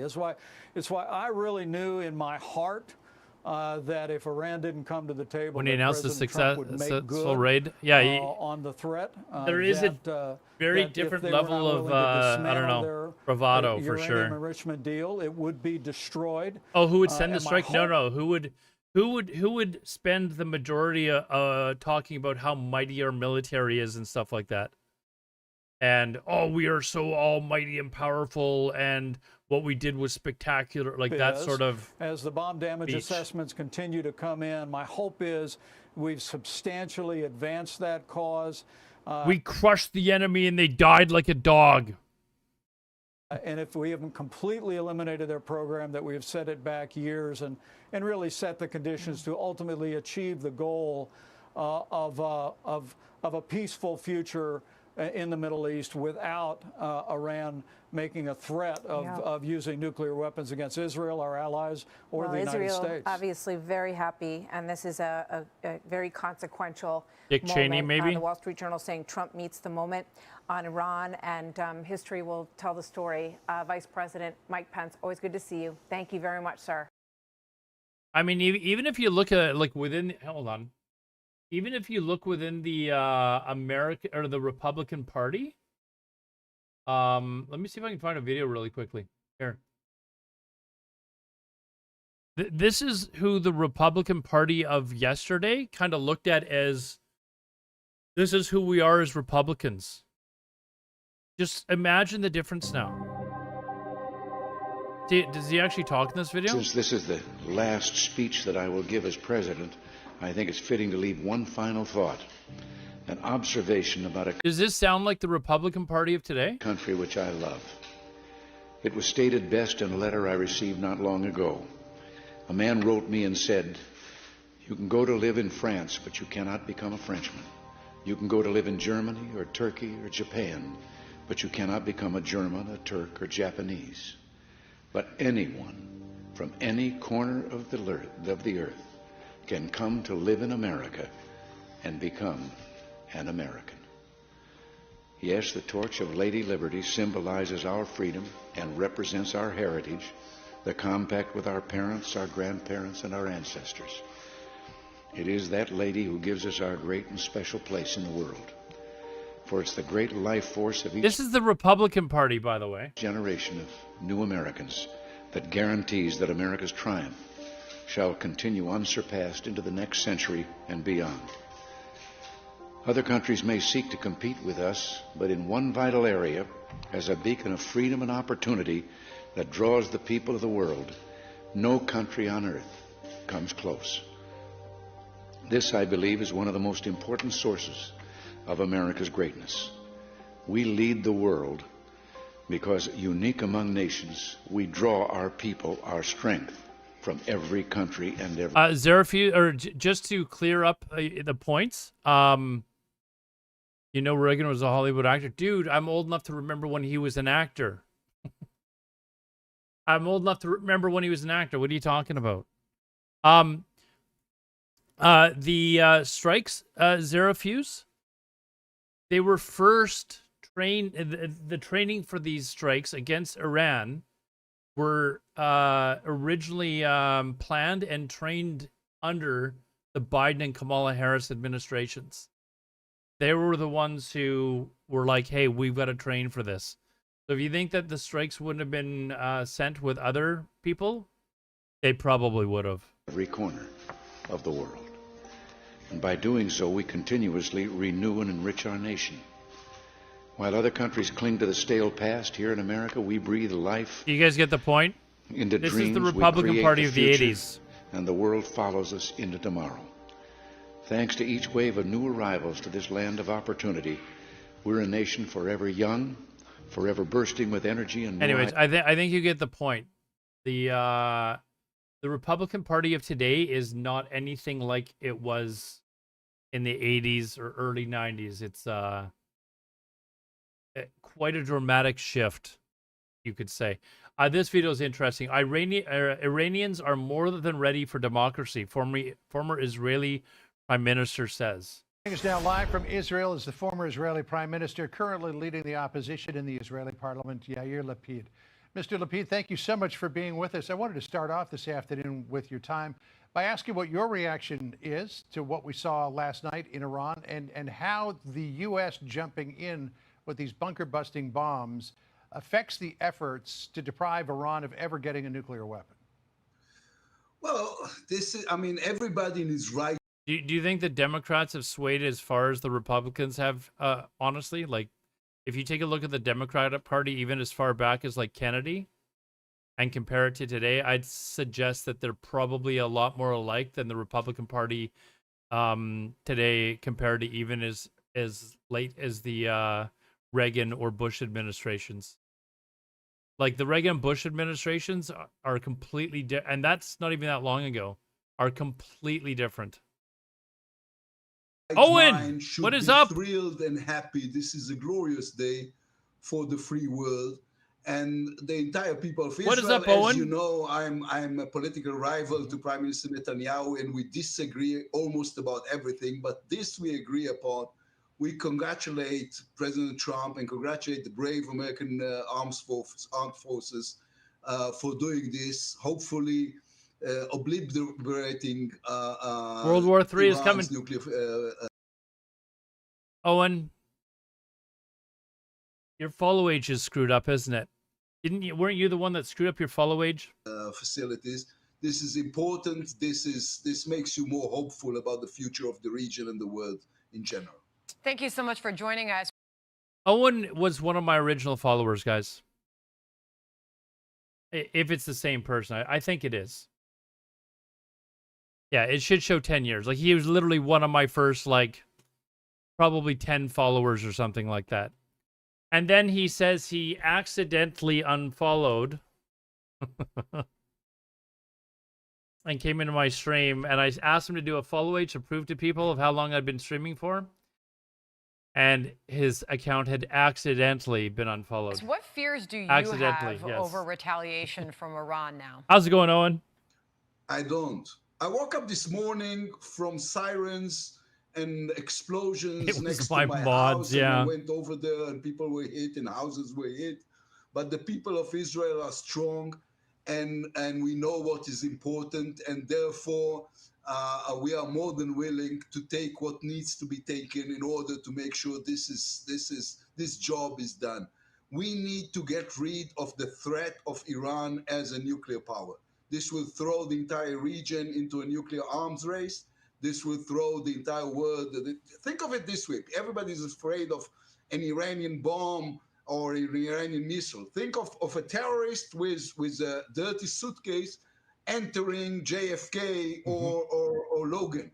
This is a threat to the world, not only for Israel. It's an existential threat to Israel, but it's also a threat to the world and to the United States, as you know. I haven't banned from Fendi, no, years but of he watching self-banned himself. I think he demonstrations in deleted Iran. his account. The United States is big Satan, and we are the small Satan. So we are all in this together. Mr. Lapid, you said a second ago that what happened last night makes people in the region hopeful that there could be a different future.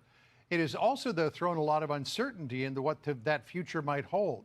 If the Ayatollah were to fall and the regime were to collapse, what fills the power vacuum?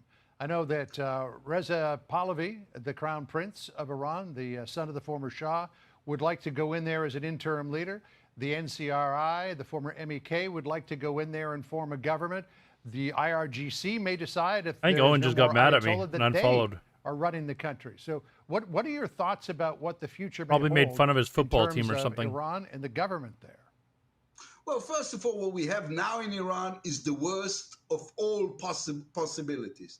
This regime is a regime of fanatics So this looks like it's after photos. and whatever. Yeah. You know, when we No. killed Hassan Nasrallah, the leader of Hezbollah in Lebanon, everybody said, "Well, we don't know what's going to happen now." I tell you what happened then. Nothing.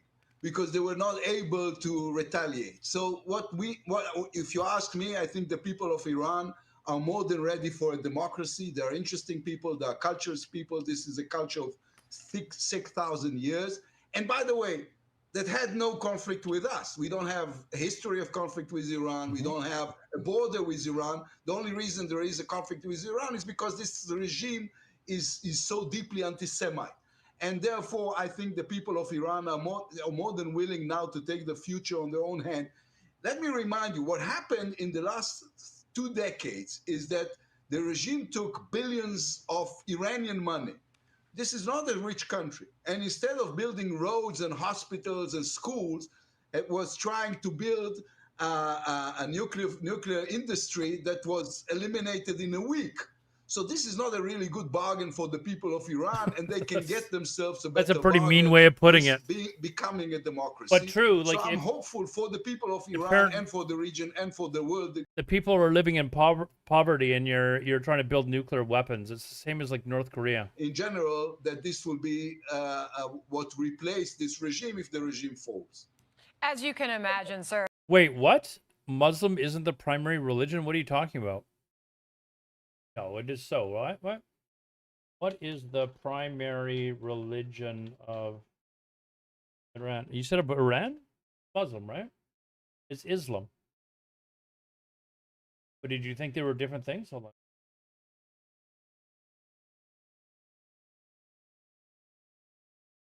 There are some I am checking it out. The primary religion of Iran is Islam. That's what Muslims are. members of the United States Congress who are objecting to what happened last night, including Ilhan Omar. And I'd like to get your reaction to that. She tweeted that if the military strikes will not bring peace, they will only provoke more violence.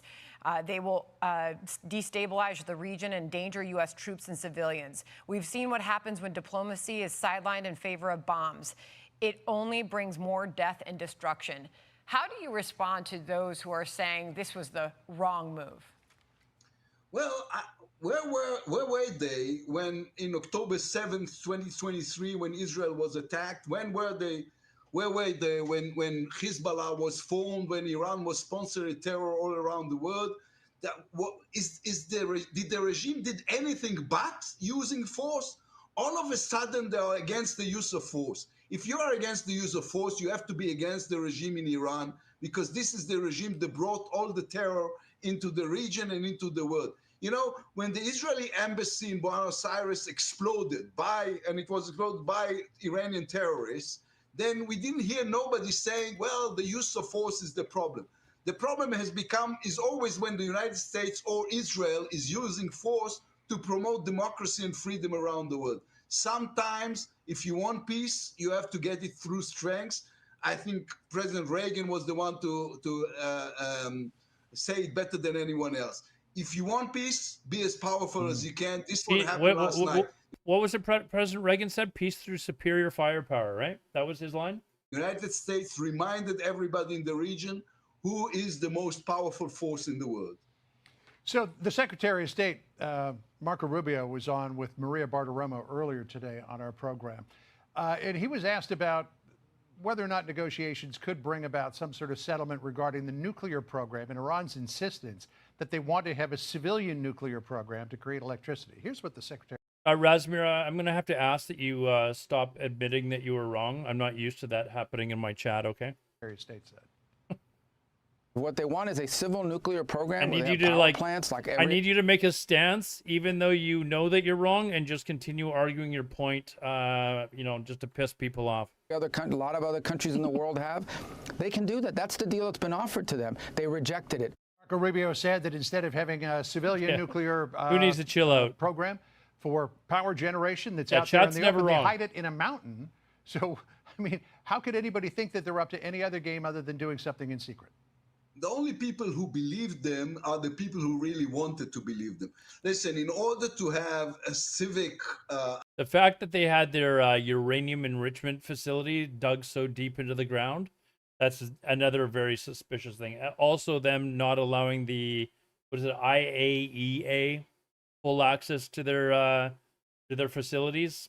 That's also very, because they're supposed to have full access.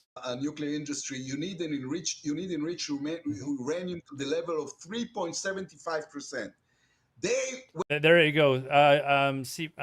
Cheesy, you were asking earlier. It's 3.75% for energy for enriched uranium. Went all the way to 60%. Mm-hmm. The only reason you want a 60% enriched uranium is to build an atomic bomb.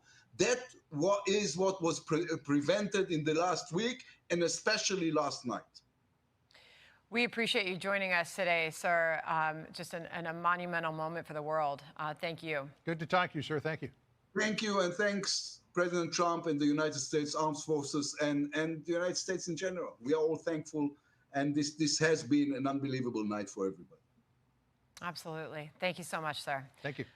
I'm Steve Doocy. I'm Brian Kilmeade. And I'm Ainsley Earhart. And click here to subscribe to the Fox News YouTube. The floating head stream, I'd have to go find the shirt. I don't even know where it is right now, to be honest. I remember the last time you were here and you asked for it, and I had to go find the shirt. YouTube page to catch our hottest Wizzy interviews remembers and most compelling analysis. The floating head. I'm Brian Kilmeade. What? Is that his name? Hold on. Anything going on there? What's going on here? What's Al Jazeera talking about now? Let's find out. It's been hit. Ben Gurion Airport, the regime's biological research center and alternative command and control centers were hit during this wave by guided. This guy's the next guy that's going to get killed. These were guided until the moment of impact and carried various types of high explosive destructive The floating payloads. head hot tub stream? Well, it's a million just for the Israel's hot tub military stream. says 10 sites were hit by missiles So, or shrapnel. floating But head's like despite another Iran's 5 million on retaliation, top of that, Most probably. Israelis I'd have to go continue dig through my support their closets. government and welcome U.S. involvement. And I was really happy that Trump has decided to act. Finally, I think it will end the war. This is my hope. Maybe it is wishful thinking, but I mean, I hope it will be fine. Israelis are now braced for more Iranian retaliation and the risk of more destruction.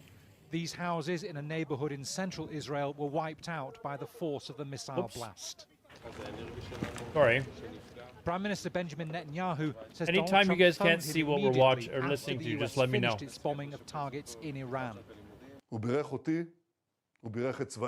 He congratulated me, he congratulated our army, he congratulated our people, and I congratulated him, the US pilots and the American Yeah, I people. can't remember what it was, President Owen, but Trump it was- is fiercely leading the free world. I think it was like He's a 20 great or friend of something like Israel, that. like no one before him. Now everyone waits for Iran's response. The regime in Tehran hasn't yet followed through on its threats of retaliation. I don't think I'd against fit the into that US, that and shirt by anymore. targeting US bases, It would or trying to definitely be a choke off little global tight. oil supplies. But that could change. Bernard Smith, Al Jazeera, Amman. Okay, well, let's speak to our reporter, Noor Alda, joins us live now from Amman. Bush probably in remembers that Jordan. shirt. Good morning, Noor. Now, Israel has been assessing the damage of strikes in the past few days there. What's their assessment so far? Well, Sarah, the damage is extensive, especially in those neighborhoods in the larger If I Tel can Aviv find, area that were directly impacted by the missiles. In some cases, several buildings collapsed, and others have been condemned to demolition. More than 20 of them, in fact. And thousands of Israelis have filed for compensation from the authorities. In fact, there was reporting in the past few days about local authorities saying they were bearing the brunt of having to figure out alternative housing and compensation for those who no longer have a home to go back to. Up to $4.3 million spent by those local authorities every day to achieve that purpose. The Israeli government authorities have received more than 30,000 applications for compensation. The last, of course, volley over the past 24 hours destroyed almost an entire neighborhood, as we saw there in Bernard's report. Yeah, incredible amounts of damage there. Now let's shift back to Iran, because the Israeli military has put out a statement on the US strikes.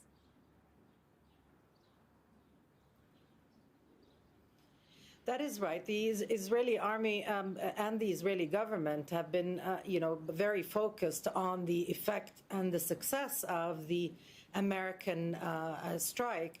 At the same time, we've been hearing from the Israeli prime minister saying that they still haven't achieved all of their goals. Of course, maintaining a vagueness about what those goals actually are. He said, Netanyahu said that Israel will continue to bomb Iran, will continue to bomb targets until all goals have been achieved. So no indication that despite that success claimed by the Americans and the Israelis on the three sites targeted, no indication that the bombing would stop or that there is a path towards ending this crisis, this confrontation. Okay, thank you very much, Noor Alda, there for the update on the latest in Israel.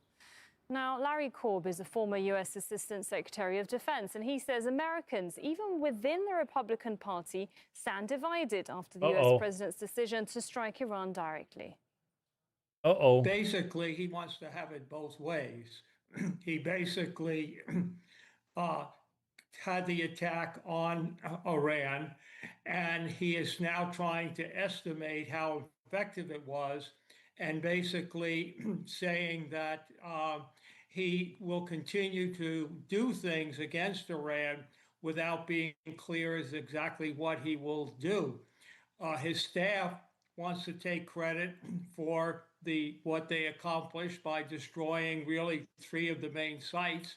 But Trump doesn't want to quit while he's ahead. He wants to keep going here. The Republicans support it even when they don't agree because he's their president and they worry about the next election. For the Democrats, it's the opposite. I think most of the Democrats do not want to start a war with Iran because they're worried about what will happen now as Iran responds by going after I got the 40,000 Americans something juicy who for you guys. are in the station. Hold on, this guy's just blabbling. I don't think that's a word, but it's a new word, blabbling. Cyber alert regarding Starlink in Iran.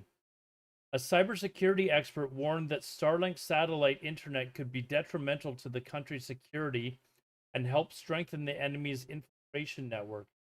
Oh, so they're talking, this is Iran talking about it strengthening the network for enemies within Iran. When I first read it, I thought it was talking about, but what I think they're worried about is Starlink turning on their satellites over Iran could help people that are inside Iran organize to overthrow the government. So that's one of the reasons why they've completely turned off internet over the country. Hello, weather's looking pretty hot and dusty across the Middle East. No Feet great pics? surprises here. Very little cloud showing up on the I satellite don't think you want to picture. see my feet, Chance of dude. 1 or 2 showers over towards the Caucasus, but Are- further south, can I you show see feet where on we have Twitch got, now? the Hold on. wind starting to pick up across that eastern side of Saudi Arabia, and Qatar. A little bit of lifted dust and sand. The wind's probably a little more lively as we go through Tuesday as that shamal kicks in once again. But as I said, Here, I'll largely just, hot do you and want to certainly just see dry my feet? and also pretty dusty. Largely dry too across the eastern side of the Mediterranean. You might just My catch foot. the odd rogue shower just cropping up, but I think it's looking pretty settled here as we go Just through for the you. next couple of days. And it's a similar picture too across North Africa. Nothing too much to speak of in terms of any wet weather. Possibility of the odd shower clip just it. cropping up around northern Morocco over the next day or so, but plenty of dry weather. Plenty of heat, not bad in Rabat at around 24 Celsius. Showers, easterly waves starting to pulse some showers across West Africa, over towards Liberia, towards Sierra Leone, towards Guinea. Heaviest rain will be around the Kush, Gulf relax. of Guinea, pushing over towards the Rift Valley. On the other side of the Rift Valley, 1 or 2 showers And into joining me now Tanzania, is NBC. coastal Tanzania and Kenya, but south of that, it's largely dry and hot. All right, let's watch it. There's a couple more clips that I brought up here. We don't need that one. Don't need that one. I want to bring in And right in a show now of unity, Suzanne the leaders- Maloney, the Vice President and Director of the Foreign Policy Program at the Brookings Institution. It's a nonprofit focused Here's what is the future of the U.S. and Iran's relationship? on the U.S.'s Short role video. in international affairs. Suzanne, thanks for being here and joining the discussion. You have advised both Republican and Democratic administrations on Iran policy. Where does the U.S. and Iran's relationship go from here? Well, I think we're really at a critical juncture for U.S. policy toward Iran and really for the future of the Islamic Republic itself. This has been an incredible series of setbacks for Iran, not just the Israeli strikes and then the American strikes that have crippled some key facilities of the nuclear program, but also the year that preceded it, in which Iran's proxy network around the region was largely rolled back by Israeli actions in Lebanon and in Gaza. And so Iran today has very few good options for retaliation that won't bring an even more dangerous attack on the Iranian homeland to them. Yeah, and in that vein, I'm wondering what you make of this. The Trump administration had previously said that the attack had nothing to do with changing the government in Iran. Now the president just posted on social media the question of whether there should be regime change in that country. Is that even a possibility at this point? I think, unfortunately, it's highly unlikely. The regime has spent 46 years cementing its control over society, and at a time of crisis and chaos and disruption to the kind of way of life within Iran, their control will be even greater. They've been cracking down on dissidents and critics and trying to force these staged examples of patriotism in the street with the rallies that they've convened. I think it's going to be very difficult to see any alternative power center emerge, especially because the current regime has kept such a tight grip on any type of competitors from within the system or even outside the system. Also, the U.S. has warned of a heightened threat environment after yesterday's strikes, obviously here at the homeland and around the world. What are the realistic fears right now for retaliation in seeing how depleted Iran's military is right now, but they have other ways to retaliate? They have a number of ways to retaliate. As mentioned in your remarks, they could certainly strike out at American forces around the region, either directly or through some of the proxy militias that they still control in Iraq and elsewhere. The Houthis have threatened to begin attacking American ships passing through the Red Sea once again, and they could launch cyber attacks, small-scale terrorist attacks in third countries against Americans or Israelis. We know they've already sought to do some of that. I think the biggest concern for retaliation, though, is a decision to try to race for a bomb. We know that at least some aspects of their nuclear infrastructure remain intact, that they may still have stockpiles of highly enriched uranium, and they may have some covert capabilities that we're not aware of. And so I think that's the real risk. All right, Suzanne Maloney, thanks so much for your time. Appreciate it. You imagine if they actually got the bomb completed, what a shit show that would actually be. Our next guest has led the armies of France, Germany, United Kingdom are all urging Iran to return to the negotiating table and avoid actions that could escalate tensions here. In a post shared on X, Germany's chancellor posted a photo of him on the phone with the leaders of France and the United Kingdom discussing what they can do to de-escalate the tensions. Our Inez de la Catera joins me now with more. And Inez, what is the general reaction around the world to the U.S. strikes on Iran? I'm sure everybody was holding their collective breath.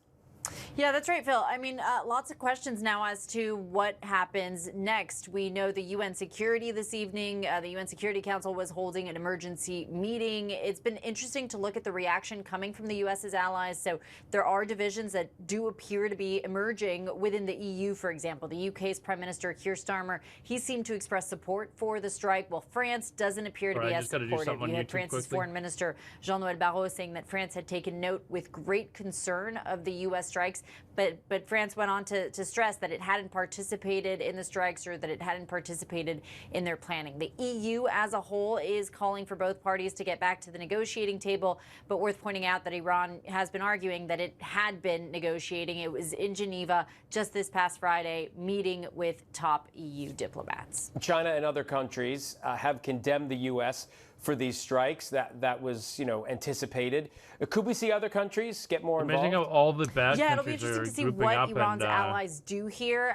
But for now, Iran does appear to be largely isolated. So the Iranian foreign minister, we know, is expected to meet with the Russians tomorrow. Upset but about so it. far, Russia hasn't really come to Iran's defense. I mean, they largely appear to be washing their hands of this. And when it comes to Iran's proxies, they've, of course, been, largely weakened over the course of the last year. When you think about the Houthis, about Hezbollah, Hezbollah took hours to put out a statement today. They have otherwise been largely silent. The Houthis, though, are once again threatening to target U.S. ships in the Red Sea.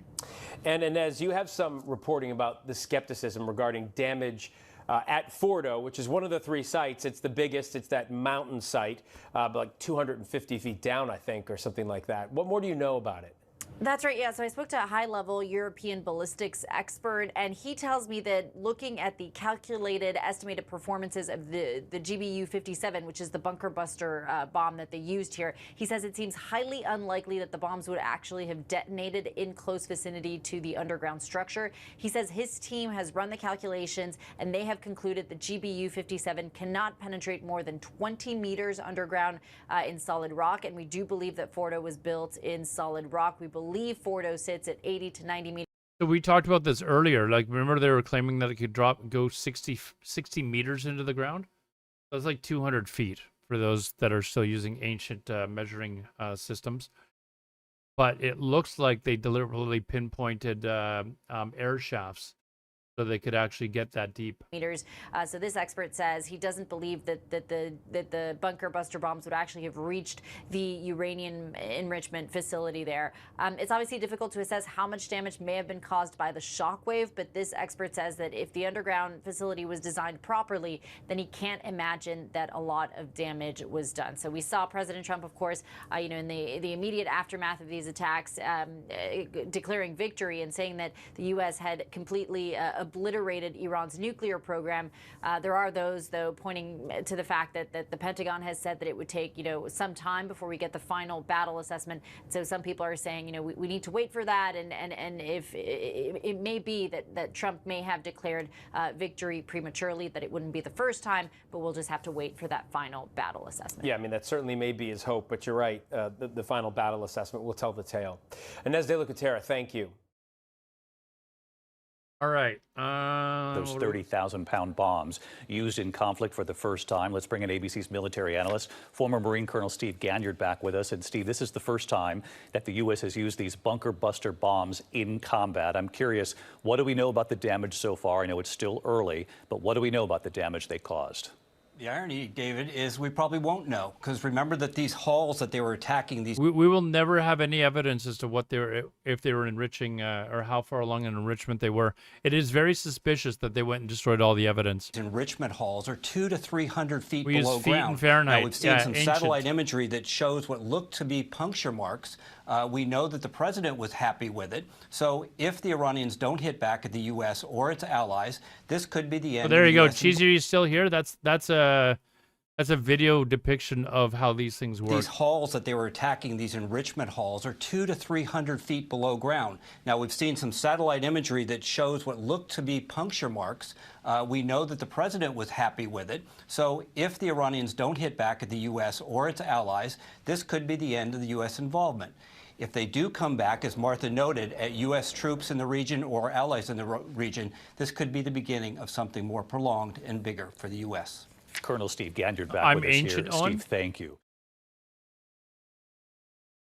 Let's bring Let's in go Mark live right Polymeropoulos, now. former CIA senior intelligence officer and MSNBC national security President Trump intelligence weighs analyst, US involvement in and Ray strikes on Takei, Iran. former senior Experts advisor say on the Iran United at the State Department and senior fellow for only weapon capable of destroying a key Iranian nuclear facility. NBC News chief But as CNN's Brian Todd reports, even this massive bomb may not be able to penetrate Iran's Fordo fuel enrichment plant, which is carved into a mountain and extends deep underground. I don't know what video's going on. It's a sophisticated, frightening piece Oh, of... this one. Yeah, we'll watch this one first, then. As President Trump weighs U.S. involvement in strikes on Iran, experts say a What's massive playing bunker right now? buster I've got so bomb is many likely windows the only open. weapon capable of destroying a key Iranian nuclear facility.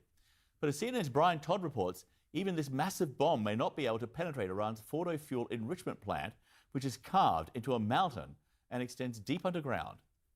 Oh, this is 3 days ago. You don't need to watch this.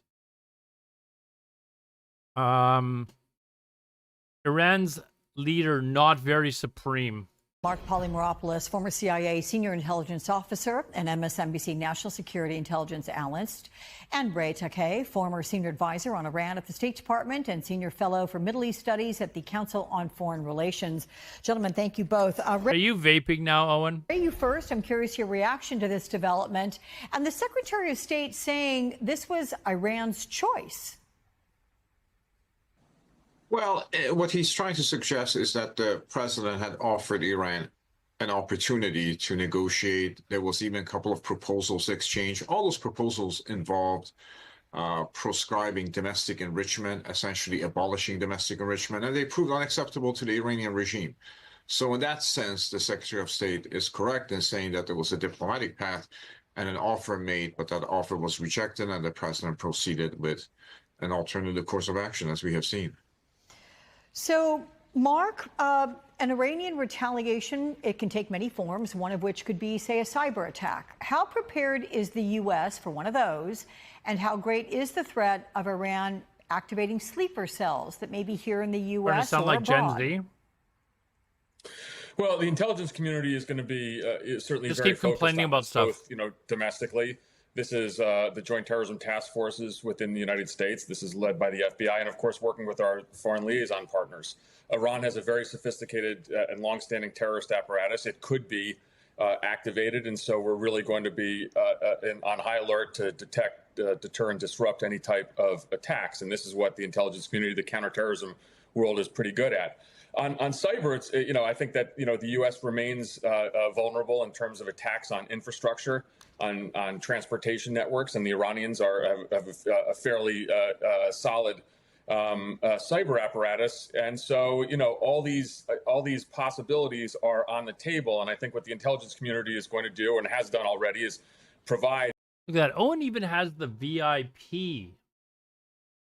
I forgot about the old VIP administration on what Iran could do. The big question, of course, that you've alluded to over the last couple hours is, what will Iran decide?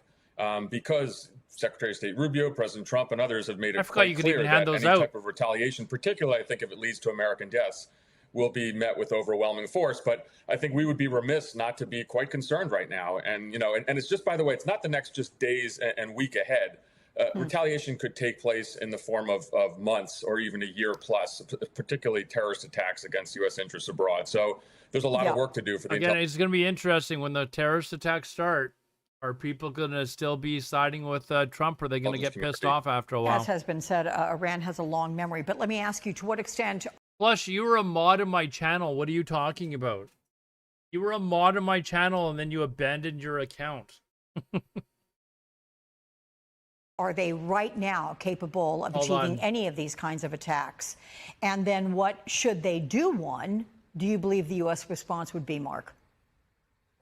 So that's a great question, because there's a lot that's gone on inside Iran in terms of Israeli decapitation strikes against senior military and intelligence officials. There is obviously a pervasive fear that's going on within the Iranian security apparatus, because it's clear that Israeli intelligence has Iran penetrated in ways that I think has surprised a lot of us. Commando, you're a VIP. You've been here regularly. Capabilities right now. Can there actually be communications between Tehran and overseas sleeper cells, for example? We just don't know that. You have to assume that they can. But I think if something doesn't happen, it might be because things are so absolutely degraded. And again, I think one of the How does Quizzy not have VIP? Okay. How does Quizzy not have VIP? Quizzy, are you actually from the UK? For some reason, I thought you were Irish. Okay. We got Quizzy. Who else wants VIP? Anyone else? Razmir, you've been here regularly. Relatively new, but we'll give Razmir VIP. There you go. Anyone else? Anyone else? The things that's going to decide any possible U.S. response is frankly casualties on the U.S. side. I know that sounds very grim. Full of VIPs but if Iran does something that's relatively symbolic, thank you for being here. That does not lead to U.S. casualties. Perhaps that would be it. You remember when it took 5 years to get VIP? Well, Quizzy's been around a lot longer than VIP, or than 5 years, and for some reason she didn't have it. Bush was like one of my first mods, but then abandoned her old account. Do you even have access to that old account?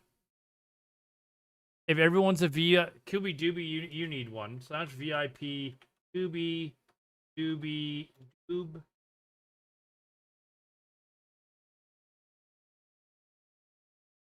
Yeah, but if Americans there you go. I think President Trump is going to be under a lot of pressure to hit back quite strongly.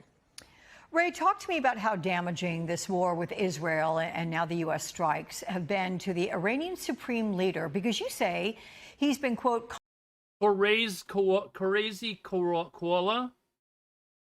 Hold on. Just lurks. He gets a VIP for lurking. All right? He gets a VIP just for lurking. Humbled. So what will his priorities be right now? And could there It's the same. How does I Am Gabe not VIP? To his leadership in the wake of all this. Well, he has been comprehensively humble. I Am Gabe gets VIP because he's got 69 had a in strategy his name. that prior to October 2023 looked like very successful. He had rings of fire around Israel and what seemed to be quite capable of proxies. They're gone. the collapse of the Assad regime in Syria has been quite detrimental to Iran because that was his land bridge to the Mediterranean. That's gone. The one thing he had was a nuclear weapon, a nuclear program, and nuclear infrastructure, which was elaborate and sophisticated. That's been damaged. It's been degraded. To what extent, nobody knows. Today, he's not very supreme. And I think the challenge to his rule that is often neglected can more immediately come from the right, the members of the security services, the members of the Revolutionary Guards, and others who are essentially suffering from the cascade of his misjudgments, and particularly for him not to have developed a nuclear weapon before all this. Everybody knows now in Iran, if they had the bomb, they would be getting bombed. So he will challenge, he would get challenged essentially very severely from the left. I wonder how much of a big deal that is. Iraq doesn't have access to the Mediterranean anymore, and that opens up like a huge amount of shipping routes. So I wonder if Syria is not allowing him to access the Mediterranean anymore, how much that would impact them, because they can still get oil out this way. But that really kind of, hold on. I guess they've got access to Russia here. So that's their main, that and China. So those two countries are still, they've still got access. So maybe it's not as big of a deal.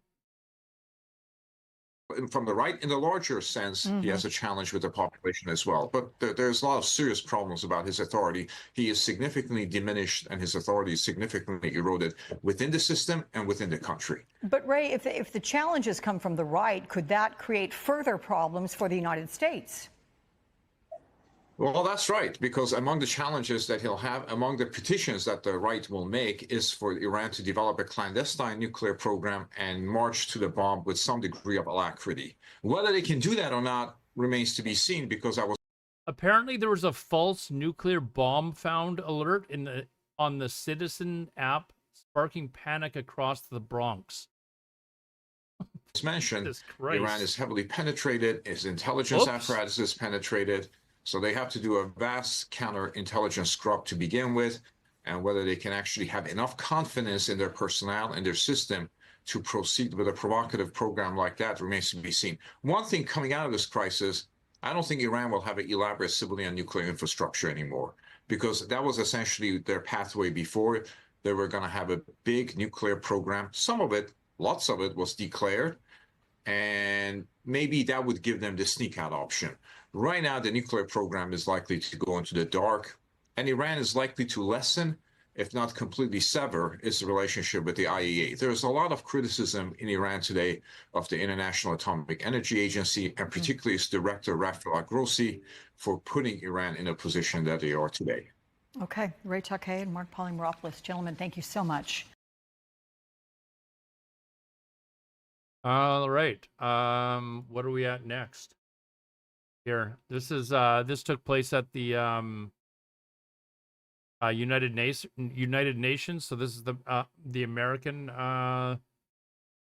foreign affairs. Is she the foreign affairs minister? Anyways, she's the representative for the United States, and she's responding to Iran, who had spoken there. Let's go live right now to the United Nations. We have a representative there speaking. Let's listen. This operation sought to eliminate a long-standing but rapidly escalating source of global insecurity and to aid our ally Israel in our inherent right of collective self-defense, consistent with the UN Charter. For 40 years, the Iranian government has called for death to America and death to Israel, and posed a constant menace to the peace and security of its neighbors, the United States, and the entire world. Iran has attacked Israel with hundreds of ballistic missiles and through terrorist proxies.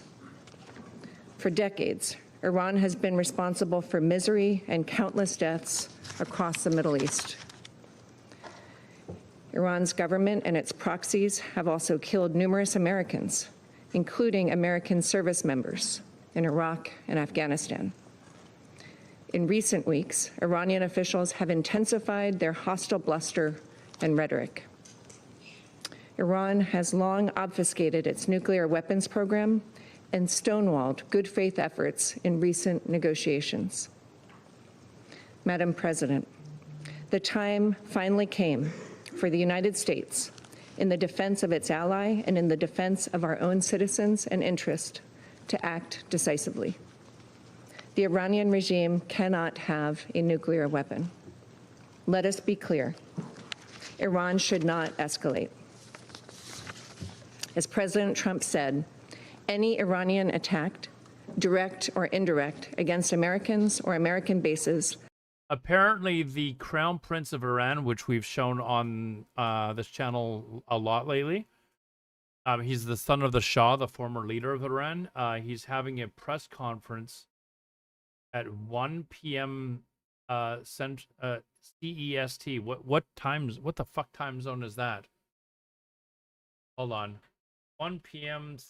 CEST. 10 a.m. Monday morning. Not really the... No, that can't be right.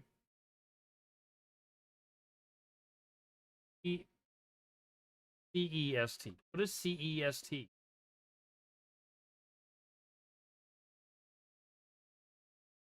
Anyways, he's having a press conference.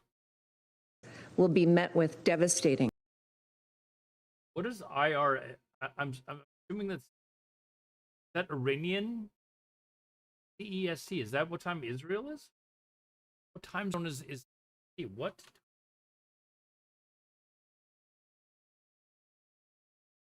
Central European summertime. Oh, that's why I was like, what the hell are you talking about? So it's at 1 p.m.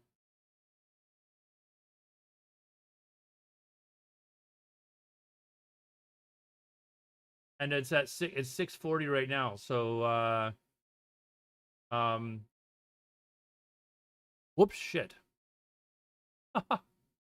I just deleted everything. There we go.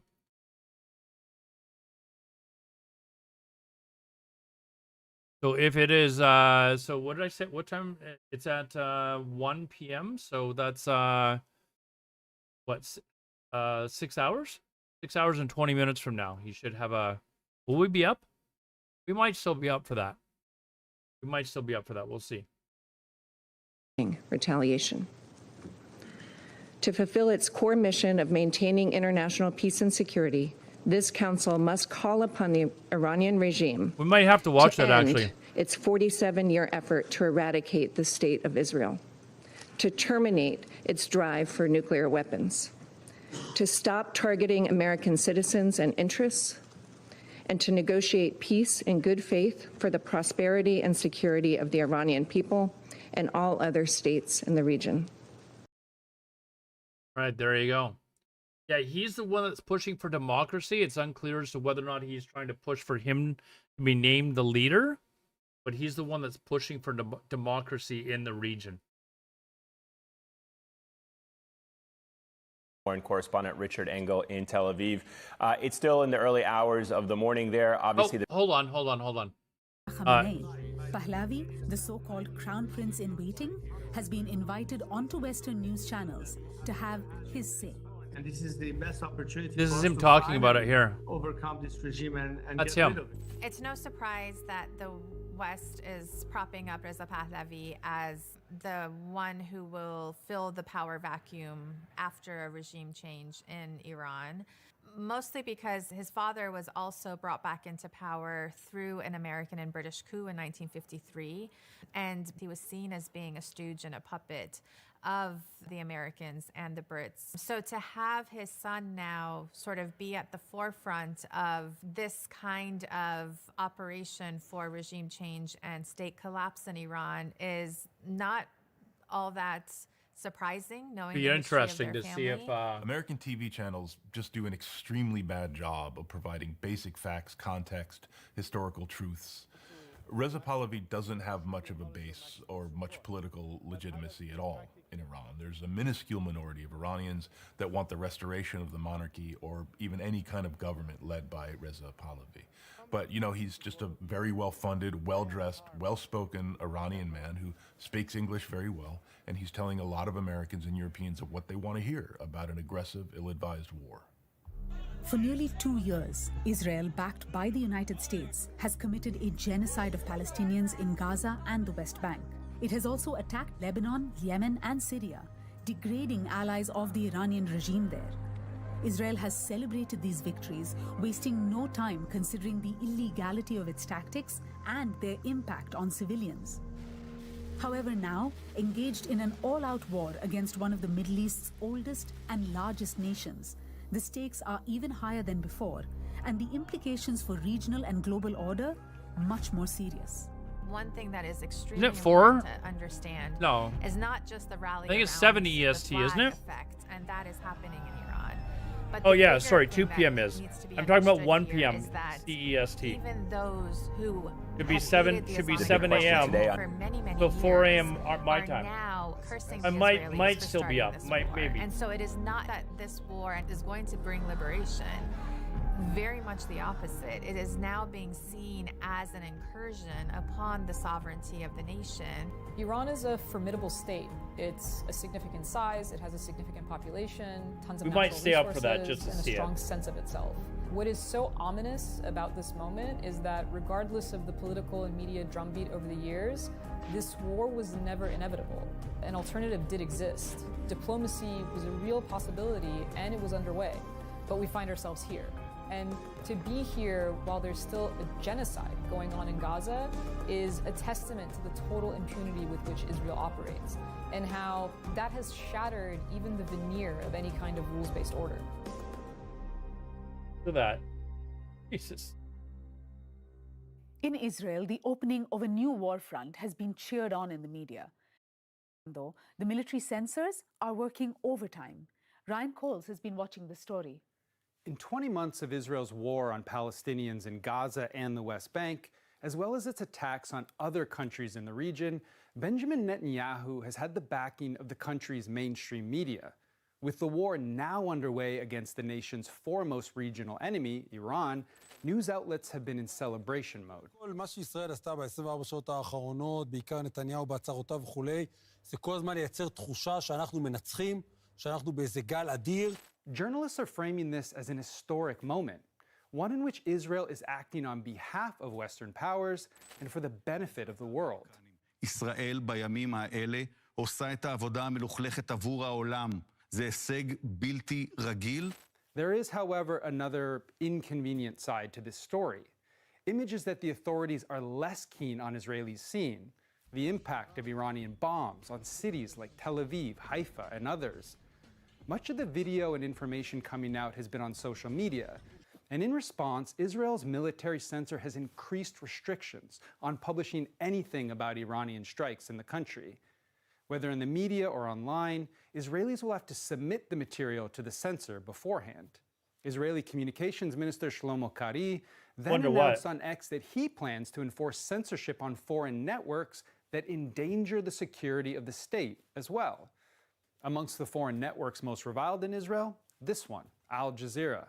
It was banned from operating in Israel in May last year, and just this past week, Why? the Minister of National Security, Itamar Ben-Gvir, announced that those found watching Al Jazeera in Israel would be targets of, quote, police action. Thanks, Ryan. The speed of Israel's war on Iran. Hold on, I just Googled this because I actually wanted to know why they were banned. 1 second here.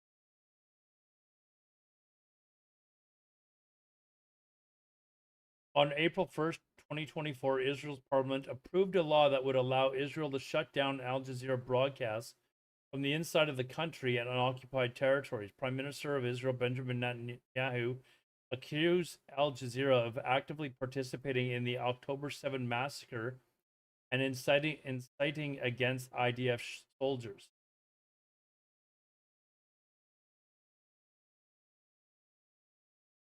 So let's see. Palestinian Authority says it is broadcasting prominent Arab channel Al Jazeera in part of the occupied West Bank, citing incitement and bias. Owned Al Jazeera expressed shock and denounced it. It's been seemed pretty unbiased, actually. We're talking about them being banned in Israel, like over the last several days, and I thought it was just because they keep covering Gaza like nonstop. Like it's just unfiltered. Look at this. Like they're just like, look at this stuff that's going on in Gaza. Like showing stuff like this. Like they're just completely covering that sort of stuff.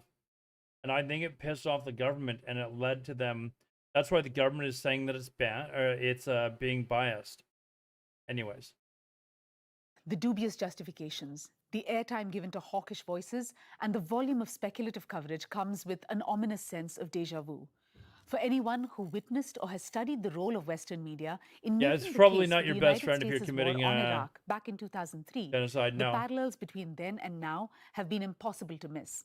Questionable claims of weapons of mass destruction, a target nation long seen as an adversary of the West, and large segments of the media working as... It's one of the sure signs that you're living under an authoritarian state when the government starts banning legit sources of news, and then only starts talking to illegitimate sources of news that are basically just sucking up to the government. Foot soldiers for the war effort.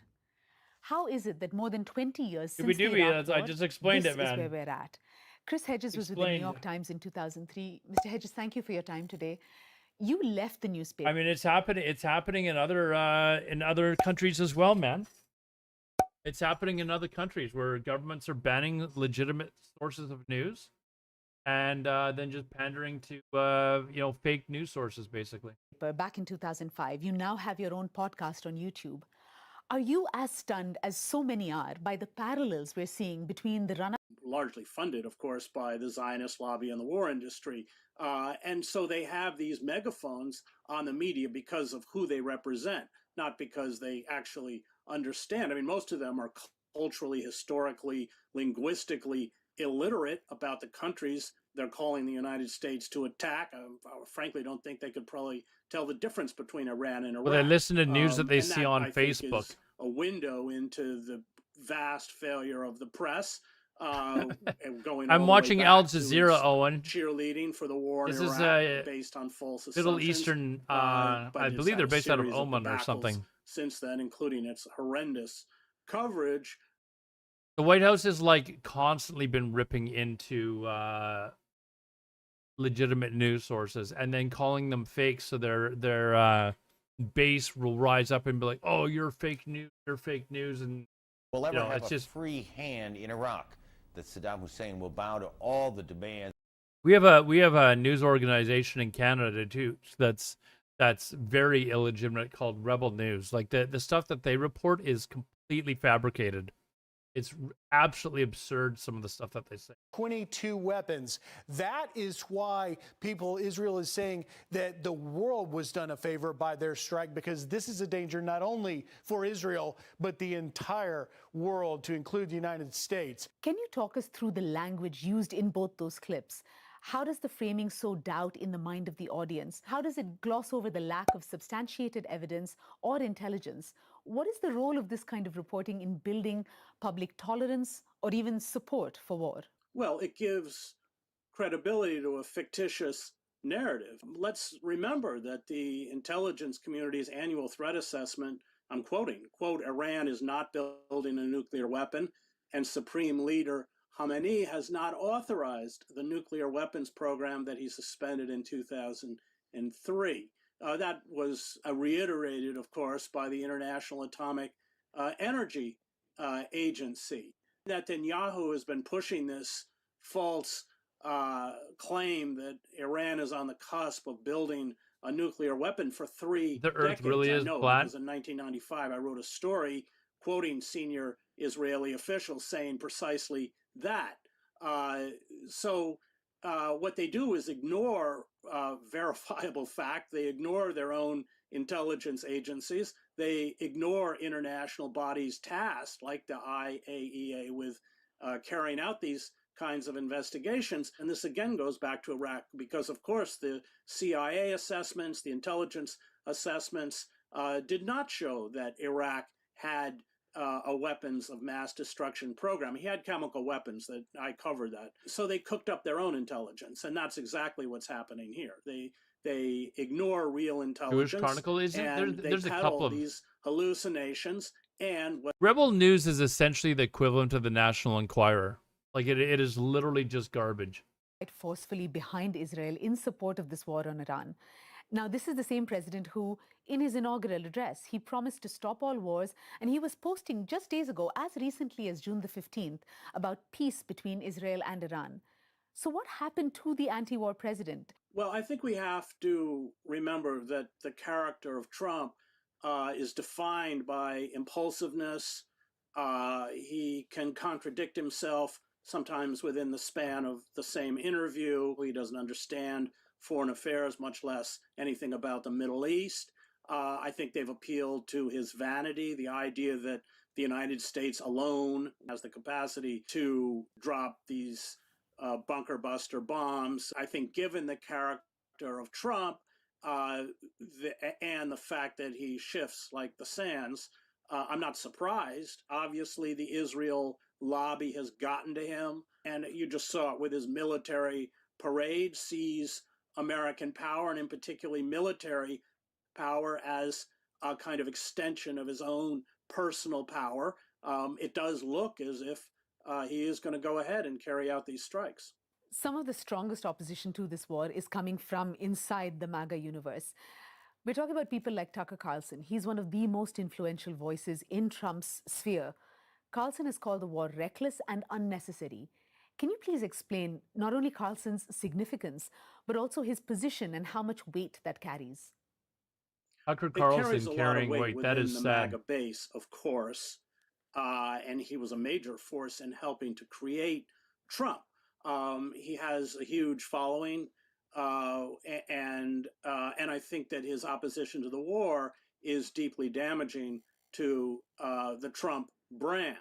But I just want to throw in this caveat: should the United States carry out attacks on the underground nuclear facilities with their so-called bunker buster bombs, and should Iran retaliate, as it says it will do, against U.S. bases and installations in the Middle East, and should, as is probable, U.S. service members be killed, then everything will change. Then you will have the base baying for blood and waving the flag. And so I watched this change after 9/11. It was instant. People drank deep from that very dark elixir of nationalism. So while Brainwashed into the falling opinion out of our- polls are overwhelmingly against a conflict with Iran, should Iran be attacked and should Iran retaliate against U.S. interests, I suspect that will change dramatically.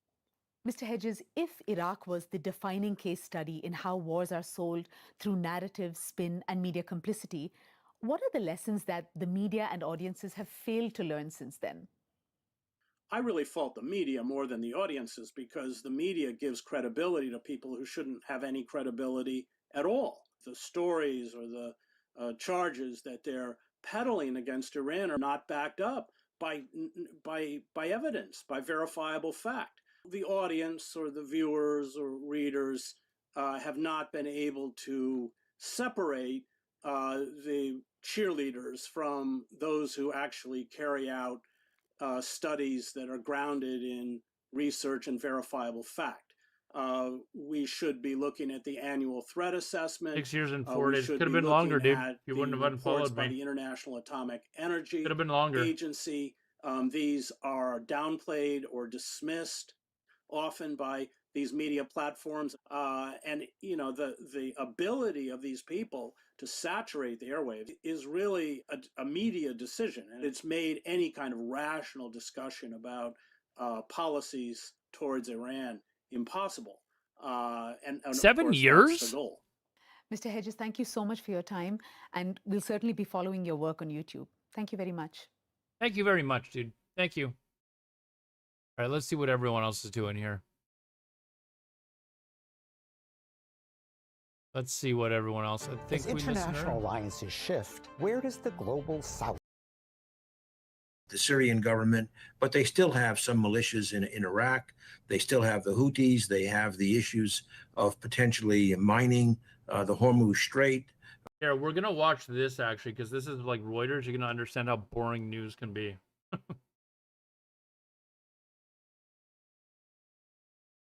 Us real OGs in here. He's not even playing. Oil prices climbed to their highest in 5 months on Monday as fears. Listen how boring this is, okay? Like, listen to the guy reporting. Oil prices climbed to their highest in 5 months on Monday as fears grew over what conflict in the Middle East could mean for supplies. Traders are waiting to see what Iran does next after the US struck its key nuclear facilities. Media reports say the country's parliament has approved a move to close the Strait of Hormuz.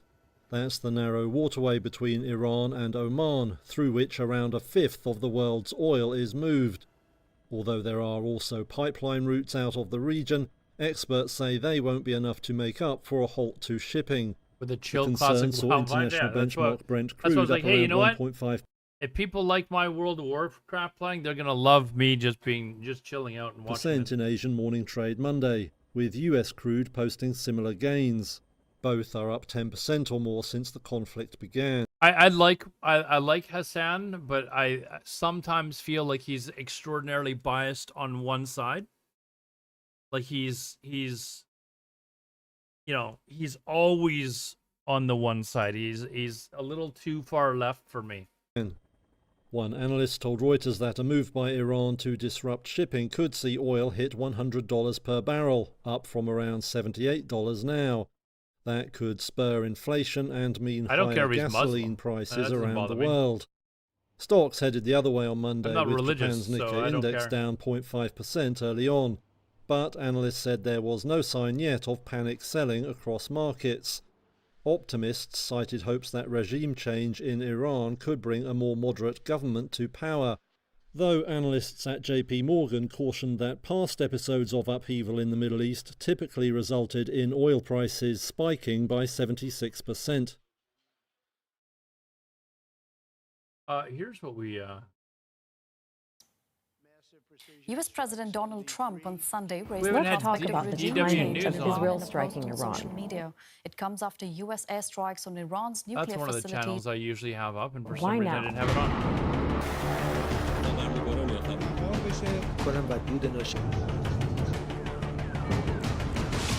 There are lots of factors people are pointing to. We'll run through 3 of the main ones. But first, here's the backdrop. Since October 2023, when... I mean, there's 3 factors. We were told that it was just one, the nuclear bomb. Ton of bits and subs to a rerun not knowing it. What? I've never done reruns on my channel. Be quiet. I've never done that. Thinking of someone else. I don't think I have anyways. I don't remember ever doing a rerun. Why would I do a rerun on my channel? That they're too confused to be biased with one side. That about and news? No, I don't think I'm confused. I actually like to see like look at both sides of the and gauge what I think is right and what's wrong. Reruns playing a dead game. Yeah, joke's on you, Owen. Joke's on you, dude. Hamas attacked Israel and Israel launched its war on Gaza, we've been in a period of heightened tension in the Middle East. Set against that, you've got a decades-long rivalry between Israel and Iran that goes back to the Islamic Revolution in 1979. And over the If you want to watch another interesting documentary, watch a documentary on the Islamic Revolution and how it occurred. years, Israel has been adamant that it won't allow Iran to develop a nuclear weapon. It sees that as an existential threat. Iran says its nuclear Wait, what? I never said that. Wait, are you serious? Why would I be playing a rerun? program is peaceful and only for civilian use. For Israeli Prime Minister Benjamin Netanyahu, taking out Iran's nuclear capability is something he's been talking about for his whole career. Could you just explain for us how big a deal this is for Netanyahu? I'm not missing WoW at all, clearly. Like, I'll watch other streamers that are friends of mine play, and I don't ever get the urge. I'm like, not like, oh man, I'm kind of itching to load up the old World of Warcraft again. Personally. Oh, this is huge. I mean, He's been calling for bombing Iran since the 1990s, but some of your viewers may remember him holding up a cartoon of a bomb at the UN General Assembly some years ago, where he said if Iran developed this much uranium, you know, it would be too late, the point of no return. No, this is a legacy issue for him. That also squares with what analysts are saying about all the planning that's gone Legion into Classic? this on the No. Israeli side. They smuggled in drones. They were activating their operatives. I got no interest in playing. I'm not kidding you. Like, I have no interest in playing. In Iran, they had intelligence on where Iran's military leaders live, and were able to kill them in their beds. Israelis have been wargaming this forever, but certainly after October 7th, 2023, those plans took on a different hue, shall we say, and became really operational. This operation is really planned over many years, over 10 years. The preparations cost billions of dollars. It was always in the air. It was many times. Wait, what is this? Thanks for the gifted subs and bits last night. Sorry if you didn't realize it was a rerun. The Astros creation servers had been taken down, so I post reruns. So people could... Okay, I actually do remember doing that now. Almost implemented. Thank you again for the gifted subs and the bits, dude. I appreciate it. Okay. And always there was someone who to stop it. So how come this time it actually happened? Let's get into those three factors, starting with the nuclear aspect, which has been Israel's main Do we justification. want to watch this, or do you want to watch something else? Let's maybe what's going on here. And we haven't watched DW News, so I don't know what they're talking about here. The robot is from the German Research Center for Artificial Intelligence. By processing many thousands of images, it can evaluate the whole field. It can recognize diseases and pest infestations much more quickly than humans. Wait, what? OnlyFans is still going on? You're kidding me. Are they still doing OnlyFans? Track extremely precise details and select varieties that are well suited to changing environmental conditions. And environmental conditions are changing. In 2023, Devismo, Germany's average they've temperature was 2.4 degrees had higher a couple of than it was missiles go between back and forth. 1961 and 1990. There was also 20% What is more this? rain. This encourages Okay, that's not what we're... Israel and America. Apparently there's rumors of protests going on in Iran. Against foreign aggression. What they did is truly unforgivable, and they should not think they can harm our country by doing this. Iran is stronger than they perceive. We are very upset because bombing these types of places is very inhumane. That aside, we are confident in our military and armed forces. And we Yeah, believe Putin in said them. he's upset, We but he's know not they going will to be retaliate. supporting Iran. He's got no money. This is how the great Satan functions deception. Been a little This bit is all slower deception. today. They do not understand anything other than language of force. They do Been a not little bit understand slower today. anything other than sigil and kirbische Khan. That's what we should be using to negotiate with them. Iran's Revolutionary Guard warned of a severe response, saying U.S. military bases in the region are now vulnerable. And Tehran continues to insist that diplomacy is not an option, while Israel continues its attacks. Dorsa Jabari, Al Jazeera. So robo-taxis were launched today, so self-driving cars for like a taxi service. Or this last week, Tesla's robo-taxi. How quickly do you think jobs like taxis, bus drivers, shipping, like truckers, like how quickly do you think they're going to start losing their jobs? So we've got reports about similar sounds being heard across the country in different cities, including Karaj, including Shiraz, including Tabriz. And this shows obviously the continuation of Israeli strikes as the Iranian strikes are also continuing. I should play. And No, we dude. have Are you not? What are you heard playing? reports Owen? Are you about still seriously playing Iranians, WoW? Missiles launching and being landed in the Israeli territories. Also, we've got this report from Fars News Agency that one missile has been launched, but Fars News Agency says that this is not the Iranian. I'm not gonna lie. I would be nervous as I haven't driven in a self-driving car yet. I think I would be nervous as hell the first time I do As it. the situation further escalates, we see this continuation of trade of missiles between the two sides, which runs the risk of further and further escalation. Iran is yet to reveal the extent of the damage caused to its nuclear facilities. Additionally, despite promising a severe response, it hasn't outlined how it may retaliate, but it's launched a fresh barrage of missiles into Israel. Bernard Smith has this report. Oh, I've seen the video, Owen. I've seen the video. Iranian strikes began within hours of the US joining the conflict. What is FSD? The damage is extensive, with sites Retail in and all the around way. Haifa and Tel Depressing. Aviv being bombed. We were in the center of Israel, center division of Israel. A missile fire hit right inside of a building complex behind me. Oh, full Iran says self-driving. it also targeted Israel's main airport, Ben Gurion, but there's no evidence that the airport has been hit.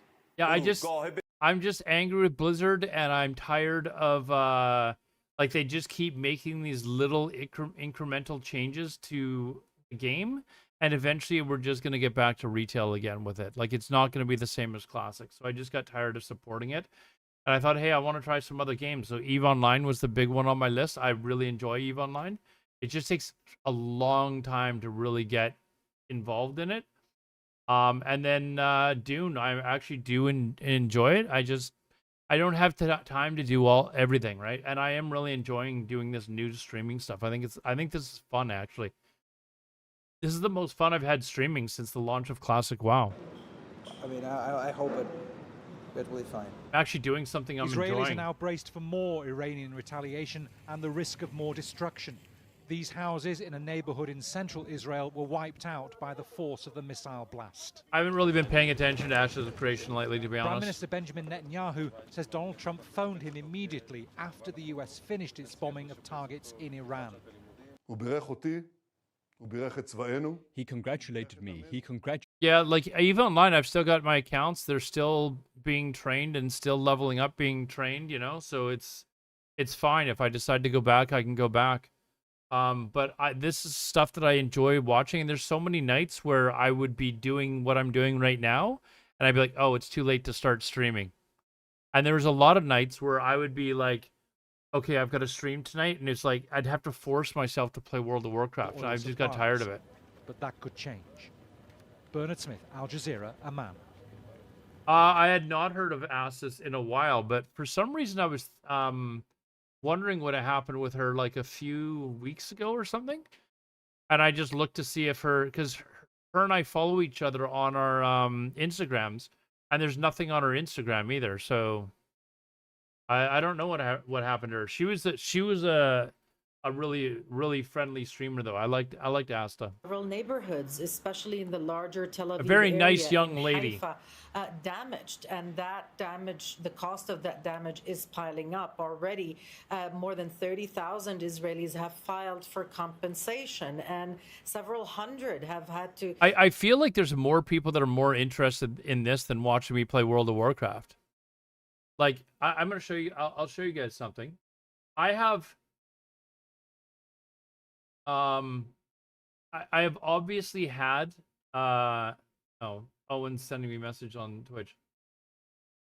If I was to like stream another game right now, I'd probably be getting the same number of viewers right now as I would be if I was streaming World of Warcraft. So like, I mean, it doesn't really matter to me, but I'm enjoying this more, so I'm streaming this more. It's war on Iran, whether by the offensive strikes, Taking care of the cats at the or rescue, by yeah, the kittens that were born. So I don't know whatever happened to her. All those interceptors, some of them cost in the tens of thousands, some a few million. Well, it's more interesting than watching some rogue follow me around with a fucking kite as well, Owen. What have we heard from the military and also from the Prime Minister?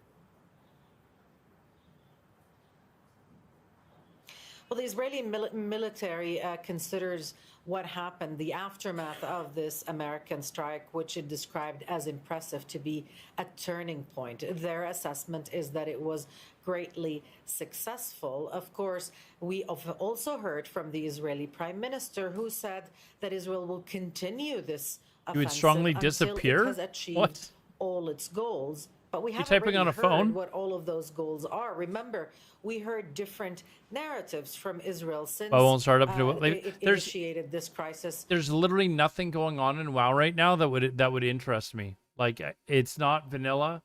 BBC, I'm not really interested in. Like, There was talk, and there is still talk about regime change in Iran, and even threats of assassinating the supreme leader of Iran. So with that kind of vagueness in terms of Israeli goals, we are still being assured by Israeli statements that the war effort would continue. And in the past few minutes, we saw a statement. hey from guys, the there's an Israeli ad army break that's saying coming that up. Israeli fighter jets are striking targets in start in a minute. Kermanshah, which is to the west, closer to the border. There is another channel so with a those, link down below. strikes You are can still watch happening. Thanks there very if you don't much, want Ronaldo, don't want ads. with the Otherwise, we'll be updates back on in the 3 latest in minutes. Israel. We do 3-minute Well, ads Larry once an Korb hour, is a just so former that U.S. people can Assistant they don't Secretary of constantly get Defense, and he interrupted. says Americans, even within the Be back in Republican 3 Party, minutes, guys. stand divided I gotta after pee. the U.S. president's decision to You strike need a break Iran from me, anyways. I need a directly. break from you. I'll Basically, be back in he 3 wants minutes, to guys. have it both ways. He basically had the attack on Iran, and he is now trying to estimate how effective it was, and basically saying that he will continue to do things against Iran without being clear as exactly what he will do. His staff wants to take credit for what they accomplished by destroying really 3 of the main sites. But Trump doesn't want to quit while he's ahead. He wants to keep going here. The Republicans support it even when they don't agree because he's their president and they worry about the next election. For the Democrats, it's the opposite. I think most of the Democrats do not want to start a war with Iran because they're worried about what will happen now as Iran responds by going after the 40,000 Americans who are in the station in the region. They remember what happened when Trump in his first term killed the leader Soleimani. Then the Iranians attacked our forces in Iraq and killed 3 Americans. He kept saying that he wanted to give 2 weeks to see if they could get to negotiations about Iran's nuclear capabilities. And then, of course, after 2 days, he attacked. All right, well, still ahead on Al Jazeera. At least 22 people are killed and 60 injured in a rare suicide bomb attack on a church in Syria.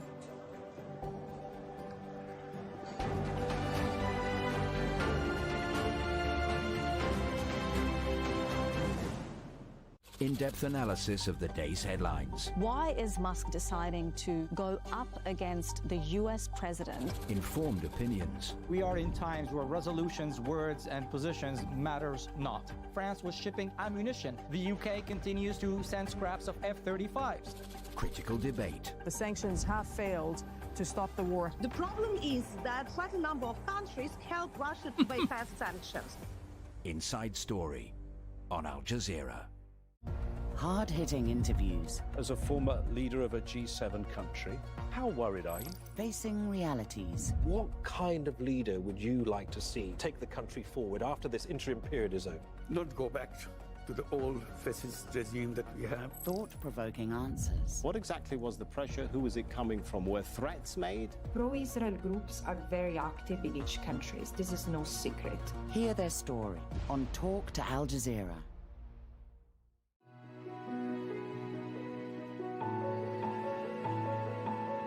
Al Jazeera. Wherever you are.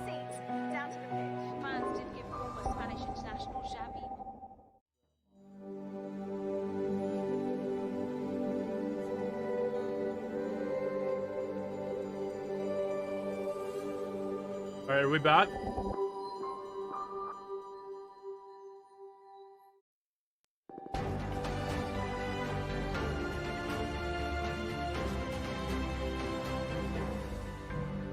Welcome back. You're watching Al Jazeera, and here's a reminder of our top stories this hour. US President Donald Trump has contradicted members of his administration, hinting at a possible regime change in Iran. In a post to Truth Social, Trump posed the question, why wouldn't there be a regime change, adding the slogan, "Make Iran Great Again." Iran is yet to respond directly to the US attacks on 3 of its nuclear sites. While the foreign minister says Tehran will consider all possible options, the military fired a barrage of missiles into Israel just hours after America's surprise assault. Iranians have taken to the streets of the capital, Tehran, to protest against the US attack and what they call foreign aggression. Iran's Revolutionary Guard has warned of a severe response, saying American military bases in the region are now vulnerable. Well, the US strikes on Iran have been discussed at an emergency session of the United Nations Security Council. China, Russia and Pakistan want to vote on a draft resolution calling for an immediate ceasefire. Gabriel Elizondo has the latest from the UN headquarters in New York. We therefore stress the critical importance of While President Donald Trump says damage to the Fordo nuclear site is monumental, Owen got targeted erectile, what is it called? I don't even know what it's called. Erectile difficulty ads. Security Council, poor guy. The real damage. You know what you've been looking up, remains Owen. unknown. This time, no one, including the IAEA, is in a position to assess the underground damage at Fordo. Iran's ambassador to the UN used the council meeting to warn the United States. As an independent, peace-seeking nation, the Islamic Republic of Iran had peacekeeping nation that was planning on making nukes to blow Israel off the planet. From stumbling into this quagmire. Was it erectile dysfunction, not difficulty? I don't know. I don't know. Legitimate right under international law to defend itself. Yeah, Mega. This blatant U.S. aggression. Oh, jeez. I gotta watch what I say on chat. U.S. military. I don't think you can say that on chat. U.S. envoy You get in trouble. repeated comments by President Trump. Any Iranian attack, direct or indirect, against Americans or American bases will be met with devastating retaliation. In a sign of how rapidly the situation on the ground is evolving, UN Secretary General Antonio Guterres made a call for peace just 48 hours ago. I have a simple and clear message. Give peace a chance. And now this. That call was not heeded. Instead, the bombing of Iranian nuclear facilities by the United States marks a perilous turn in a region that is already reeling. Russia, China, and Pakistan have proposed a draft resolution condemning attacks on Iranian nuclear sites. Iran is stating that the Americans have received a decisive response every time they committed crimes, and this time will be no different. And could go up for a vote in the coming days. Yeah, no, I can't say the MIGA word on chat again. Like, that was there's close. There's also been reaction from Europe. I almost got in trouble for that Iran. one. Our diplomatic editor James Bays has more from The Hague. I think there's been some head scratching in Western capitals, those allies of the United States, what to say about what has just happened. We have a statement from the so-called E3. This is 3 European countries, the UK, Germany and France, that have been involved in nuclear diplomacy in Iran for a very long time. They were involved in the nuclear deal in 2015, the deal that Donald Trump ripped up. And of course, these 3 foreign ministers were sitting down with the Iranian foreign minister just hours before the US launched its attack. It's clear Donald Trump was talking diplomacy, but in fact it was a ruse, and so the US was not practicing diplomacy, in this case practicing deceit. Now, these E3 foreign ministers, their statement is interesting, I think, because you have to read between the lines about what's not in this statement. They say that they discussed the latest developments in the Middle East in recent hours, and they say earlier today the US conducted military strikes against nuclear facilities in Iran. What they don't say is whether they think that strike was a good thing or a bad thing, and we have different things coming out from the E3. The statement from the French foreign minister notes what's happened with concern, whereas the German foreign minister seems to see some justification.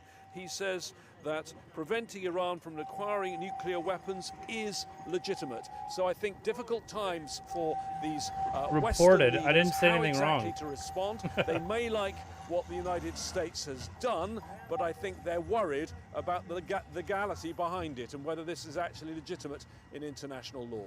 Where's this guy live? It's like summertime, and he looks like he's freezing his ass off. So here's a report. The Supreme Leader Khamenei had to barricade him. He's been barricaded in a bunker, and he's not allowed any electronic communications with himself, receiving only written messages from messengers. So he's so worried about them being able to find out where he is that he's actually turned off all electronic communications, and messengers only come to him now with written messages.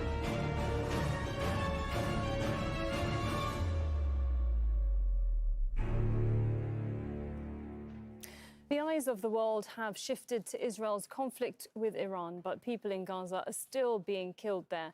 Attacks This is at why distribution Al sites Jazeera haven't has been banned. stopped. People are still struggling. From for sure, this is they keep going. What is this? To prevent food waste. No, we're not. No. Watching that. Of extreme Canadian heat news. this You want to summer. watch Canadian news? Things are sweating that shouldn't be sweating. I was like, can What? I have a cup of ice? I need wanna to hear just put that? it everywhere. And people in Toronto are doing whatever they can to cope. Try to sweat as soon as possible. Cools me down. It's gross, but it's so hot, I'll go in the gross water. The blistering heat and humidity hitting through parts of Ontario. This is what and live Quebec for the Canadians next few look like, days, chat. With the humidex feeling like up to 45 during the day and little relief at night. It is kind of This is what exceptional by This is its what Canadians are like. intensity. We are For those of pretty you that much have at never the met 2% us, of the maximum temperature we can these are see, our concerns in life. climatologically at this period of year. Quebec giving schools the green light to close for the day Monday, while in Ottawa, people are bracing for the humidity to intensify. The same weather system is sizzling parts of the eastern United States right now. I need you to take this seriously. New York Governor Kathy Hochul declared a state of emergency in several counties, while State in of Chicago, emergency because city of workers heat. opened cooling centers, hoping to avoid the worst case scenario. Over the last 3 years, we have recorded 485 heat-related deaths. Concrete. It was just like a week ago where we had people complaining about how cold it was and saying, "Oh, see, global warming is a hoax." These type of heat alerts are just not discomfort. It's actually public health emergency. Environment Canada. You're asking literally wearing, Canadians like- to watch out for signs of heat stroke. Never mind. Like red and hot skin, nausea, and dizziness. Drink plenty of water and check in on vulnerable neighbors. Plan your activity according to. That's Canadian news, chat. Okay. right, That's well, Canadian thank you news. to This Live is Now what from Fox. happens when you're not part of a warmongering country and hockey season The is US over. decided to strike Iran in those 3 nuclear sites. And let's talk about the Iranian government, the parliament threatening to shut down the Strait Let's talk about of this. Hormuz. And of course, we heard about that during the United Nations Emergency Security Humid in Council England, meeting. too? We're awaiting any comments here as, of course, the parliament in Iran has approved a measure to close the Strait of Hormuz, a critical global oil choke point. And while the parliament has voted in favor of closing that strait, the final decision remains with the supreme leader. And of course, this is a major waterway as some 20 million barrels of crude oil, or 20% of the global consumption, flowed through that strait in 2024. We're hearing more about it. Marco Rubio, the Secretary of State, was asked about that during an interview on Fox earlier on today. Let's get into exactly what the Strait of Hormuz is, what it means. And we're going to be joined right now by John Conrad V, CEO of G-Captain, a maritime expert. Thank you so much for joining us here on Live Now from Fox. Give us a sense, what exactly is the Strait of Hormuz and how vital is it to this passageway there? Well, a strait is where the waterway pinches, so all the ships that come from one region and area have to squeeze through a strait to Yeah, get we'll bring it through. up on the map. The biggest straits in the world are the Singapore Strait, the Taiwan Strait gets in the news, the Bab el-Mandeb going into the Red Sea, which the Houthis... I would be shocked if they shut it down, because if anything's going to make the Americans even more pissed off, it's losing money. The Florida Strait is between Florida and Cuba, but this is very critical because Yeah, it's such game a over at large that point. percentage of oil and natural gas worldwide is in the Persian Gulf, and all the ships going to the Persian Gulf, the tankers, the gas carriers, and also the container ships supplying places like Kuwait and Saudi Arabia have to squeeze through this strait, which is between the UAE and Iran. So all these ships have to get rather close to Iran to get out into the Indian Ocean and either turn into the Red Sea, go around Africa, or take a left and head towards the Pacific, China, Japan, Korea. And can I ask, have we seen any sort of closure already? Have we seen boats or ships, vessels trying to get through there quickly, knowing this could come? Are we seeing any discrepancies, any update on what's actually happening right now at the moment? No, we haven't. We've seen some related problems. There was two major tankers collided and one caught fire. The crews were able to escape regularly. One tanker was we actually have one of the best tanker company. Another map down here. These are all the tankers that are currently going through Strait of Hormuz. Collision was one of these dark fleet tankers that are skirting around international rules and law to take oil from Iran to places like India and China, which want that lower cost oil that Iran is providing. So we haven't seen a closure yet. We've seen a lot of false alarms. Yeah, it's I think it's the second Twitter, busiest half an hour someone says a ship body of has water in the turned world, and around. I think Right this now, is there's the an LNG other one that's carrier, really one of busy. these big gas carriers that might be stalling, and there are some ships that are not critical, which are going into ports or drifting before they get in there. And the simple reason for that is it's not critical cargo and insurance rates are spiking. If you look at the Red Sea, the Navy says it's going to protect some ships in the Red Sea that they can start going in. A lot of That those was ships crazy. have It's not showing like little returned, like because the insurance companies don't believe like little that it is river fully boats and safe. stuff as well. So when you look at insurance versus something else, it's cheaper to take the long way around Africa. Yeah, we're a long way away from this closing. I want to ask you, because the Strait of Hormuz there, right between Iran and Oman, UAE, you kind of mentioned in there. Do they even have jurisdiction to close that down? Are these international waters? And does Iran even have a place to say that people can't go through this? Well, you're right. They're international waters, and under the UN Convention of the Sea, countries are not allowed to impede the safe passage of commercial vessels through their waters. And you see it with our own in the Bering Strait between Alaska and Russia. China sent a bunch of Coast Guard vessels up there with Russia, and we did not stop them. That's part of international law.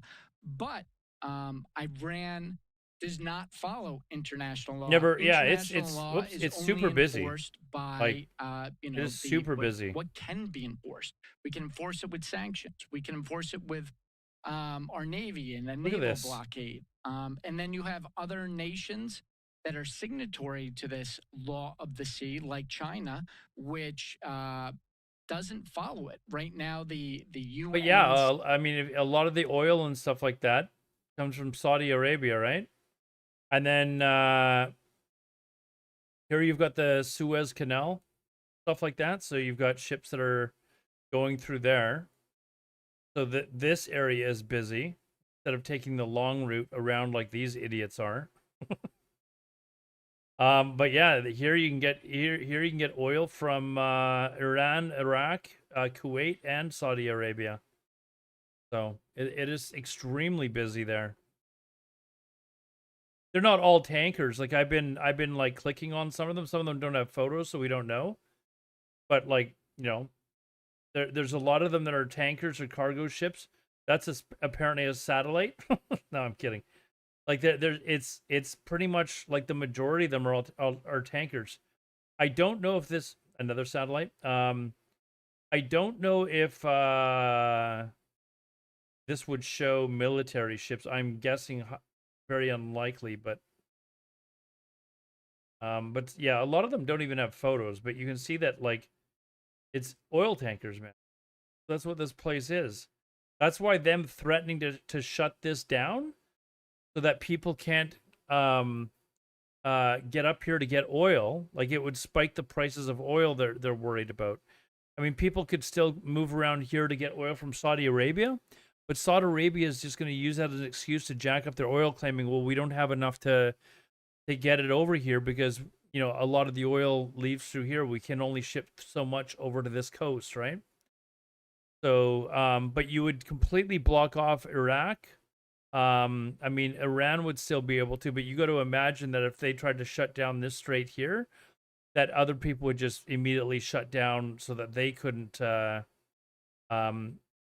any ships out of these ports here. Like, what is this port here? Whatever this port is, these are probably all oil tankers here. No, that's a satellite. That's a satellite.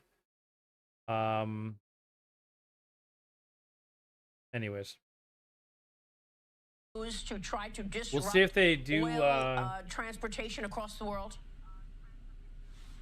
Yeah, Well, I think they'd be encourage in the deep shit Chinese because there'd be government in countries that'd be Beijing to like, call no, them no, about no, that you're not because doing they that. heavily depend on the Straits of Hormuz for their oil. If they do that, it'll be another terrible mistake. It's economic suicide for them if they do it. And we retain options to deal with that. But other countries should be looking at that as well. It would hurt other You can countries' come buy your economies a oil lot from worse than Canada. ours. It would be, I think, a massive Come buy your oil from escalation Canada. that would merit a response, not just by us, but from others. So, look, they're going to say what they need to say. You know, these are the things that need to happen for their own internal politics and so forth. But in the end, we're going to judge them by the actions that they take moving forward. We had 3 objectives. We struck those 3 objectives with decisive force. And that was the point of this mission. And that's what we achieved. What happens next will depend on what they do. They want to negotiate. We're ready to negotiate. They want to get cute and do things that are dangerous. We have responses available that are devastating. All right, just listening in there again, that was Secretary of State Marco Rubio talking about that Strait of Hormuz, saying the Chinese might need to he's step calling in. it the Just to Strait of reiterate Hormuz that now? point, mainly going through the Strait of Hormuz provides that crude oil to China, correct?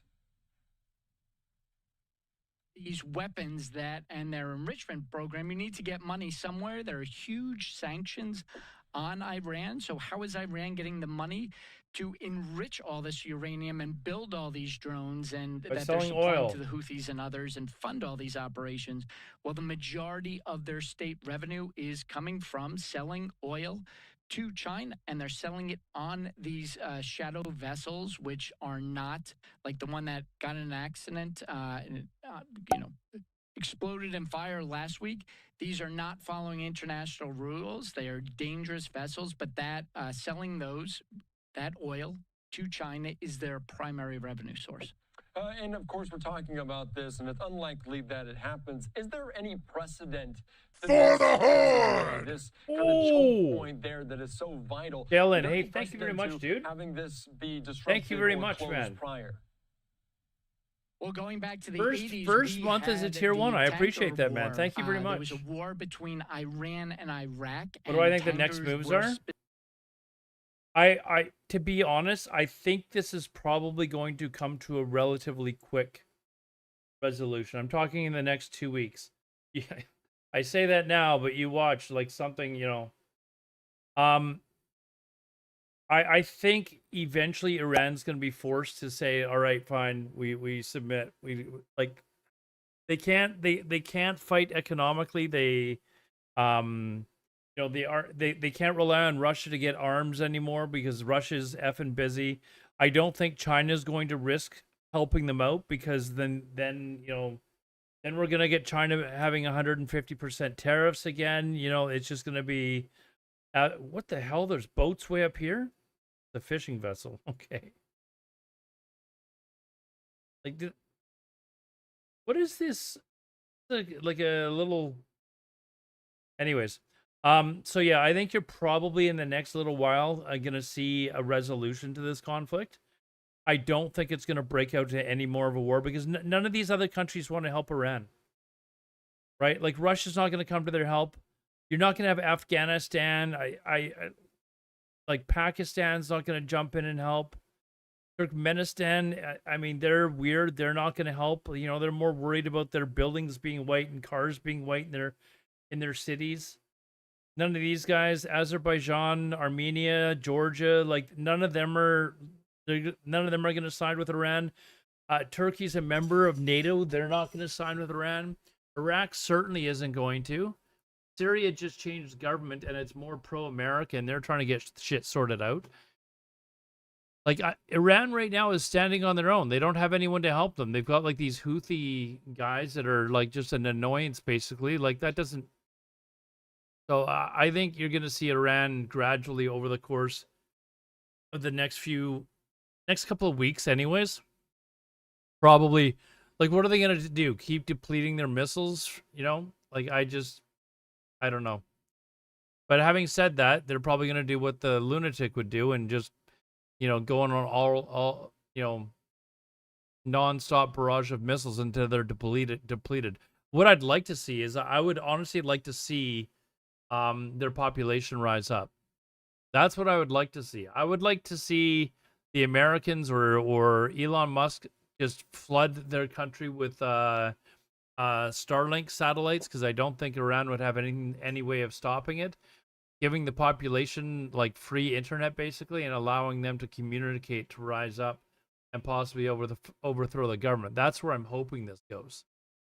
Rail terminals, fixed pipelines would be a rich But we'll see. target for Iran and their terrorist groups, Hamas, the Houthis, to go out and sabotage. Yeah, and you mentioned the price tag. If that price goes up, it goes up for consumers around the globe. So that is an impact that could hit right at home for so many people around the world. I do want to ask you, because we're talking about all these ships, all these vessels that go through the Strait of Hormuz. What are the captains, what are the people working on these ships thinking, knowing that there's so much tension in the region and then there's also a threat to shut down? What's going on there? Are they concerned? Are they stressed?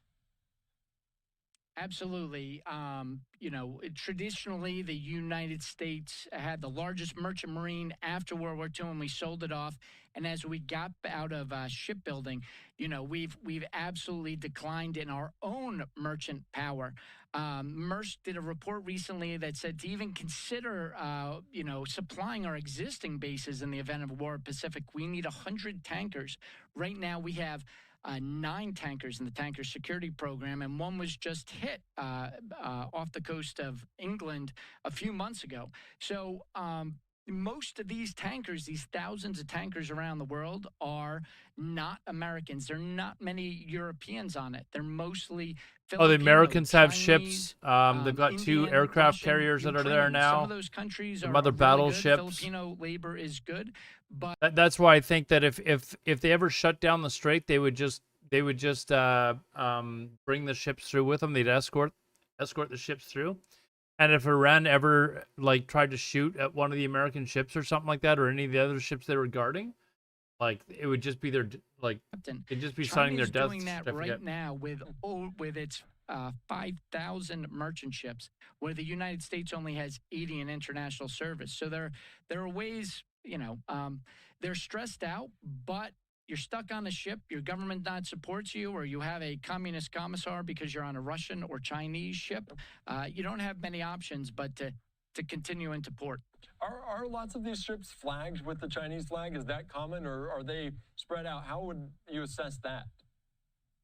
Yeah, the Chinese flag is the largest flag in the world. It's not a huge tanker fleet, a lot of container ships, but China and Greece, you know, compete back and forth for the largest ship owner in the world. But Greece is a lot of small families that kind of work together, where China is this big, massive company supported like Costco. And then you have, you know, a number of other countries. We have, you know, ships that are like International Seaways is an American company based in the United States, but they foreign flag their tankers. So the executives are American. Their CEO is actually a former U.S. Navy reservist, but the crews are not American on board these ships. But yes, to answer your question, China has a large fleet. Russia has a large fleet. Absolutely. All right, very interesting. This is so very fascinating to talk about these waterways. These I wonder corridors what that are so it would be like to work on Anything one of that these you're ships. Looking forward to over the next week, because I know we are also awaiting potentially retaliation from Iran. Anything you're watching in terms of this? Like, this would Strait you of have Hormuz internet or access to elsewhere be able to there? play video games, or? Well, there's so much that can happen, and I did a little list of potential tweets on my X account saying, you know, what will happen first? Will the Houthis ramp up the Red Sea? Will Israel or the United States attack a oil terminal? Maybe another ally wants to attack a Do a terminal missile because check we here. seem to be giving if not a green light, more of a yellow light to our allies to take independent action. You think of the millions of people who came up through the border, the Darien Gap in Panama, to cross the U.S. border. They all Apparently, there's been 4 drones that have crossed the border into Israel today, and they've all been down. So remained in Panama. Could they sabotage the Panama Canal? Could this turn into a greater war where we start sending Army and more Navy vessels in there? Can they close the Strait of Hormuz? the Israeli Air Force also launched new waves of strikes against Iranian military targets. Is a low probability event, but when there are so many of these, it just takes one to really escalate things in the region and have an effect In this area here. So this is where the that's Israeli so force is of course, so many chokeholds, targeting choke points places there right now in at this different area. points around the So world. That would be fascinating. And of course, we're talking about military strikes by kind of Iran, near the but this border could of be a Iraq. different type of retaliation. So we'll see what's to come. Captain John Conrad, thank you so Cousin's much. For your time husband here is a inside nuclear Carolina. engineer on the Great Nimitz, talking with you. really.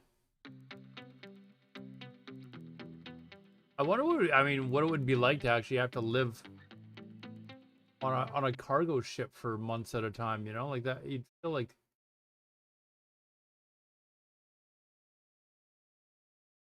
the well-timed NATO summit. Switching focus to the next story, I've gone for in the Times. Farage pitches a Robin Hood tax deal for non-doms to help the poor. What I find really interesting That'd be pretty about ass. I wonder if they make decent money, because you got to imagine some of these poor countries, like the people working on the ships for them, are probably making dirt for money. But I would think that like a cargo ship company from like the U.S. or Canada or something like that, or some of these other countries, you've got to be paid decent money to have to like actually tolerate the living conditions. It's kind of like living on those oil. Deep sea oil rigs or whatever, like they make a killing, but I mean, you're stuck on an oil rig for 6 months. £1,000 upfront fee to get this Britannia card, that they're going to call it, and all of the revenue. This is where the headline of the Robin Hood type policy comes. All of the revenue they say would immediately go to those least well off in this society. What I find quite interesting about that is £250,000, if it's a one-off fee, might seem quite attractive to some of the multi-millionaires or billionaires that may have left of late, because it won't perhaps seem that expensive to them. It generates money that can go to them. It's only possible. How many of you guys watch the TV because, show of course, Narcos? It just got abolished. Yeah. So the reason I kind of dwell on this is I just think it's very opportune, once again, of reform to come up with this. Come up with it, by the way, before the Tories have come out with their policy. Before Interesting story here. Rachel Reeves will announce some kind of U-turn. Narcos is one of my favorite TV shows. You remember FARC in Narcos? It was the army that was like, I believe it was the communist army that was in Colombia. Remember they were like kidnapping people or something like that, and then the Narcos said no, enough of this, and they went in and killed a bunch of these guys. But the Colombian army says that 57 soldiers have been kidnapped by civilians that were pressured to do it by FARC. And those are those guys from, I think those were the communist army or something in Narcos. That's interesting. They force civilians to do it. That's Weird. why the Tories changed it, and why Labour ended up changing it even more so, because the people felt it was You wouldn't have got that news story on other news streams, dude. It was very, very politically No way. popular. So Reform have tried to find a way to do it where it's still popular by essentially giving that money back in one way or another. It's important to say they want to give the cash back to... Here's another interesting. Iran is saying that they had a deal with Steve Witkoff, the Americans, and that he went and talked to Steve Witkoff went and talked to Trump. Basically, it was just a deal to basically say that Iran was only going to be enriching uranium for civilian purposes. And when he took it to Trump axed it and said, no enriching at all. You can't be a nuclear country like everyone else in the world is allowed to. That's what they're suggesting. But anyways. I don't know that you're allowed to actually stop any country for. I believe the international rules are any country is allowed to use your nuclear power. You're just not allowed to enrich past a certain point. So I don't think Trump could even say, no, you're not allowed to do that. Policies. That's what they're saying. Hold on a second. What about me? But the question is, Chatterino? No, I think I've heard about it though. Yeah, it's really interesting. I mean, of course, it also might be quite hard to entice people does to pay that Chatterino do? upfront fee for fear that the next government will reverse the policy again. Yeah. And you paid that upfront fee. But an interesting one. Next story you've gone for is in The Guardian. Government's security fear over £1 million lost devices. Yeah, goodness. I mean, this is not the first time we've heard of these stories, but it is quite startling, the numbers of government devices that are being lost, stolen, whatever's happening to them, and the amount of money that taxpayers are having to spend to... Does it support having Twitch and YouTube chat and stuff like that all in one? Because I've got Twitch viewers. Hello, YouTube viewers. Hello, YouTube. You can say hello. Like if it's only for Twitch, I don't need it. I will only ever watch one stream at a time. It is rare that I actually watch a second stream at once. But if it doesn't support like multiple, like I would only use it as a streamer. But I've got a chat that merges all of the chats for me, which is how you guys are able to see chat from other last year alone. And that, according to platforms of the figures, cost us £1.3 million. So how many devices? So over 2,000 devices lost in a year. I'm just trying to do some maths here, because we've talked about the numbers of government employees and civil service employees. It's about 500,000, isn't it? I think so. So essentially, we are spending an absolute fortune. I mean, look at this. Home Office alone, £85,000 is the estimated cost of 147 devices that have been lost. So they've been speaking to cybersecurity experts about this and whether there's any kind of risk here. They say the losses could enable hackers to create backdoors into government systems, even if large parts of it were encrypted. And they're saying, therefore, it's a potential huge national security risk. And also, there's a cybersecurity expert, Alan Woodward. He's a cybersecurity expert at the University of Surrey, and he's been quoted saying that if the devices were open when they're stolen, so you know when you get snatch theft in the street, you've got on the phone, you're halfway through doing something, and somebody grabs it. If it's already open, criminals could keep them open by touching the screen, drill down into the device, and then potentially use it in that way because it's already unlocked. Really concerning in terms of the cash, and also a little bit concerning in terms of the cybersecurity. Yeah, but also baffling in terms of the numbers, because it seems till I get tired, every Sheldon. civil servant must be similar to my brother. Who I would like to actually start getting up earlier.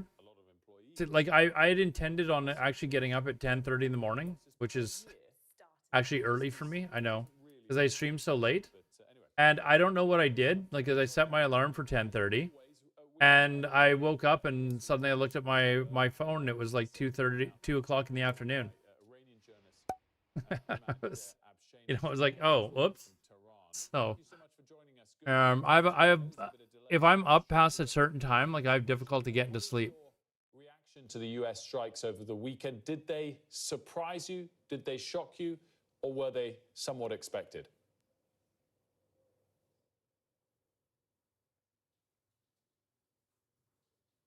Good morning, Wilfrey. First of all, this proves that the actual leader of the United States is Netanyahu. It's not Trump.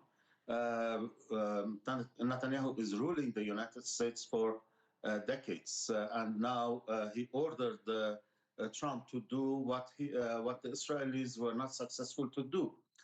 Mainly, Israelis tried to destroy these targets for more than 10 days. They failed, and they asked the Americans to interfere.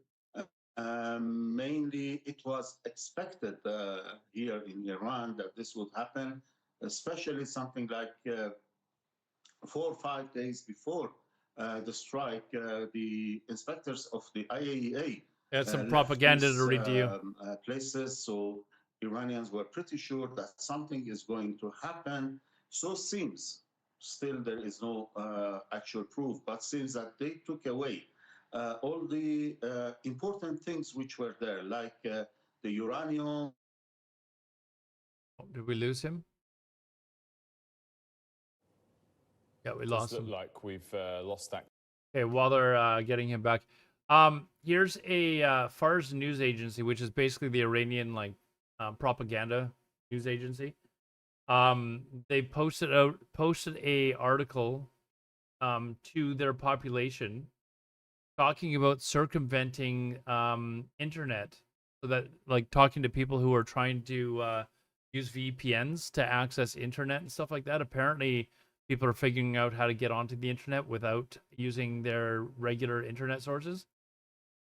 So they've basically put out this note of circumvention tools spread false news in addition to spying. In today's world, many people turn to free circumvention tools to freely access the internet and bypass restrictions. Many of these free tools have become not only tools for spying and stealing user information, but also operational arms and attacks of the enemy during crisis and cyber attacks. By transferring sensitive user information to foreign centers and spreading false information to mislead public opinion. More than half of the free circumvention tools without you knowingly exactly allowing, sorry, it's translation. Collect your very sensitive information and send it to servers abroad. Some of the most well-known circumvention tools like BetterNet, VPN Proxy Master, and SnapVPN, which are apparently designed to protect users' privacy, actually collect your information without permission or transparent notification. A more frightening example is Hola VPN, which with more than 50 million active installations claim to offer free, fast, and secure services. This circumvention tool transfers user information to a company called Illuminati, which is based in Israel. So it sounds like the government is just trying to strike fear into their population to not try to get into the internet. They're really, really concerned about their population getting access to the internet and being able to communicate with each other and possibly overthrow the government. We're meeting Araghchi on behalf of the Americans. So Araghchi didn't want to tell the American people, I'm going to negotiate the Americans, but he wanted to do this in this way.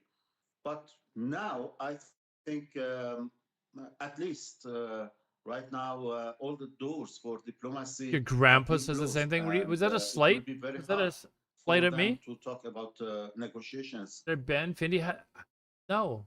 How? Like, why would I ban Findi? He self-banned himself. Majority of Iranian public opinion is now in terms of what they'd like to see next from your leadership. Well, for the first time throughout the past 4 or 5 decades, I see a solidarity among the Iranian people, which was never seen inside Iran before. Probably we have had this solidarity during the Iran-Iraq war, and now it's back again. Of course, if you walk in the streets, in the Iranian streets, everyone is asking for a hard response, especially against Israel. And now everyone is questioning, why don't you produce the nuclear bomb? Our entity is in danger. Not sure if Anne can be trusted. Please. The problem of the Americans and Ahmed, forgive me for interrupting. We are out of time on this hour. It is incredible. Like, it is really weird listening to these news organizations that are like, nope, sorry, you got to shut up now.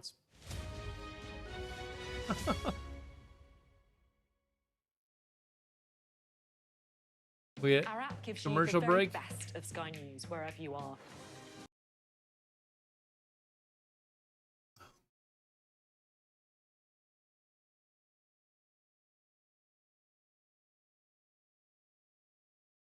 Different factions come up in turn.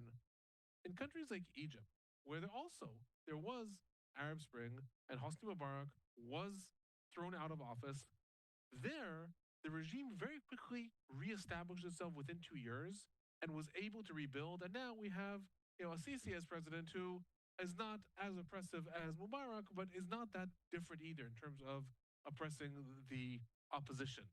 Similarly in Iran, Iran is not just a ruthless dictator that is ruling alone, Khamenei, and has no following. And if you decapitate him, then all of a sudden the entire regime. That's what happened in Syria. Assad left, and all of his advisors and all the military all of a sudden just disintegrated. Iran is built, the regime is built on a much more solid ground. It has political parties that it allows to run as opposition and coalition in order to keep up the pretense of some sort of democracy, some sort of elections. It has a lot of support within the different social fabrics within the country. There's a lot of opposition, but also a lot of social support. So it's not going to be such a smooth process. Even if Khamenei, which we're seeing on screen right now, even if he was killed. Apparently he's got cancer, this guy. He has already signaled out last week in anticipation of his possible assassination. He's already signaled the 3 potential successors that should take over in his place. Now, so if he's gone, again, unlike Libya, where Gaddafi was gone and then there was no continuation to his administration, here, there would be an organic continuation. Now, it's possible there will be a mass rebellion and everything will change. It is also equally likely, though, if he is assassinated, there'll be a new leader that will come up. Maybe there'll be some changes, but it's not going to be the complete overhaul that happens instantly that I think a lot of people are in the West sort of wishing for. Why hasn't the supreme leader been targeted yet? I think for a couple of reasons. One, I think that countries are probably leaving that as an additional option. They're constantly saying, you know, we can do this. And again, Israel openly said initially that it was not going to target the supreme leader, then said, well, actually, no one has immunity. And when the hospital in Israel in Beersheba was hit, all of a sudden Israel said we're going to up the ante and started to say that like Yahya Sinwar and like Ismail Haniyeh, who was assassinated in Tehran, all such leaders like Khamenei know what their destiny is, which is already implying he will be assassinated. So possibly Israel's looking to this, but they want to keep this as a card in their back pockets. That's one thing. They want it to be a constant threat. A second possibility is that there is a genuine fear of who may come next. Khamenei is relatively old. He's, Worried that that next guy's going to be even crazier. The word, but there are more extremists that may come up, and certainly a young, charismatic leader who might replace him, who then wants also to take vengeance for his assassination, could be a worse option. Also possible that his replacement would be a reformist and someone who would say, okay, we're done with the nuclear program. It only brought devastation to us. That's possible. But I think there is fear about that. And a third facet that has to be remembered is we are used to, when we talk about the Middle East, we're used to talking about asymmetrical warfare. We are used to talking about, these quote-unquote targeted assassinations of the leaders of Hamas, of Hezbollah, of Al-Qaeda, of ISIS. This is different. This is the, like it or not, accepted legitimate leader, whether it's actually legitimate by the people or not, by international law. It is the accepted legitimate leader of a country. It is very complicated internationally to justify such an assassination. Does that mean What do you guys think of Newsmax? It could happen. I saw a live stream for them and I was like, I can't watch that. The United States or anyone could bear the brunt of it. But it's not something that would have any acceptance by international law, and also has a lot less precedent. A country assassinating the leader of another country, and this has been talked about a lot with Iran possibly trying to assassinate Donald Trump. A country assassinating the leader of another country is very different than a country assassinating the leadership of a terror organization. So we look at Iran and see the support for Hezbollah, the support for the Houthis, the support for Hamas, but it is still a functioning country, and that also adds a lot of layers of complication, I would suggest.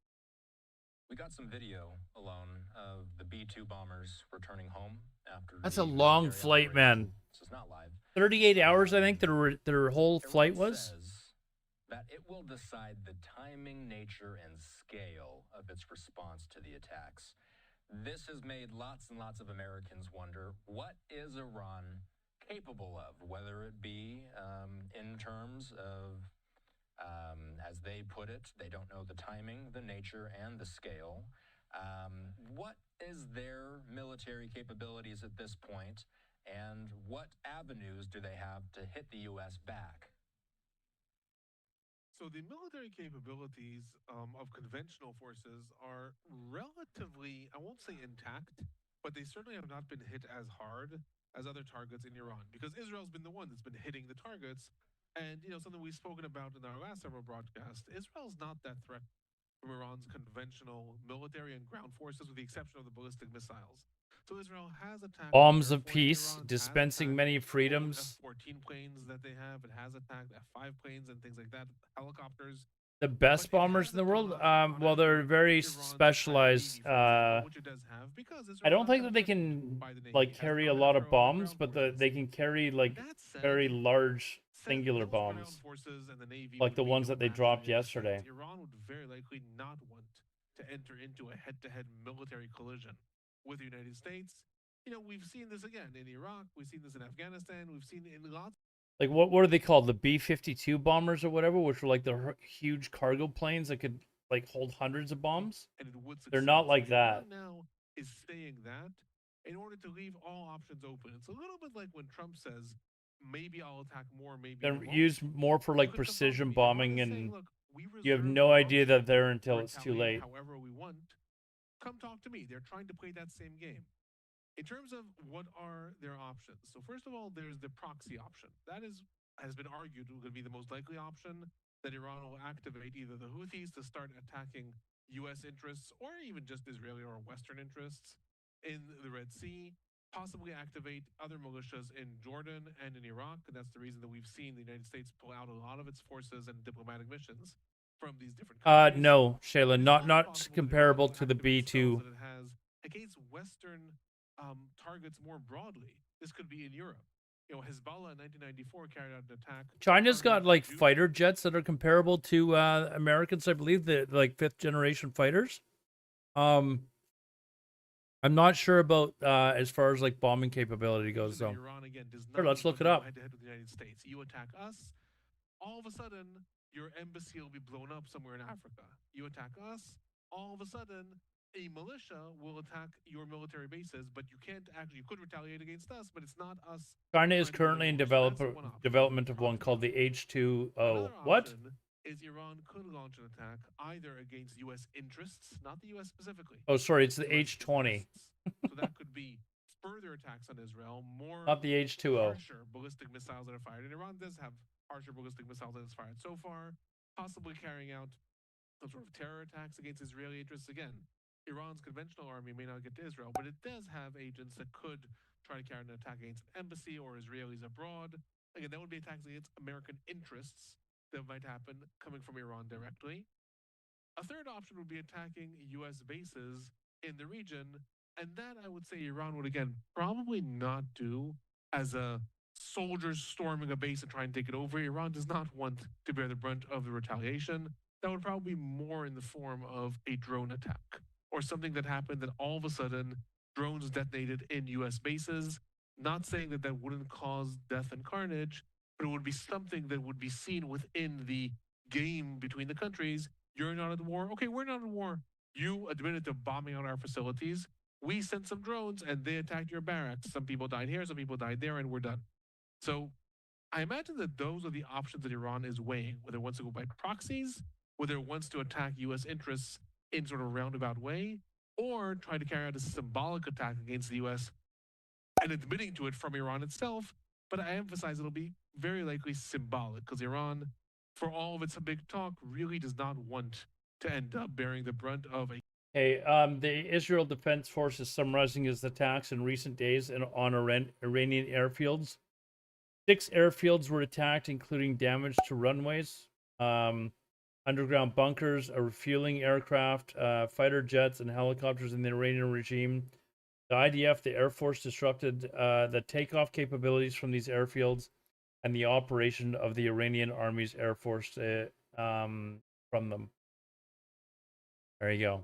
So they've been targeting a lot of their Air Force and stuff like that. So Iran equally could be a country, and certainly did in not the era of the Cold War, this was don't have to fighting worry about a lot Iran with mounting the some United sort of States and Soviet attack. Union. And you send them to enemy territory without a mission. You send them there. Apparently, Kamala Harris is giving California's governor's race a serious look. Is she doing that because Newsom might make a run to become president? Maybe. The hijackers were sent by Al-Qaeda Maybe with Newsom is going to those run plans, for with the president plans, against some have argued with the date, some have as argued a, they didn't or know the as a exact date they Democrat. would have carried out, but they went, they infiltrated the United States. They Well, we've gotten photos of the aftermath, like from above. But do you mean like inside? I don't know. But there are photos out that I've shown on stream where it shows the after effect of the bombs the attack. on top. Let me see if I sleeper can find cell, them. In turn, is if Iran might have sent some agents, or not even agents, He's just arrogant people enough? who are loyal to the regime, and said, "Go live in New York. Go live in New York. Live a life. One day you'll get a message. You'll get a message that says, go do this,' and then you're activated. You become an active cell." The reason that that is so scary to most people is that, one, it could be anyone, and that ferments a lot of fear in the population. All of a sudden, wait a minute, you immigrated from here to there. What does that say about you? And two, it is a lot harder for counterterrorism measures to intercept, as opposed to an active cell that is always working. Theoretically, Here. You're like me. You can't think while there's sound on. So these are photos before and after here. Let me zoom in here for you. So you can see where the ground is caved in and stuff like that after the attack. So the bombs obviously dug their way into where the facility was and blew up, and the building inside the mountain collapsed. So the ground on top of it collapsed down as well.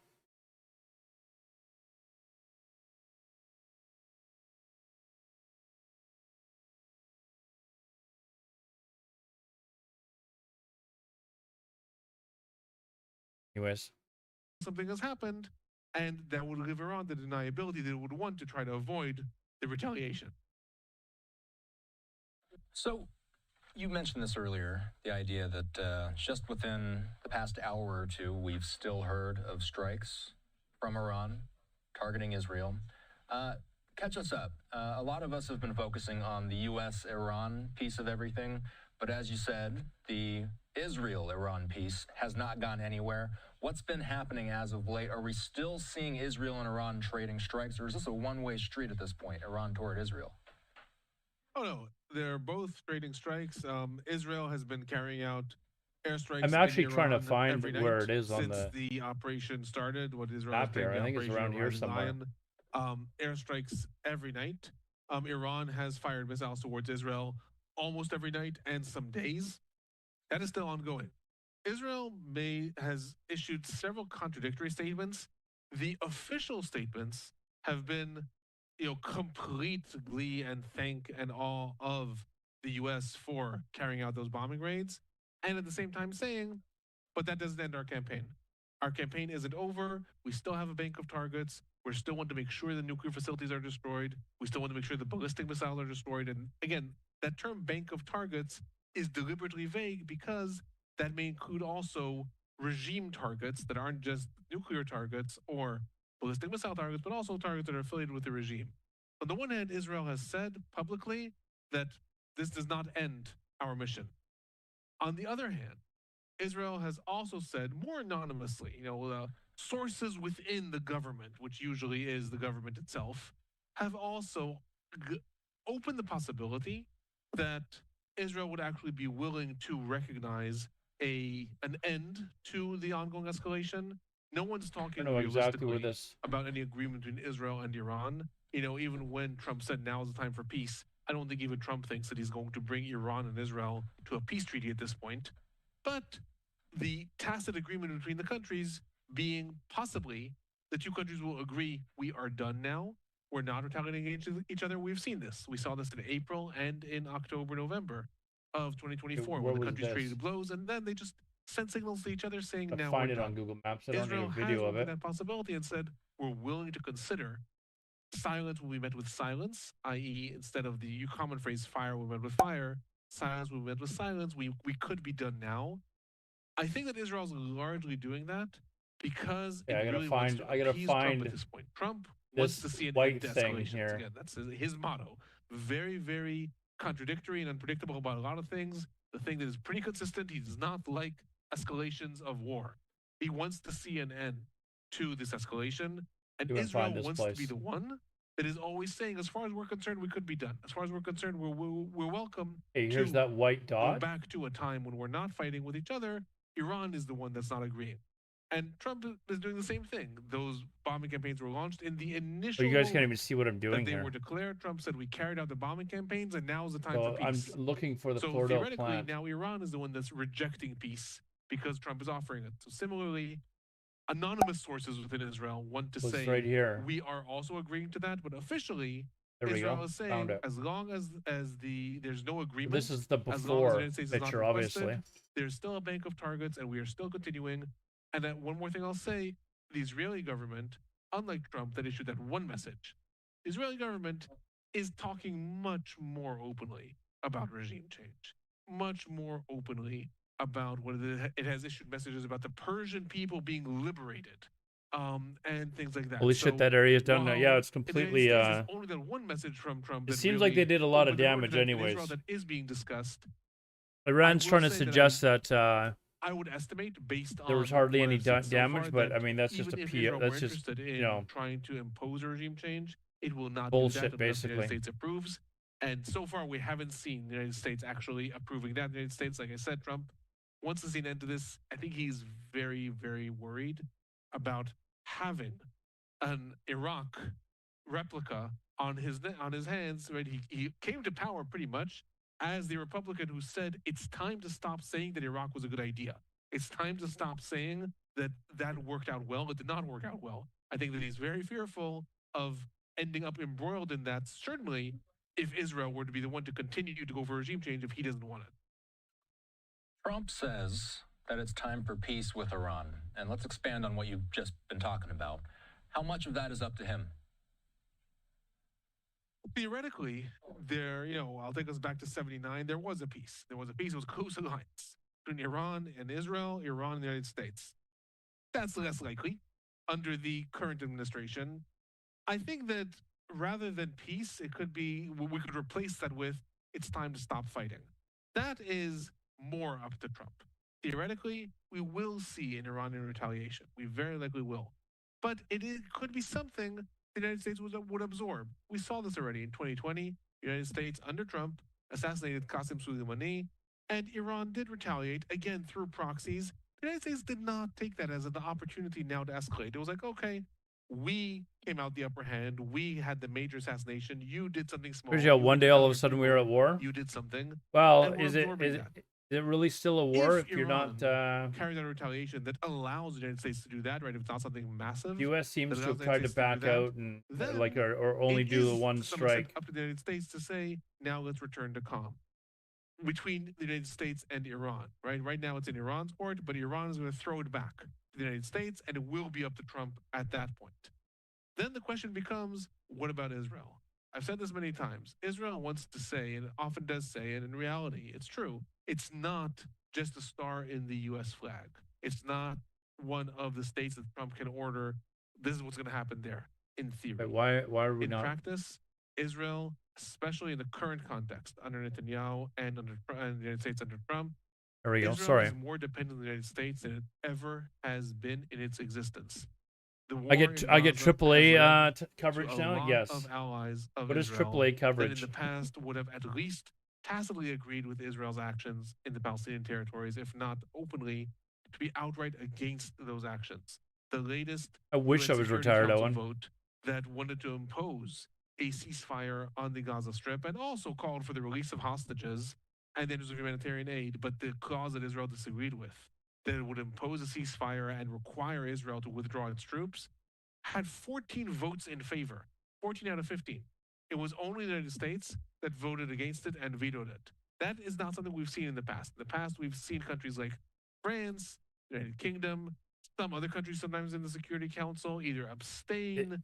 Oh, is maybe even vote AAA way the once. That's gone now. company Israel is that you entirely call dependent if your on the car United is States broken down? for Is that what it's called in the diplomatic U.S.? support and also for armaments. More and more countries have Still said trying that to they find will anything. no It's longer been sell weapons to Israel. a little slow and today. they've passed laws with that. So all that's to say with regards to if the United States, if it's up to Trump to bring calm back to the situation, it could be up to him between the United States and Iran. While theoretically that would leave Israel and Iran to keep fighting, Trump could tell Netanyahu if he wanted, and now you're done. We've attacked Fordo, we've attacked Isfahan, we've destroyed Natanz, and now you're done. Israel would not say this openly. My Roadside analysis would assistance. be Okay, it's called Israel would be BCAA done where the I moment live. Trump would say it was done. So to a large extent, it is up to him. But a lot I don't of it know if depends that's. I think on it's Iran's retaliation. What is the nature of that? Is it something that the U.S. can like they'll absorb? tow you or Has the jumpstart your Supreme car, Leader that said sort of anything stuff. about this attack himself? Have we heard a statement from him? I haven't seen specific statements from him. I've seen a lot of statements that have been issued from ministers and from the president, and I think that there's a reason for that. I think that he right now is not sure what to say to some extent. Because he is the hardliner. He represents the more extreme side of the Iranian political establishment on the one hand. On the other hand, saying that we are now going to rain fire in the United States, I don't think that they actually want to. So I think that it's a safer place for him to not say anything. One. Two, leaving things vague. I think that he wants the world leadership and, you and me, because I'm sure he's thinking about us, to be thinking, what is he thinking? What is he thinking? What is he planning at this stage? I will say I might have missed those statements because I've seen reports that he's been pretty quiet, actually. At this point, I haven't seen. Probably watching. There we go. Statements coming out, and I would say it's a tactical move. Also for internal politics, it's a dangerous thing to say anything right now. Yeah, there so was better 3 not say total anything. facilities that were But hit also hard, externally, but let Fordo was their everyone main think, one, but they what apparently am I destroyed thinking the at other this 2 as point? well. Again, the thing that is most important, I And would they say were that all came out of him focused last on week like is the fact that he enriching appointed uranium past the 3 point possible necessary successors for to his civilian position, use. and he also called for the convening of the Council of Elders, that is the one that elects a successor, and said, I want you to do this fast, rather than a process that usually takes months of consultations. Do this fast. I want to mark a successor. That is him, with all due religious fanaticism, which he does have, also recognizing realpolitik, there is a good chance, or at least a chance, that I will be assassinated, and he wants to see the regime continue. Alone, we do know that Trump has warned the U.S.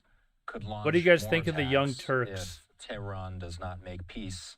If the U.S. were to go for more strikes, here's the 3 spots that have been hit. We've been looking at these. Fordo, of course, that's the most critical one. Natanz, that's largest uranium enrichment center. Isfahan was believed to be a repository of near bomb-grade nuclear fuel. Those are the 3 targets that they've hit. Let's say there's another round. Are there any other obvious targets that stand out to you? So here I'm going to add something that I realize now looking at the map that I should have said before. When it comes to Iran's possible retaliations, I neglected to mention closing the Straits of Hormuz. That is something that is a critical thing that Iran could do. Okay, so we talked about the closing the Straits of the Hormuz. We were talking about how long this war could go on. Here's an article about it. Let's see. Enemy media is. Do you know whose side this is on? Enemy media, Israeli Army Radio. The main concern raised during the past 24 hours in Israeli leadership discussions is that Mr. Khamenei will drag us into a long war of attrition, where Iran will launch ballistic missiles at Israel for months, as the Houthis did in Yemen. According to high-level sources, Israel is interested in ending the incident as quickly as possible within a few days. So that was obviously media center or based in Iran, probably. Again, I don't see the United States landing troops on the ground in Iran or trying to invade.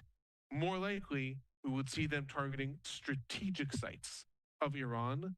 This could be continuous attacks against Tehran, the military capabilities of Iran, or possibly, again striking at the different nuclear sites that they have, like Natanz and Isfahan had been attacked by Israel before, but the United States attacked them again to make sure they were destroyed.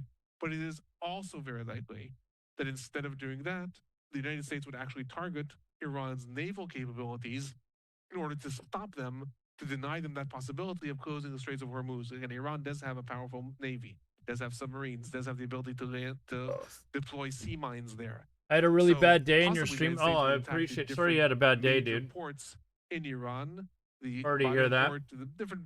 Never mind, I can't show them on the map. The different ports in Iran that Iran would use in order to launch a navy attack and block the Straits of Hormuz.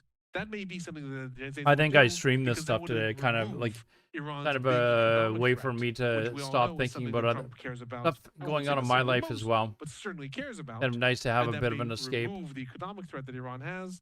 That's total speculation on my part. I don't know what the United States would do. I'm not sure the United States knows either, because it very much, again, depends on Iran's retaliation. If they retaliate there a against tanker U.S. up here? bases, the United States would probably be more likely to launch a military response. In turn, if airport again, up all there? of a sudden explosions go off Crazy. in a U.S. embassy somewhere, then the United States may attack government administration facilities in That Iran. was. I think it's going to largely mirror the nature of Iran's retaliation. I want to ask you something that I asked Hal yesterday.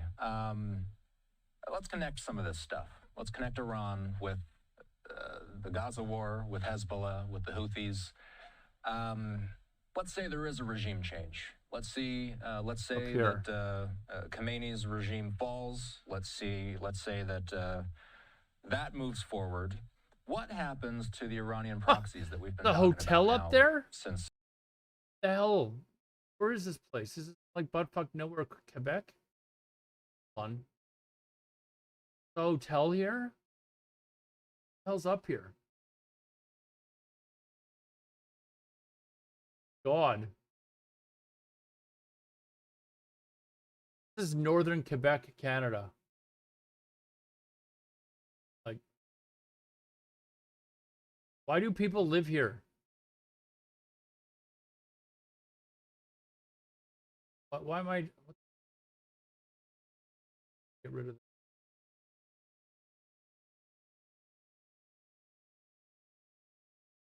Like, why? Station de police. Hospital. The hotel. Like, plop ourselves right here. See what this is all about here. Why are you living up here? What is wrong with you people? One button rotation for every class? Vastly weakened by Israel during Israel's campaign, and primarily the assassination of Hassan Nasrallah, and also What time the is it? It's injuries that 11:30 at most night operatives, almost. or most high-ranking operatives, had as a result of the pager attack and walkie-talkie attack. You know, Hezbollah now is Iran's chief proxy, as you said, and they are so far not retaliating to anything in the war. They're making a lot of statements, but are not Why do people live retaliating up here? to the attacks on Iran itself. If Iran's support for Hezbollah were to all of a sudden disappear, regime change, or what have you, Hezbollah would very likely start to disintegrate and be absorbed into the Lebanese political establishment. It is a political movement in Lebanon. It's also a military wing and a terror organization, but it also has a political wing. Likely, it would very quickly try to just become a political wing, advocating war against Israel, advocating expanding Shiitism, and etc., but not necessarily doing more than that. The other proxies, I'll get to Hamas in a moment. I heard they got rid of throughout the Middle East, add-ons as Syria, well. Iraq, And weak Jordan orders or something like would that? probably just turn into local warlords, because they, unlike Hezbollah, which is a political party within Look the at that. politics of Lebanon, MIGA. I unlike can't the say that on Houthis stream, but dominate and control parts of Yemen.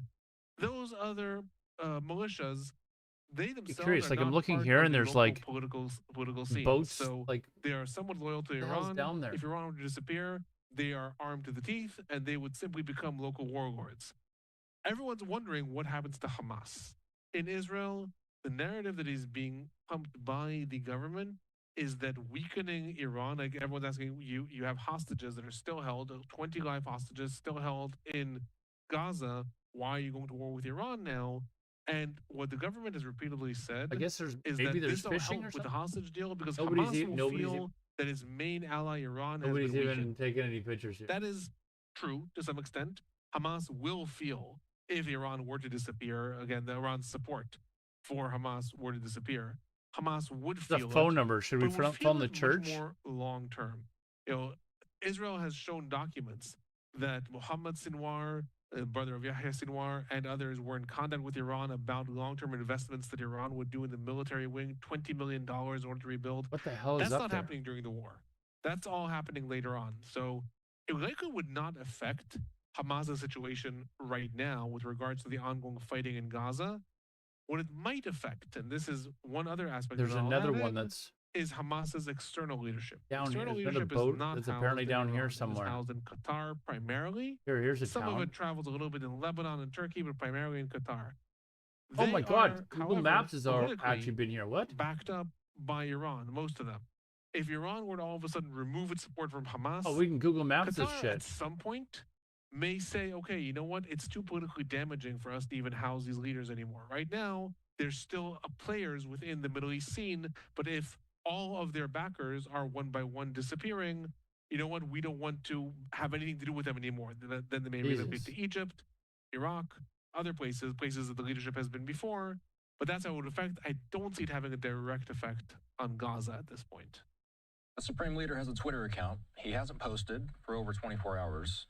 The last thing he posted, Palestine is a central issue to us, and the victory of Palestinians is something that's There's got to be definite. some sort of industry What's up been there, going on in mining Gaza or no, while we've there's been not even focusing enough on place Iran? people living there for mine.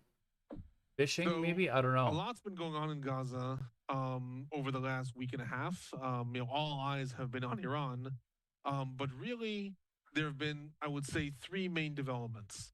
One is that the IDF pulled out a lot of its ground forces that were actively fighting in Gaza. Who remembers that we were talking about Gideon's Chariots, the main IDF push into Gaza.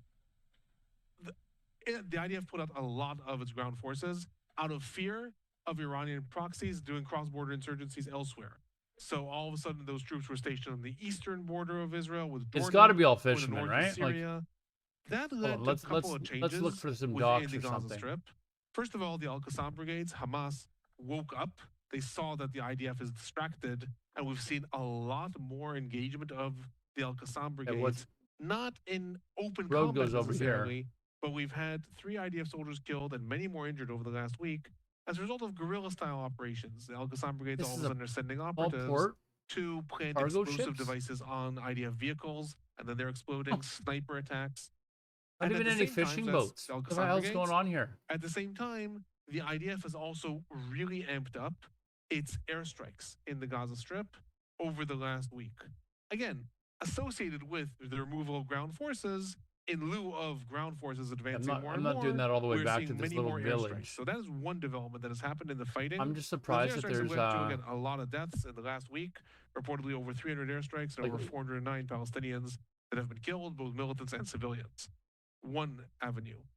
Another big development that There's happened, actually, this like, was completely overshadowed because this like happened 40 people pretty that much live at in the this same town. There's a time hotel? as the U.S. attack, but the IDF managed to recover the bodies of 3 hostages that had been killed on October 7th. There's a pub. And their bodies had been kidnapped back to the Gaza Strip. That looks like a happened on decent Saturday pub. night, and their bodies have been returned. That looks like an Now, okay. there are They less got than 50 chicken wings up hostages there. in the Gaza Are Strip. you kidding me? 20 of them are considered alive. 3 of them are very I'd eat likely dead, that. but Israel hasn't declared that officially, and the rest are confirmed dead. That is another big development that happened, and it's not only big in the Dead. human sense and humane sense of Whale bringing people blubber back food or to something. burial I with their don't know what this family. is, but It also has some significance. Get to the pizza fact up that there, man. The negotiations are for a certain amount of hostages and the bodies of. a Gotta certain be all amount of Eskimos. I hostages, know there's but 10 feet of that snow as number soon has as you now hit the shifted building. Again, as This, those bodies this were is for recovered. sure. That's the second thing. This is for sure like an indigenous or like a northern, like, yeah, it's definitely indigenous population up there for sure. Oh, there's there's a little bit of a mix here, like a little bit. There's ribs up there, like this is. I'm not gonna lie. I mean, those don't look that good. The nachos that are there, but I'd eat that pizza. I'd devour this. I'd devour that. Even it might be, I don't know what it is, but I have no idea what that is. But it's obviously some spread that you put on bread. I mean, I'm not gonna lie. What town is this? How do you spell that? Hold on, let me Google. AJUAQ.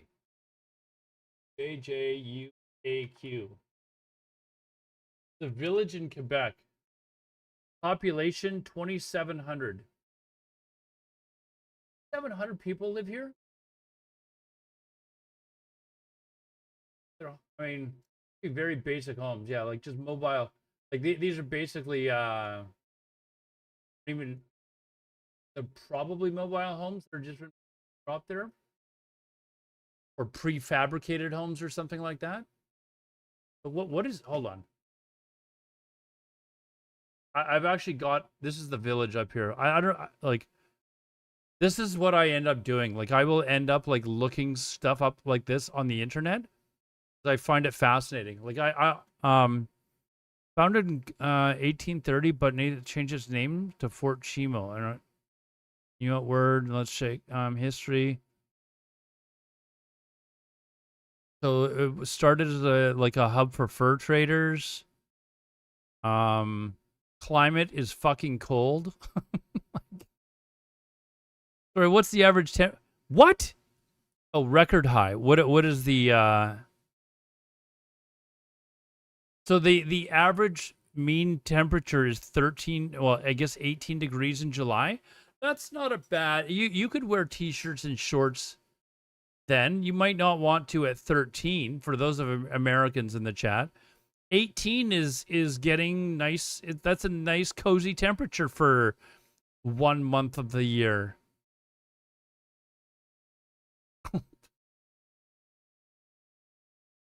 Here's we've kind of watched all the news. I'll keep playing it in case something else happens, but I'm not kidding you. I will have like, I will do shit like this. This is the typical Aladar thing to do. Like I will go look at buttfuck nowhere places, and I'll be just like, okay, Wainwright, what the hell is that? Oh my god, they've actually Google Maps this place. Like what the hell?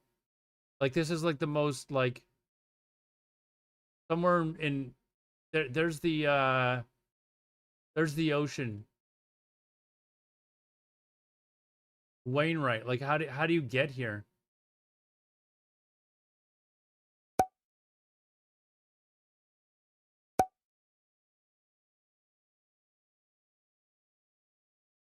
Like just some rural community in the middle of nowhere, Alaska. And I'll just I'll do this like I've spent hours doing this at night sometimes, where I'll just like go to some random community and just start like I'll go to where Vladivostok. Where's Vladivostok? Where are we here?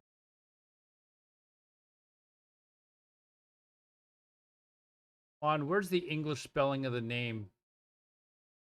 Vladivostok. Let's spell it. Vladivostok, Russia. There you go. And I'll do crap like this. Like I'll just be like, okay, this is the biggest city in Eastern Russia, and I'll just plop myself down. I'll be like, okay, let's tour around. Let's see what bad mark anyway. Hold on, I gotta do this again. There we go.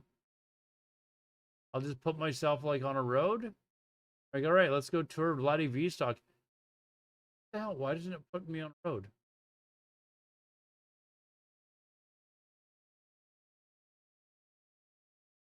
There we go. We're on sort of a road in the middle of winter. I do this like it's probably unhealthy how many times I do this. Like I'll just start touring around cities to see what they're like. Taking a trip up there? No. I will tell you a trip that I am seriously considering doing. I don't know if it'll be the next few years, but there is a trip up to the Arctic Ocean that I want to do. So from Vancouver, where I live, up to Tuktoyaktuk. Try saying that fast. But Tuktoyaktuk is, I believe, like the northernmost community you can get to in Canada with a road. And I believe in the US it's Prudhoe Bay. So I was gonna drive up to Tuktoyaktuk. There's Alert Bay somewhere around here. Resolute Bay, maybe Resolute Bay. But like, what is this place? I've never even heard of this place. There's an airport here. There's a Canada Post there. What? Like, we can travel around here. What is all this crap? Why is this here? Must be mining. For sure this is mining. Right? Like, why else are you here? There's got to be a mine operating around here or something. Anyways, I will go, like, there is a trip that I do want to do. That is from Vancouver up to Tuktoyaktuk. On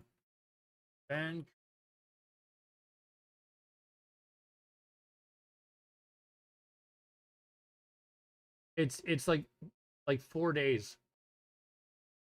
47 hours of straight driving.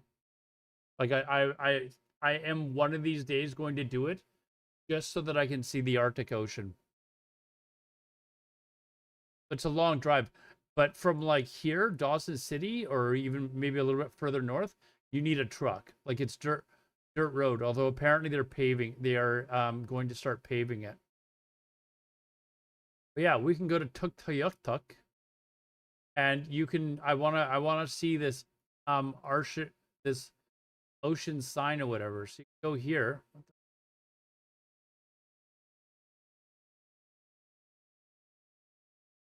You can go here and get your picture taken with the Arctic Ocean sign. I do seriously want to do it, and I want to go for a swim in the ocean just to say that I've done it.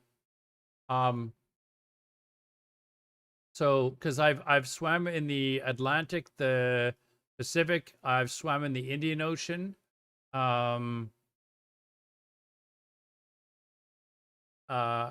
technically, like, is Thailand, which is here, hold on. Or did I not? Is it not considered part of the Indian Ocean? Oh, maybe I didn't.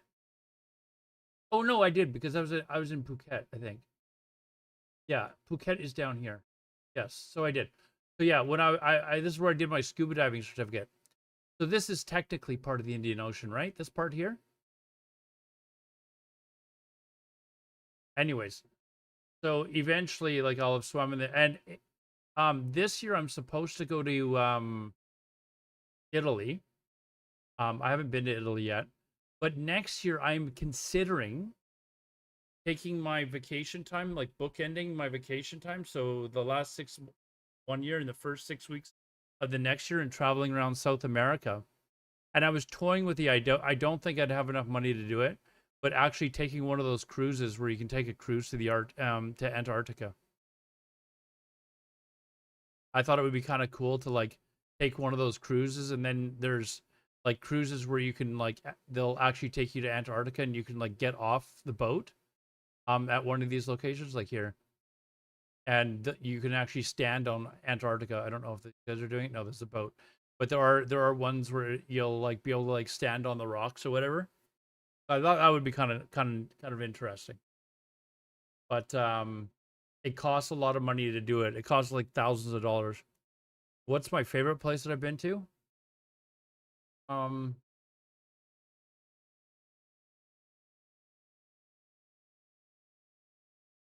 You know what I thought was really cool? I really like Cuba. Cuba was fantastic. I really like Vietnam. Vietnam is a strong contender for a place where I would retire to. Where are we here?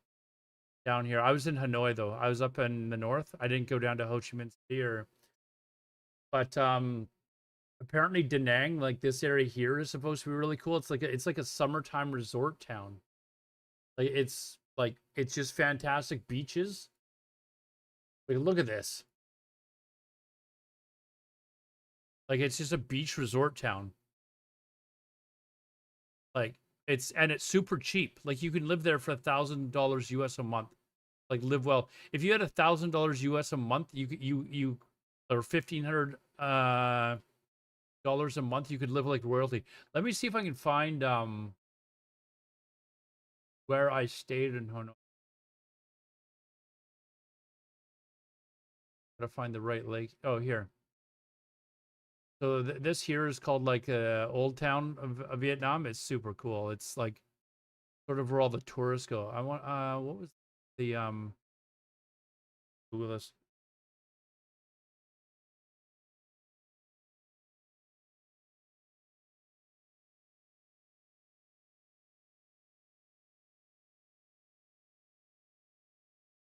Deer Street.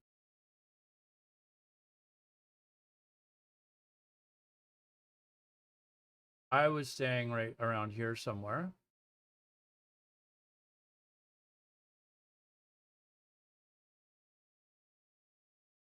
Like Vietnam has like all these like cool little restaurants like all along the street, and the food is so ridiculously good. Trying to get my bearings here to around where I stay. But they've got a place called Beer Street, which is here, which it's literally just bars. Like just a bunch of fun bars where tourists like come around and stuff, but the people are so friendly, the food is so good and so cheap.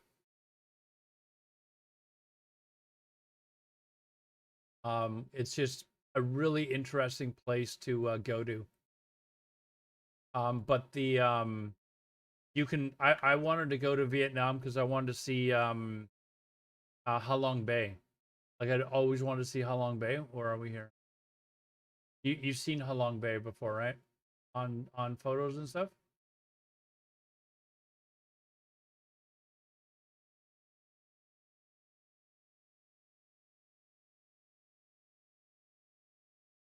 For sure you've seen these photos, right? He's here with all the boats and stuff like that. It's just, hey Malva, what's up, man? It's just really a really cool place to go to. I was really glad that I went. But Vietnam was really effing cool. Like I know it's a communist country and stuff like that, but you don't feel like it's a communist country when you're there. Like there are certain rules that you have to abide by and stuff like that. You know, like, but most of it's due to like just being respectful of their culture, or if you go and visit like some of their temples or whatever, like it's just, you know, stuff that you might not be used to doing here that they ask you to do there, to, you know, taking off your shoes and stuff like that. Like but yeah, it's a really effing cool place. Being respectful, I know. Eat pho. There's a pho. Oh, what's the name of the restaurant?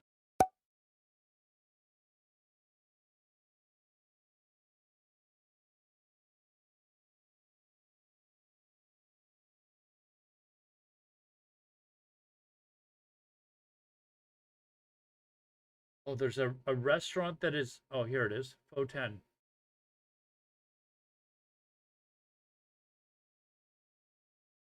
So this restaurant here, I'll put it down on the bottom, called Pho 10. This pho restaurant, let me see if I can find it here, is world famous. There it is right here. And let me plop myself down here. Pho 10, where are you here? There it is right there. So when I came, it was kind of a little bit during the rainy season. So I went to this restaurant. I'm going to tell you a funny story. Okay, this is story time with Aladar. We need the violin. Anyways, this restaurant, the family that owns this restaurant, they come from the region of Vietnam where pho first started, and they prepare pho like it's, you know, supposed to be. And it is ridiculously popular. This is not doing it justice. Like I went there once, and basically there it's very common for you to sit at a table with strangers. So if you've got a table and you're only using 3 spots, and somebody comes in and they're just by themselves, they'll sit you down with this party of 3. Like it's just common to do that, right? The first time I went there,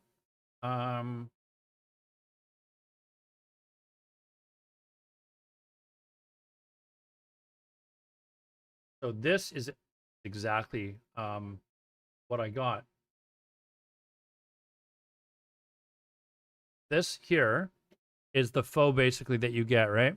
And in front of you, they have a plate of limes and then a bunch of chilies that are here and stuff like that. But they also had this shit. Okay, they also had this stuff here. So I was like, oh, okay. And I'd never had pho before in my life. And there's tons of pho restaurants near where I live, and I'd never had it before. And I'm like, you know what? I wanted to always try it. And I'm like, you know what? I know I'm going to go to Vietnam, so I want to save it to try pho for the first time when I get to Vietnam. So I went there, and I get there, and the lady sits me down. I can't speak Vietnamese at all. I think I'd learned to say thank you or something like that. And she sits me down, and I ask what the popular dish was, and they tell me what it was. So I ordered a large bowl of that, and they had this stuff, and I'm like, well, you're obviously supposed to put this stuff in or whatever, right? So I took a scoop of this stuff and a bunch of these chilies, and I just put it into the bowl. I will tell you right now that I'm pretty sure it was this sauce, but there was something that I put in to the pho that was hotter than, like, I did the hot chip challenge on stream. That was nothing compared to this. You think you could live stream in Vietnam? Yeah, there's internet there. There's internet. It's not like Cuba. Like Cuba, you had to buy like a internet card, and then you'd have to go stand at a place that actually had Wi-Fi. But yeah, they've got decent internet there. Anyways, so my mouth was burning, like it was on freaking fire, and I'm like, I am definitely going to finish this. But it was tasty, but it was just outrageously hot, and it was way hotter than the hot chip challenge. So I'm sitting there eating it, and then I only had a table for two, but I was only a single guy there. So they sat down another guy across the table from me, and he was obviously Vietnamese. And so he sits down, and I'm watching him eat, and he didn't put in any of this stuff into his soup. He just ate it as it came, and I'm like, okay, I've got to remember that. Like, mental note: don't put this shit in your soup because it'll burn your effing mouth. But it was very good. I ended up going back there a second time, and we're looking at the top left map again, and the lineup, it was pouring rain. The lineup was out the door, and like it was around the corner here. Like I got into the line standing here, and it wasn't pouring rain. It was more like a very strong drizzle, basically.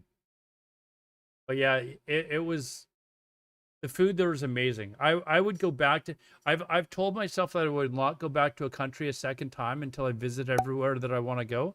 But Vietnam, I would consider going back to.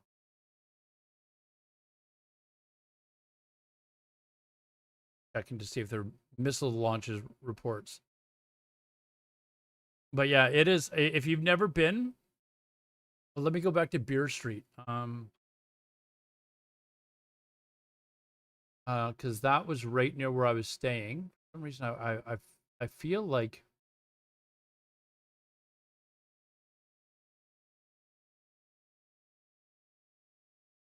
trying to get my bearings here again. I think it's like right around here or something. Kind of hard because at night, yeah, okay, so here's some of the pubs. At night, they basically turn the like the streets off, so it's just for pedestrians and stuff, and like the pubs and stuff like that put tables all out in the street and stuff like that. So go and find a picture.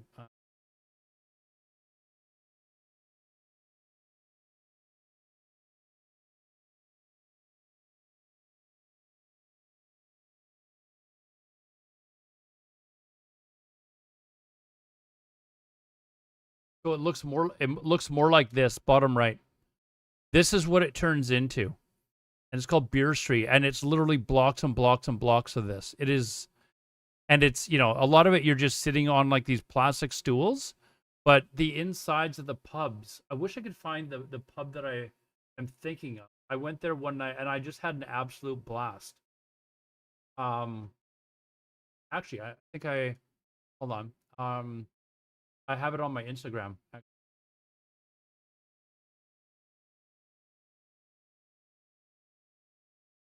On the wrong. Hold on. On my gaming profile account.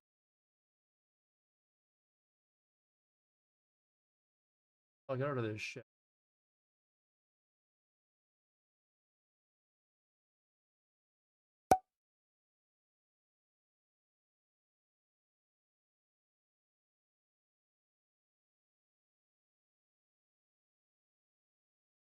It should be loading up. Okay.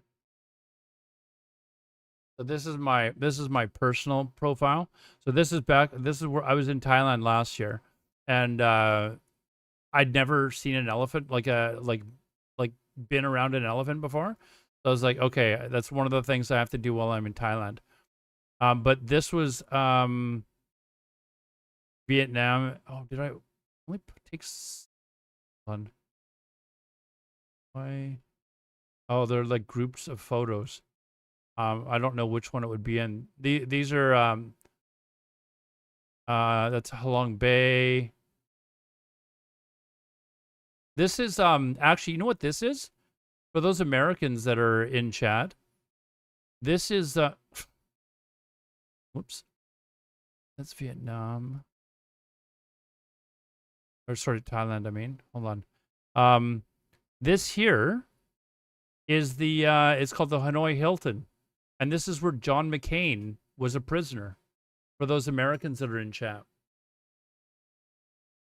So he was a prisoner here for like 5 years or something like that. But, I mean, and this is basically how they lived. Ragnarok, what's up, ma'am? Reminds me of an image of Anthony Bourdain sitting in a stool eating pho. Dude, that was a good episode, man. Yeah, that was a good episode. But yeah, this is where John McCain was a prisoner. It's called the Hanoi Hilton. That's where a lot of the Vietnam War prisoners were sent. But it was quite an experience, man. It was quite. I'm trying to find one photo in particular. Oh, it doesn't look like it's here. Fuck. Maybe I posted. This is Halong Bay, so it's not there. Did I not post that on my This is Cambodia. Cambodia was good too. It's just dirt poor, and the people, like, they're the friendliest people in the world, but they just live like they have like nothing, right? Like they're just flat broke. That's Angkor Wat, which you guys might remember from Tomb Raider. I really wanted to go there, so that was my main purpose of going to Cambodia. I was in Cambodia for 5 or 6 days. Hold on. I really want to have to search for this. Wait, I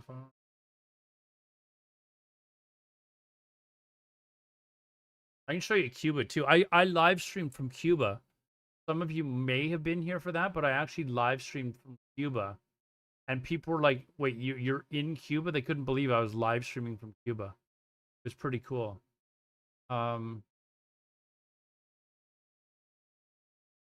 Here, I found the picture. Okay, so here, this is in one of the bars in on Beer Street. And I met these people from, I believe they're from Sri Lanka. And they'd never met a Canadian before. So I was like, I don't think I've met people from Sri Lanka. And they thought it was super cool that I was just traveling by myself. But this is Beer Street. It's literally a street that is just, it was so much fun, man. Every little nook and cranny was a different pub that you could go into. It was so much fun, man. So many tourists there. But again, it was a little bit during rainy season, but it didn't really seem to pour rain. It was just kind of like a light drizzle.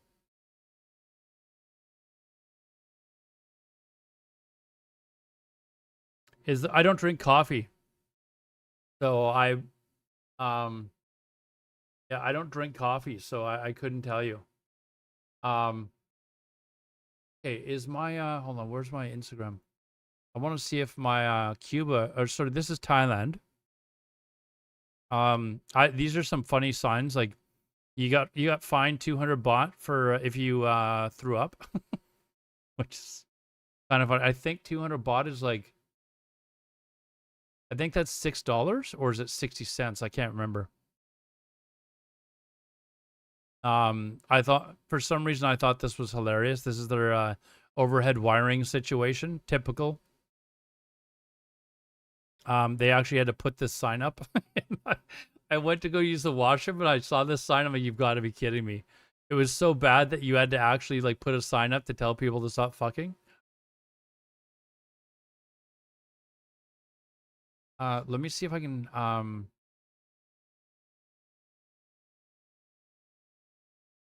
This is me scuba diving. This is the main reason I went to Thailand. I wanted to get my advanced open water scuba diving certificate. So it was like 9 days straight. Or not 9 days. 4 days. Here it is. 4 days of scuba diving for a total of 9 days. Nine dives. It was more than 9 dives because we were going like 3 times a day. But we were going down over 100 feet. And I actually recorded my lowest depth. It was close to 32 meters, basically. But we had to actually go down to a certain depth to actually pass our test. And I had so much fun on that trip. Sanctuary of Truth is kind of cool. But yeah, these elephants... this elephant sanctuary was kind of neat. But... Please tell me I've got these pictures in here. Okay, I do. So these elephants, they'd take them for bath time, right? And oh, I don't have them here. What the fuck? Oh, did I not? Are they on my Facebook page? Hold on.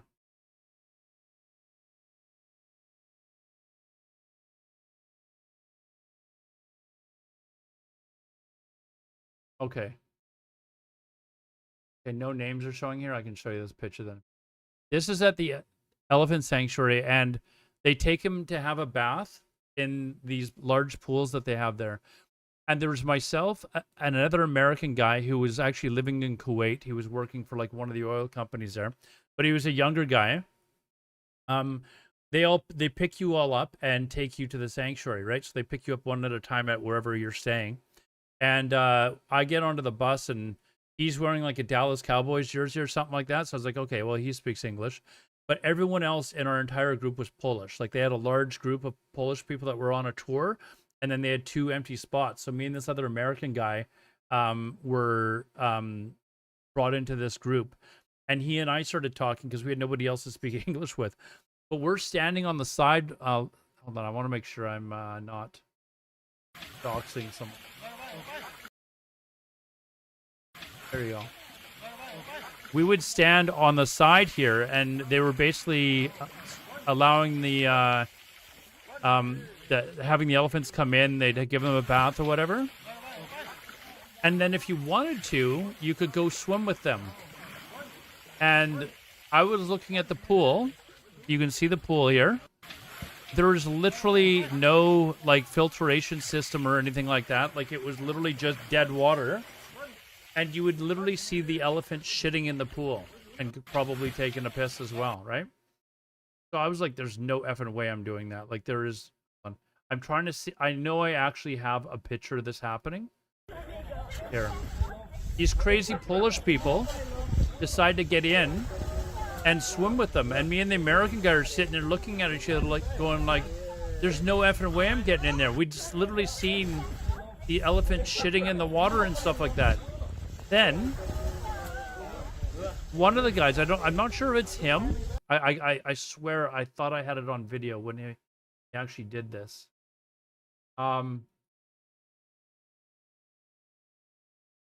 Maybe I don't have what he did on video. But one of the guys from their group, he actually ducked his head under the water and then came up. And you know when you spit water out of your mouth, like, he was like blowing a big like funnel of water out of his mouth. And I'm like, you've got to be effing kidding me. Like, and me and the American guy just looked at each other and we're like, there is no effing way. Like, what the hell are you doing? He's got like elephant shit in his mouth. But I thought it was really cool to actually go and, like, you know, hang out with the elephants and stuff like that. That was probably my favorite trip of all time so far. I lived in Germany for a period of time as well, and that was great. If I can find. When I had a friend that lived in Padia. Okay, this is, close your ears. This is oops.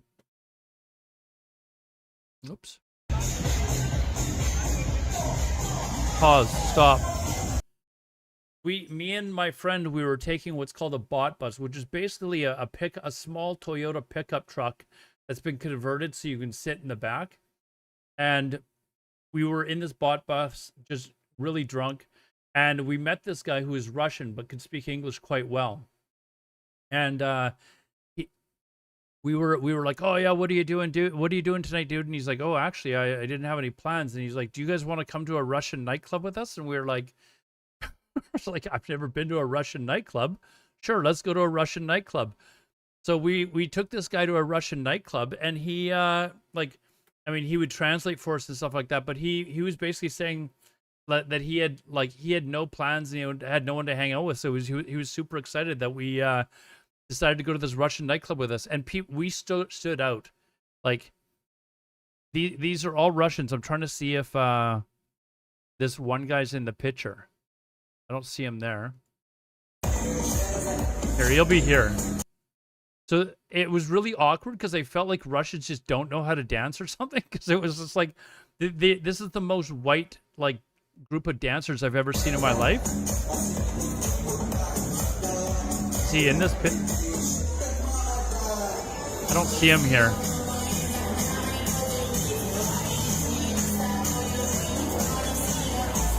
No, this is his head right here. Actually, this is him here. I know I've got him in a. Anyways, it was just kind of really weird. But everyone in here, every single person was Russian. They all spoke Russian. None of them could speak any English whatsoever, except this one guy that we happened to randomly run into.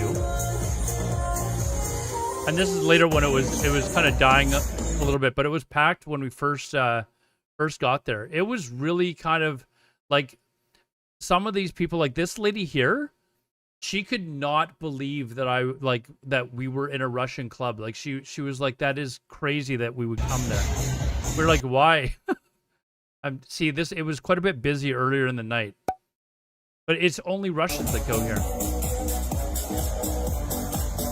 So this is.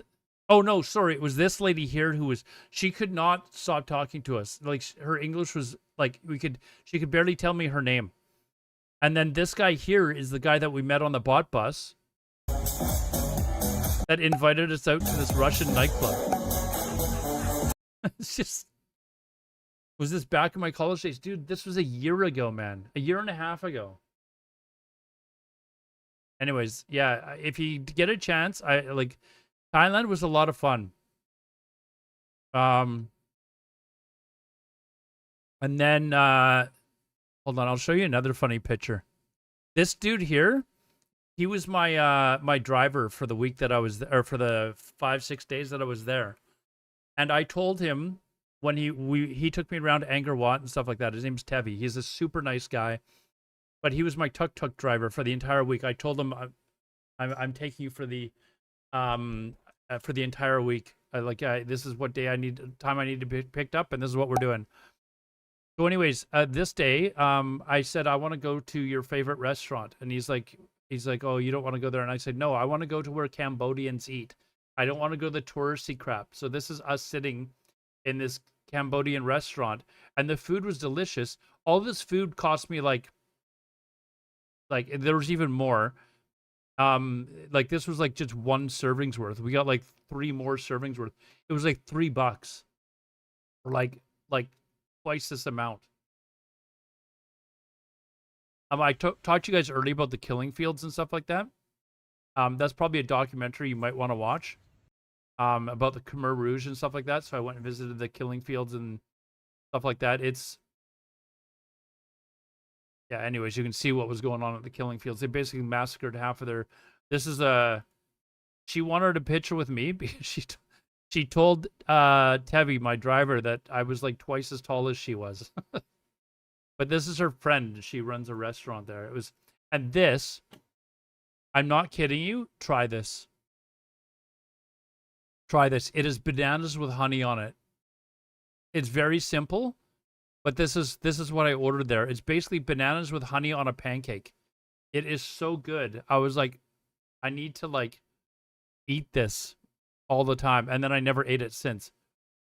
There is oh,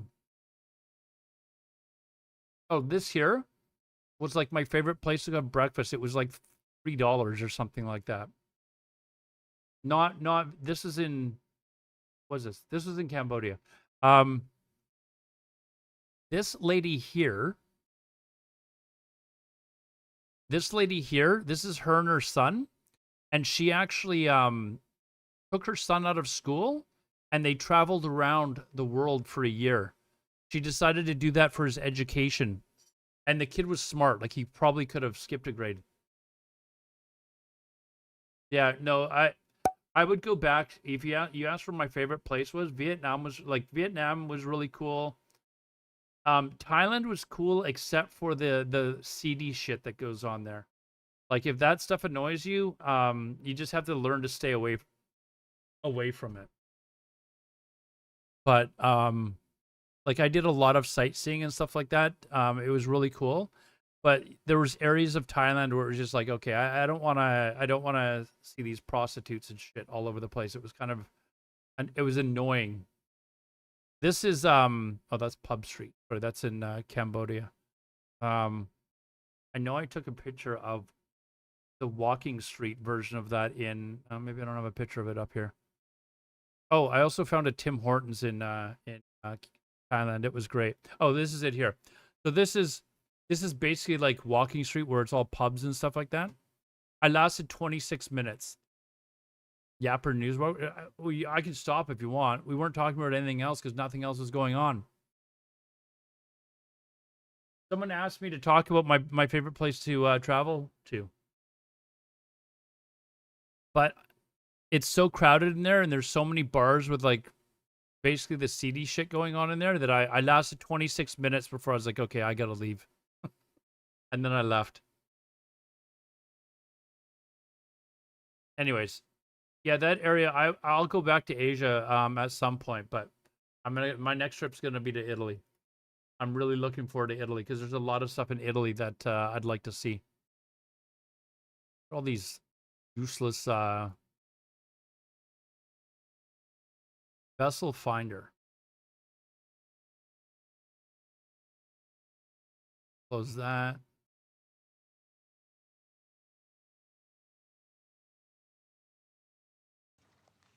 Colleagues, Israel did not. What seek Canada this said about this? What do you mean? When that moment came, we did not flinch. We know what happens when the world turns a blind eye to threats too terrible to imagine. This time we acted, and this time we were not alone. This time we acted. As the record show, when the world stood at the edge of a nuclear disaster.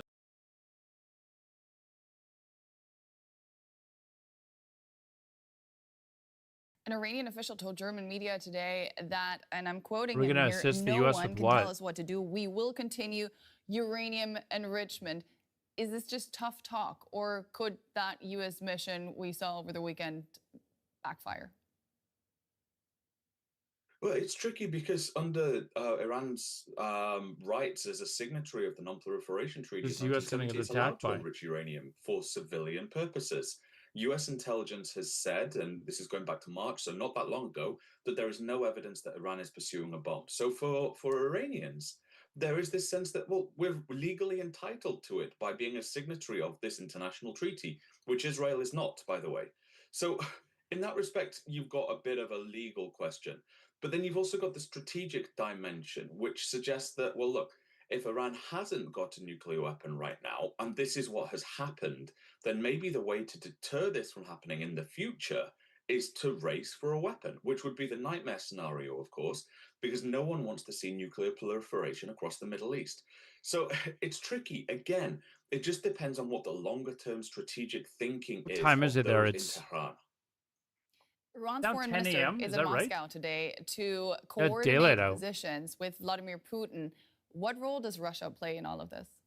Daylight out now, so Well, Russia and Iran have got a long, complex history. kind of a Partly quiet good, night, but it's partly usually bad. You know that around like Russia, formerly the Soviet been around Union this at this time point, was yesterday and the day involved before in when the breaching attack Iranian started. So sovereignty during the Second World War. So it's not all positive, but in recent years it has been a little bit more so. The two have found themselves on the yeah, same get side of attacked conflict by in Syria, moose. supporting the Assad regime when he brutally repressed his own population, resulting Have in you the guys deaths seen of how big these 500,000 effing things people. get? But while Russia has come in to support Assad, Let me show you a ultimately picture in the long so term there's some unsuccessfully, context. it's not necessarily agreed to do the same thing with Iran. There's been Ones some that aren't frustration people amongst shooting Iranians them. that Russia hasn't provided the same level of technological support that it did to Syria, to the Assad regime. And that is perhaps one of the reasons why, at least in their view, that the US and Israel have been able to launch these strikes with such deadly effect. So I guess, again, we don't They're know. We're not enormous. privy Like to when they're what is fully being discussed grown, in the meetings. they are But I would enormous. imagine it would be about diplomatic cover, potential economic support. We know that Iran has provided drones and other military equipment for Russia's involvement in Ukraine. It's just, again, a lot of different moving parts, a lot of different things coming together, the political, the economic, the strategic, the diplomatic. And it's how these are all being put together in the short term to reflect a longer term strategy. Simon Maven of Lancaster University. Always great to get your insights. Thanks so much. Thank you. Find like And in the studio, I'm joined now picture by of our one that's very like own beside Middle a East car or analyst, Shani something like Rosanes. that. We want to talk a little about Israel's options and strategy here. They're Shani, we heard absolutely enormous, President though. Donald Trump now float the idea of regime change. It's something that the Israelis have been saying all along could be an indirect result of their operation in Iran. What can we read into all of this? Well, yesterday when we were listening to Pete Hegseth, the Look how big Minister of these Defense things in are. the U.S., he was actually very clear in saying we've got a very clear, limited mission. We wanted to take care of the. I don't think until you actually see these things in person, you realize how big these things get. What is this? See if I can find a better picture, but like they're absolutely enormous. Here's another one. Like, look how much taller this thing is than these cars. They'll fight off a grizzly bear. Like, grizzly bears will run from them quite often. Like, a grizzly bear will try and kill a calf or a moose's calf, and if the mother is around, the mother will you can see. Hold on, there's actually video of it. Hold on.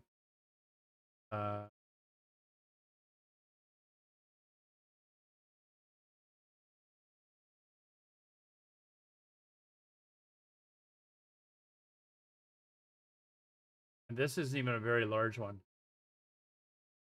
So this here, you can see the grizzly bear's eyeing the calf, right?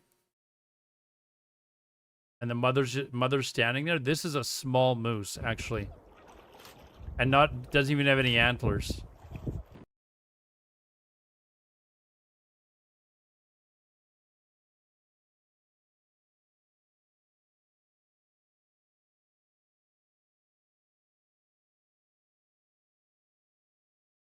This one.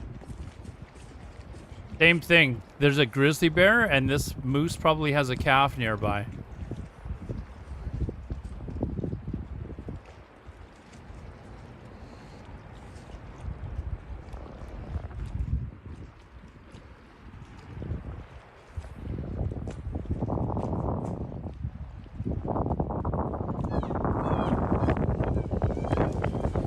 So yeah, you can hear the bear go after the calf. That's what was squealing.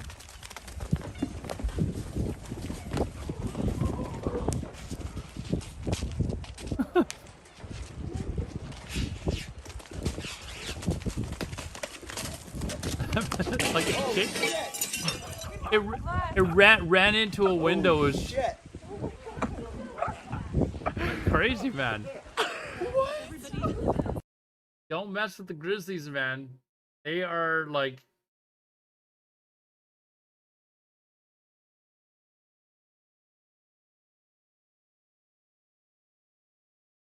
they're big, they're mean, and you should see the male bulls. Like they are just massive. They will charge your large truck and destroy it.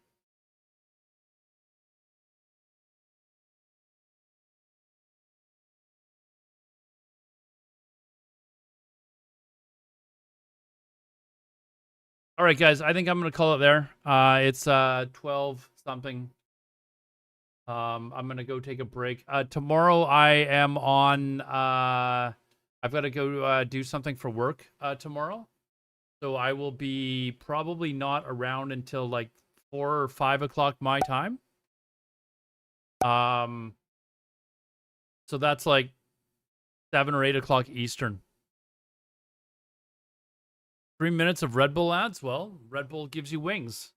Thanks for watching, guys. You have no idea how much I love the fact that you guys are coming in to watch this stuff with me. I do love watching world events. So if you are into that sort of thing or just talking about foe,